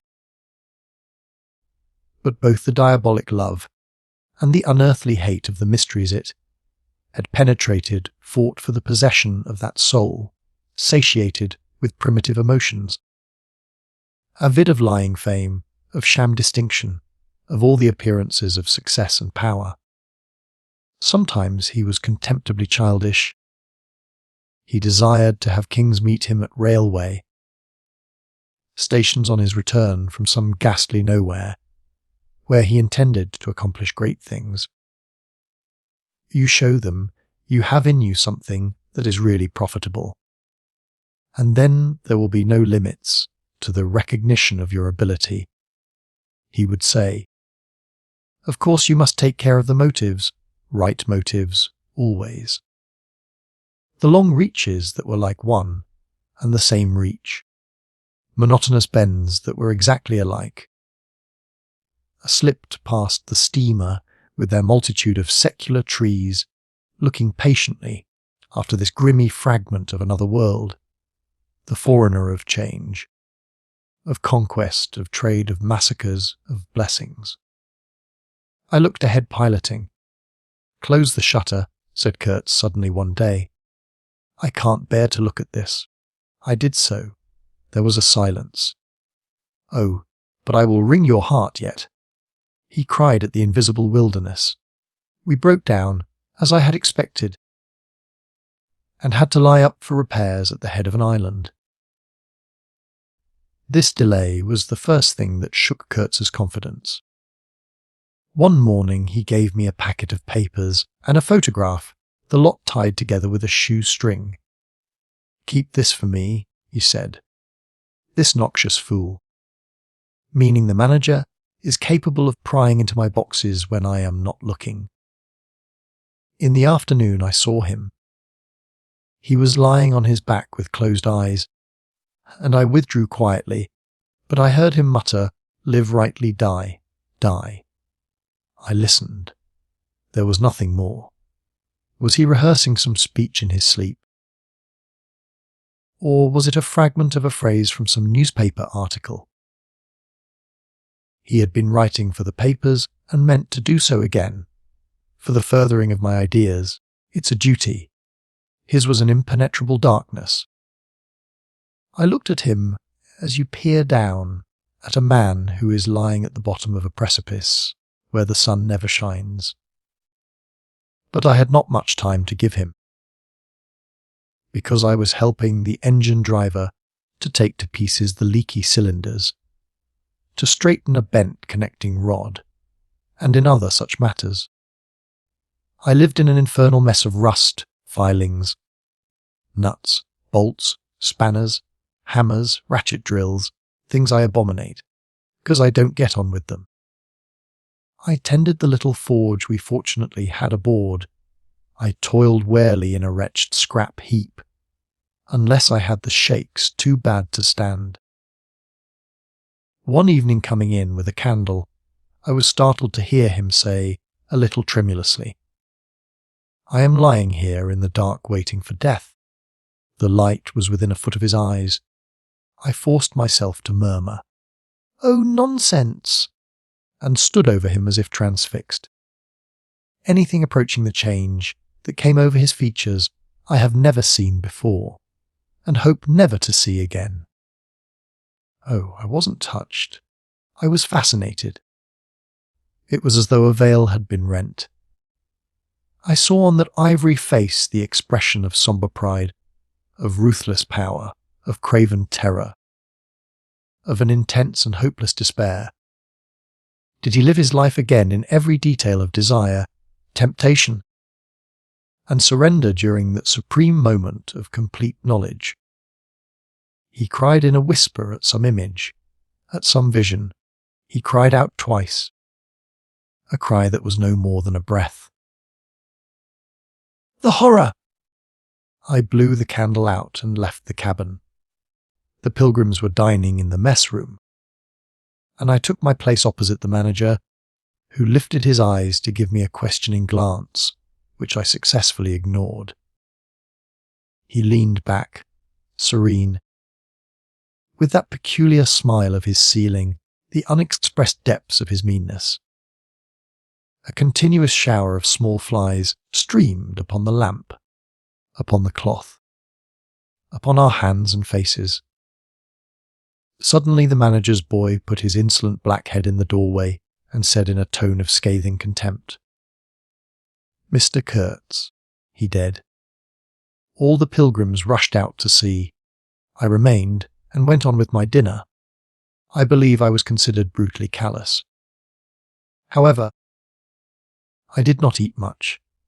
There was a lamp in there, light, don't you know, and outside it was so beastly dark. I went no more near the remarkable man who had pronounced a judgment upon the adventures of his soul on this earth. The voice was gone. What else had been there? But I am of course aware that next day the pilgrims buried something in a muddy hole, and then they very nearly buried me. However, as you see, I did not go to join Kurtz there and then. I did not. I remained to dream the nightmare out to the end, and to show my loyalty to Kurtz once more. Destiny! My destiny! Droll thing life is, that mysterious arrangement of merciless logic for a futile purpose. The most you can hope from it is some knowledge of yourself. That comes too late, a crop of unextinguishable regrets. I have wrestled with death. It is the most unexciting contest you can imagine. It takes place in an impalpable greenness, with nothing underfoot, with nothing around. Without spectators, without claimer, without glory, without the great desire of victory, without the great fear of defeat. In a sickly atmosphere of tepid scepticism, without much belief in your own right, and still less in that of your adversary. If such is the form of ultimate wisdom, then life is a greater riddle than some of us think it to be. I was within a hair's breadth of the last opportunity for pronouncement, and I found with humiliation that probably I would have nothing to say. This is the reason why I affirm that Kurtz was a remarkable man. He had something to say. He said it, since I had peeped over the edge myself. I understand better the meaning of his stare, that could not see the flame of the candle, but was wide enough to embrace the whole universe, piercing enough to penetrate all the hearts that beat in the darkness. He had summed up, he had judged. The horror! He was a remarkable man. After all, this was the expression of some sort of belief. It had candour, it had conviction, it had a vibrating note of revolt in its whisper. It had the appalling face of a glimpsed truth, the strange commingling of desire and hate. And it is not my own extremity I remember best. A vision of greyness, without form, filled with physical pain, and a careless contempt for the evanescence of all things, even of this pain itself. No, it is his extremity that I seem to have lived through. True, he had made that last stride, he had stepped over the edge, while I had been permitted to draw back my hesitating foot. And perhaps in this is the whole difference, perhaps all the wisdom, and all truth, and all sincerity are just compressed into that inappreciable moment of time in which we step over the threshold of the invisible. Perhaps, I like to think my summing up would not have been a word of careless contempt. Better his cry, much better. It was an affirmation, a moral victory paid for by innumerable defeats, by abominable terrors, by abominable satisfactions. But it was a victory! That is why I have remained loyal to Kurtz to the last, and even beyond, when a long time after I heard once more, not his own voice, but the echo of his magnificent eloquence thrown to me from a soul as translucently pure as a cliff of crystal. No, they did not bury me, though there is a period of time which I remember mistily, with a shuddering wonder, like a passage through some inconceivable world that had no hope in it and no desire. I found myself back in the sepulchral city, resenting the sight of people hurrying through the streets to filch a little money from each other, to devour their infamous cookery, to gulp their unwholesome beer, to dream their insignificant and silly dreams. They trespassed upon my thoughts. They were intruders whose knowledge of life was to me an irritating pretense, because I felt so sure they could not possibly know the things I knew. Their bearing, which was simply the bearing of commonplace individuals going about their business in the assurance of perfect safety, was offensive to me like the outrageous flauntings of folly in the face of a danger it is unable to comprehend. I had no particular desire to enlighten them, but I had some difficulty in restraining myself from laughing in their faces so full of stupid importance. I dare say I was not very well at that time. I tottered about the streets. There were various affairs to settle, grinning bitterly at perfectly respectable persons. I admit my behaviour was inexcusable, but then my temperature was seldom normal in these days. My dear aunt's endeavours to nurse up my strength seemed altogether beside the mark. It was not my strength that wanted nursing. It was my imagination that wanted soothing. I kept the bundle of papers given me by Kurtz, not knowing exactly what to do with it. His mother had died lately, watched over, as I was told, by his intended. A clean-shaved man, with an official manner and wearing gold-rimmed spectacles. Called on me one day and made inquiries, at first circuitous, afterwards suavely pressing, about what he was pleased to denominate certain documents. I was not surprised, because I had 2 rows with the manager on the subject out there. I had refused to give up the smallest scrap out of that package, and I took the same attitude with the spectacled man. He became darkly menacing at last, and with much heat argued that the company had the right to every bit of information about its territories, and said Mr. Kurtz's knowledge of unexplored regions must have been necessarily extensive and peculiar, owing to his great abilities and to the deplorable circumstances in which he had been placed. Therefore, I assured him Mr. Kurtz's knowledge, however extensive, did not bear upon the problems of commerce or administration. He invoked then the name of science. It would be an incalculable loss if, etc., etc. I offered him the report on the suppression of savage customs, with the postscriptum torn off. He took it up eagerly, but ended by sniffing at it with an air of contempt. "This is not what we had a right to expect," he remarked. "Expect nothing else," I said. "There are only private letters." He withdrew upon some threat of legal proceedings, and I saw him no more. But another fellow, calling himself Kurtz's cousin, appeared 2 days later, and was anxious to hear all the details about his dear relative's last moments.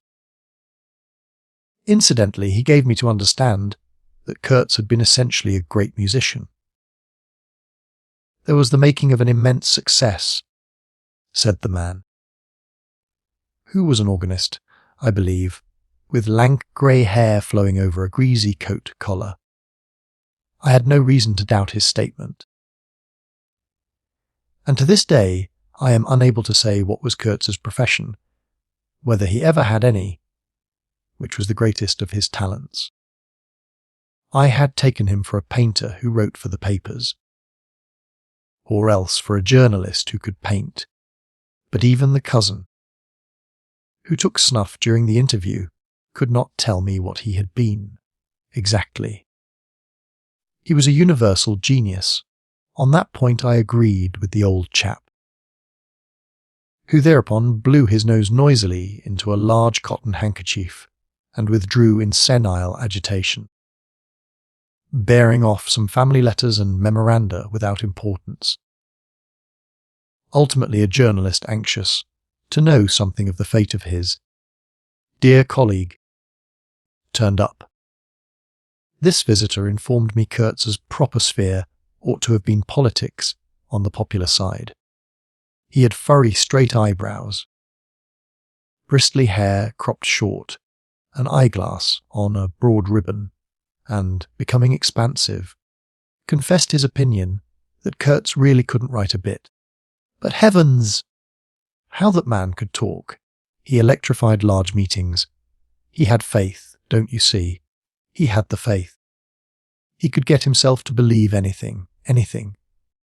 He would have been a splendid leader of an extreme party. "What party?" I asked. "Any party," answered the other. He was an extremist. "Did I not think so?" I assented. "Did I know?" he asked, with a sudden flash of curiosity, what it was that had induced him to go out there. "Yes," said I, and forthwith handed him the famous report for publication, if he thought fit. He glanced through it hurriedly, mumbling all the time, judged it would do, and took himself off with this plunder.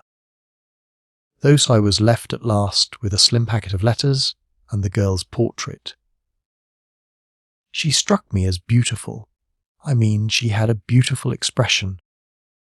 I know that the sunlight can be made to lie, too. Yet one felt that no manipulation of light and pose could have conveyed the delicate shade of truthfulness upon those features. She seemed ready to listen without mental reservation, without suspicion, without a thought for herself. I concluded I would go and give her back her portrait and those letters myself. Curiosity. Yes, and also some other feeling perhaps. All that had been Kurtz's had passed out of my hands. His soul, his body, his station, his plans, his ivory, his career. There remained only his memory and his intended, and I wanted to give that up, too, to the past, in a way. To surrender personally all that remained of him, with me, to that oblivion, which is the last word of our common fate. I don't defend myself. I had no clear perception of what it was I really wanted. Perhaps it was an impulse of unconscious loyalty, or the fulfillment of one of those ironic necessities that lurk in the facts of human existence. I don't know. I can't tell. But I went. I thought his memory was like the other memories of the dead that accumulate in every man's life.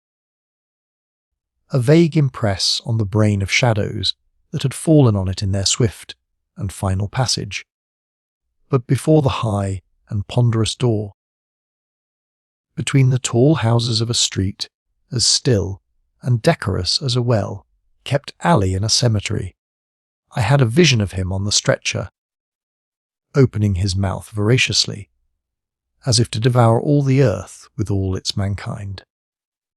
He lived then before me. He lived as much as he had ever lived. A shadow insatiable of splendid appearances, of frightful realities, a shadow darker than the shadow of the night, and draped nobly in the folds of a gorgeous eloquence. The vision seemed to enter the house with me, the stretcher, the phantom bearers, the wild crowd of obedient worshippers, the gloom of the forests, the glitter of the reach between the murky bends, the beat of the drum, regular and muffled like the beating of a heart, the heart of a conquering darkness. It was a moment of triumph for the wilderness, an invading and vengeful rush which, it seemed to me, I would have to keep back alone for the salvation of another soul. And the memory of what I had heard him say afar there, with the horned shapes stirring at my back, in the glow of fires, within the patient woods, those broken phrases came back to me, were heard again in their ominous and terrifying simplicity.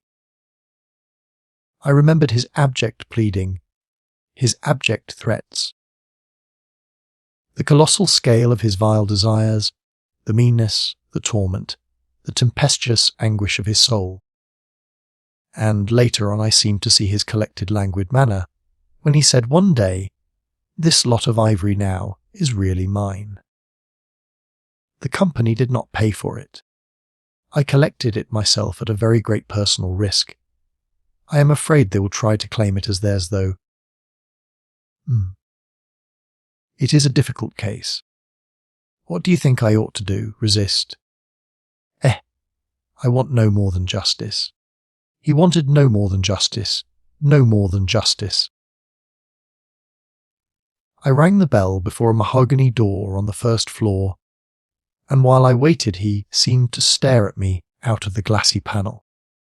Stare with that wide and immense stare embracing, condemning, loathing all the universe. I seemed to hear the whispered cry, "The horror! The horror!" The dusk was falling. I had to wait in a lofty drawing room with 3 long windows from floor to ceiling that were like 3 luminous and bedraped columns. The bent gilt legs and backs of the furniture shone in indistinct curves. The tall marble fireplace had a cold and monumental whiteness. A grand piano stood massively in a corner, with dark gleams on the flat surfaces, like a sombre and polished sarcophagus. A high door opened, closed. I rose. She came forward, all in black, with a pale head, floating towards me in the dusk. She was in mourning. It was more than a year since his death. More than a year since the news came. She seemed as though she would remember and mourn forever. She took both my hands in hers and murmured, "I had heard you were coming." I noticed she was not very young, I mean not girlish. She had a mature capacity for fidelity, for belief, for suffering. The room seemed to have grown darker, as if all the sad light of the cloudy evening had taken refuge on her forehead. This fair hair, this pale visage, this pure brow seemed surrounded by an ashy hole from which the dark eyes looked out at me. Their glance was guileless, profound, confident, and trustful.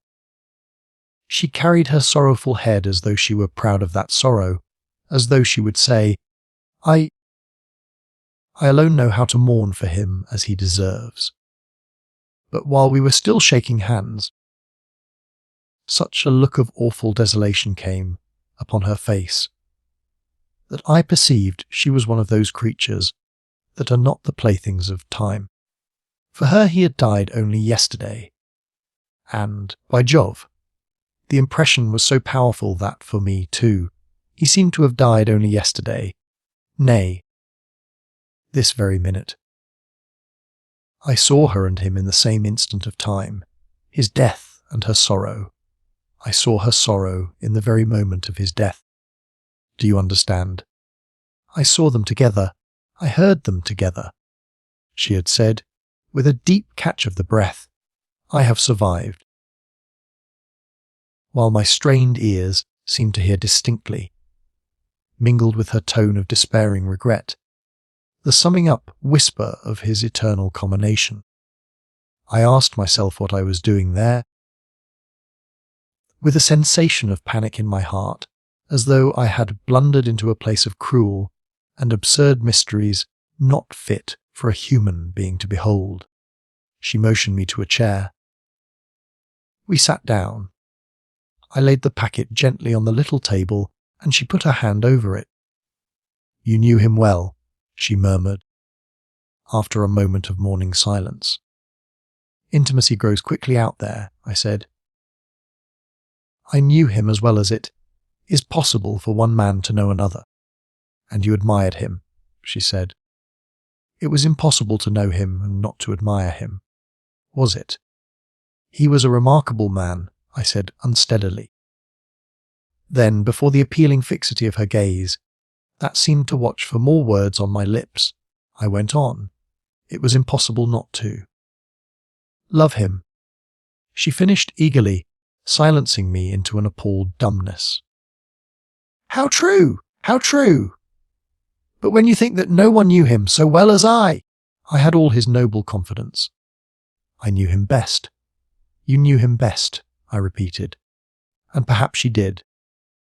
But with every word spoken the room was growing darker, and only her forehead, smooth and white, remained illumined by the inextinguishable light of belief and love. "You were his friend," she went on. "His friend," she repeated, a little louder. "You must have been if he had given you this and sent you to me. I feel I can speak to you, and oh, I must speak. I want you, you who have heard his last words, to know I have been worthy of him. It is not pride. Yes, I am proud to know I understood him better than anyone on earth. He told me so himself. And since his mother died, I have had no one to..." I listened. The darkness deepened. I was not even sure whether he had given me the right bundle. I rather suspect he wanted me to take care of another batch of his papers which, after his death, I saw the manager examining under the lamp. And the girl talked, easing her pain in the certitude of my sympathy. She talked as thirsty men drink. I had heard that her engagement with Kurtz had been disapproved by her people. He wasn't rich enough, or something. And indeed, I don't know whether he had not been a pauper all his life. He had given me some reason to infer that it was his impatience of comparative poverty that drove him out there. Who was not his friend who had heard him speak once? She was saying. He drew men towards him by what was best in them.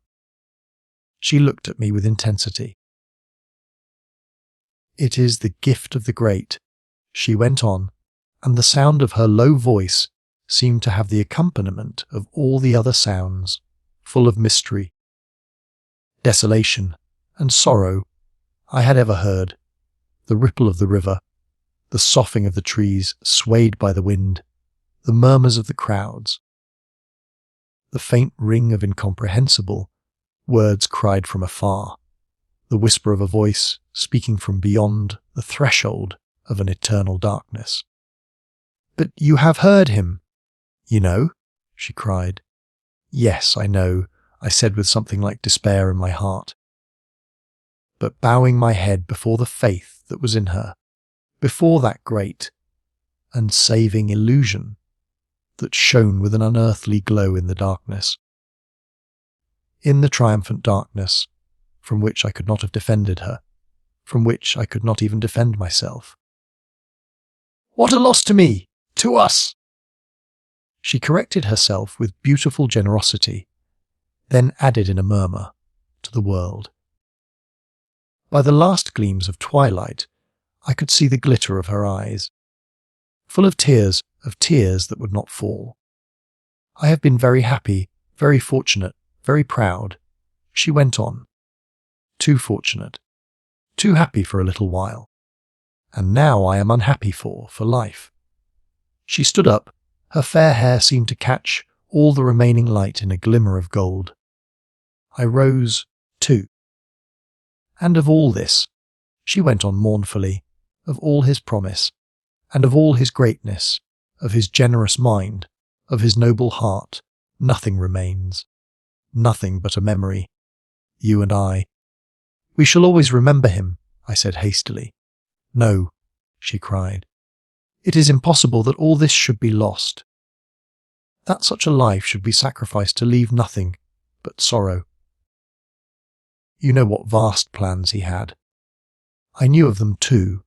I could not perhaps understand, but others knew of them. Something must remain. His words, at least, have not died. His words will remain," I said, "and his example." She whispered to herself. Men looked up to him, his goodness shone in every act. His example. "True," I said, "his example, too." "Yes, his example. I forgot that. But I do not. I cannot believe, not yet. I cannot believe that I shall never see him again, that nobody will see him again. Never, never, never." She put out her arms, if after a retreating figure, stretching them back and with clasped pale hands across the fading and narrow sheen of the window. "Never see him! I saw him clearly enough then. I shall see this eloquent phantom as long as I live, and I shall see her, too, a tragic and familiar shade, resembling in this gesture another one, tragic also, and bedecked with powerless charms, stretching bare brown arms over the glitter of the infernal stream, the stream of darkness." She said suddenly very low, "He died as he lived." "His end," said I, with dull anger stirring in me, "was in every way worthy of his life." "And I was not with him," she murmured. My anger subsided before a feeling of infinite pity. "Everything that could be done," I mumbled.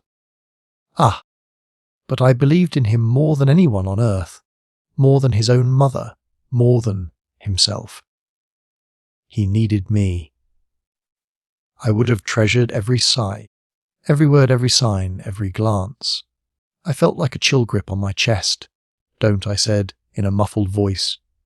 "Forgive me. I have mourned so long in silence, in silence.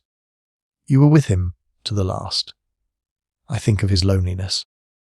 Nobody near to understand him as I would have understood. Perhaps no one to hear." "To the very end," I said shakily. I heard his very last words. I stopped in affright.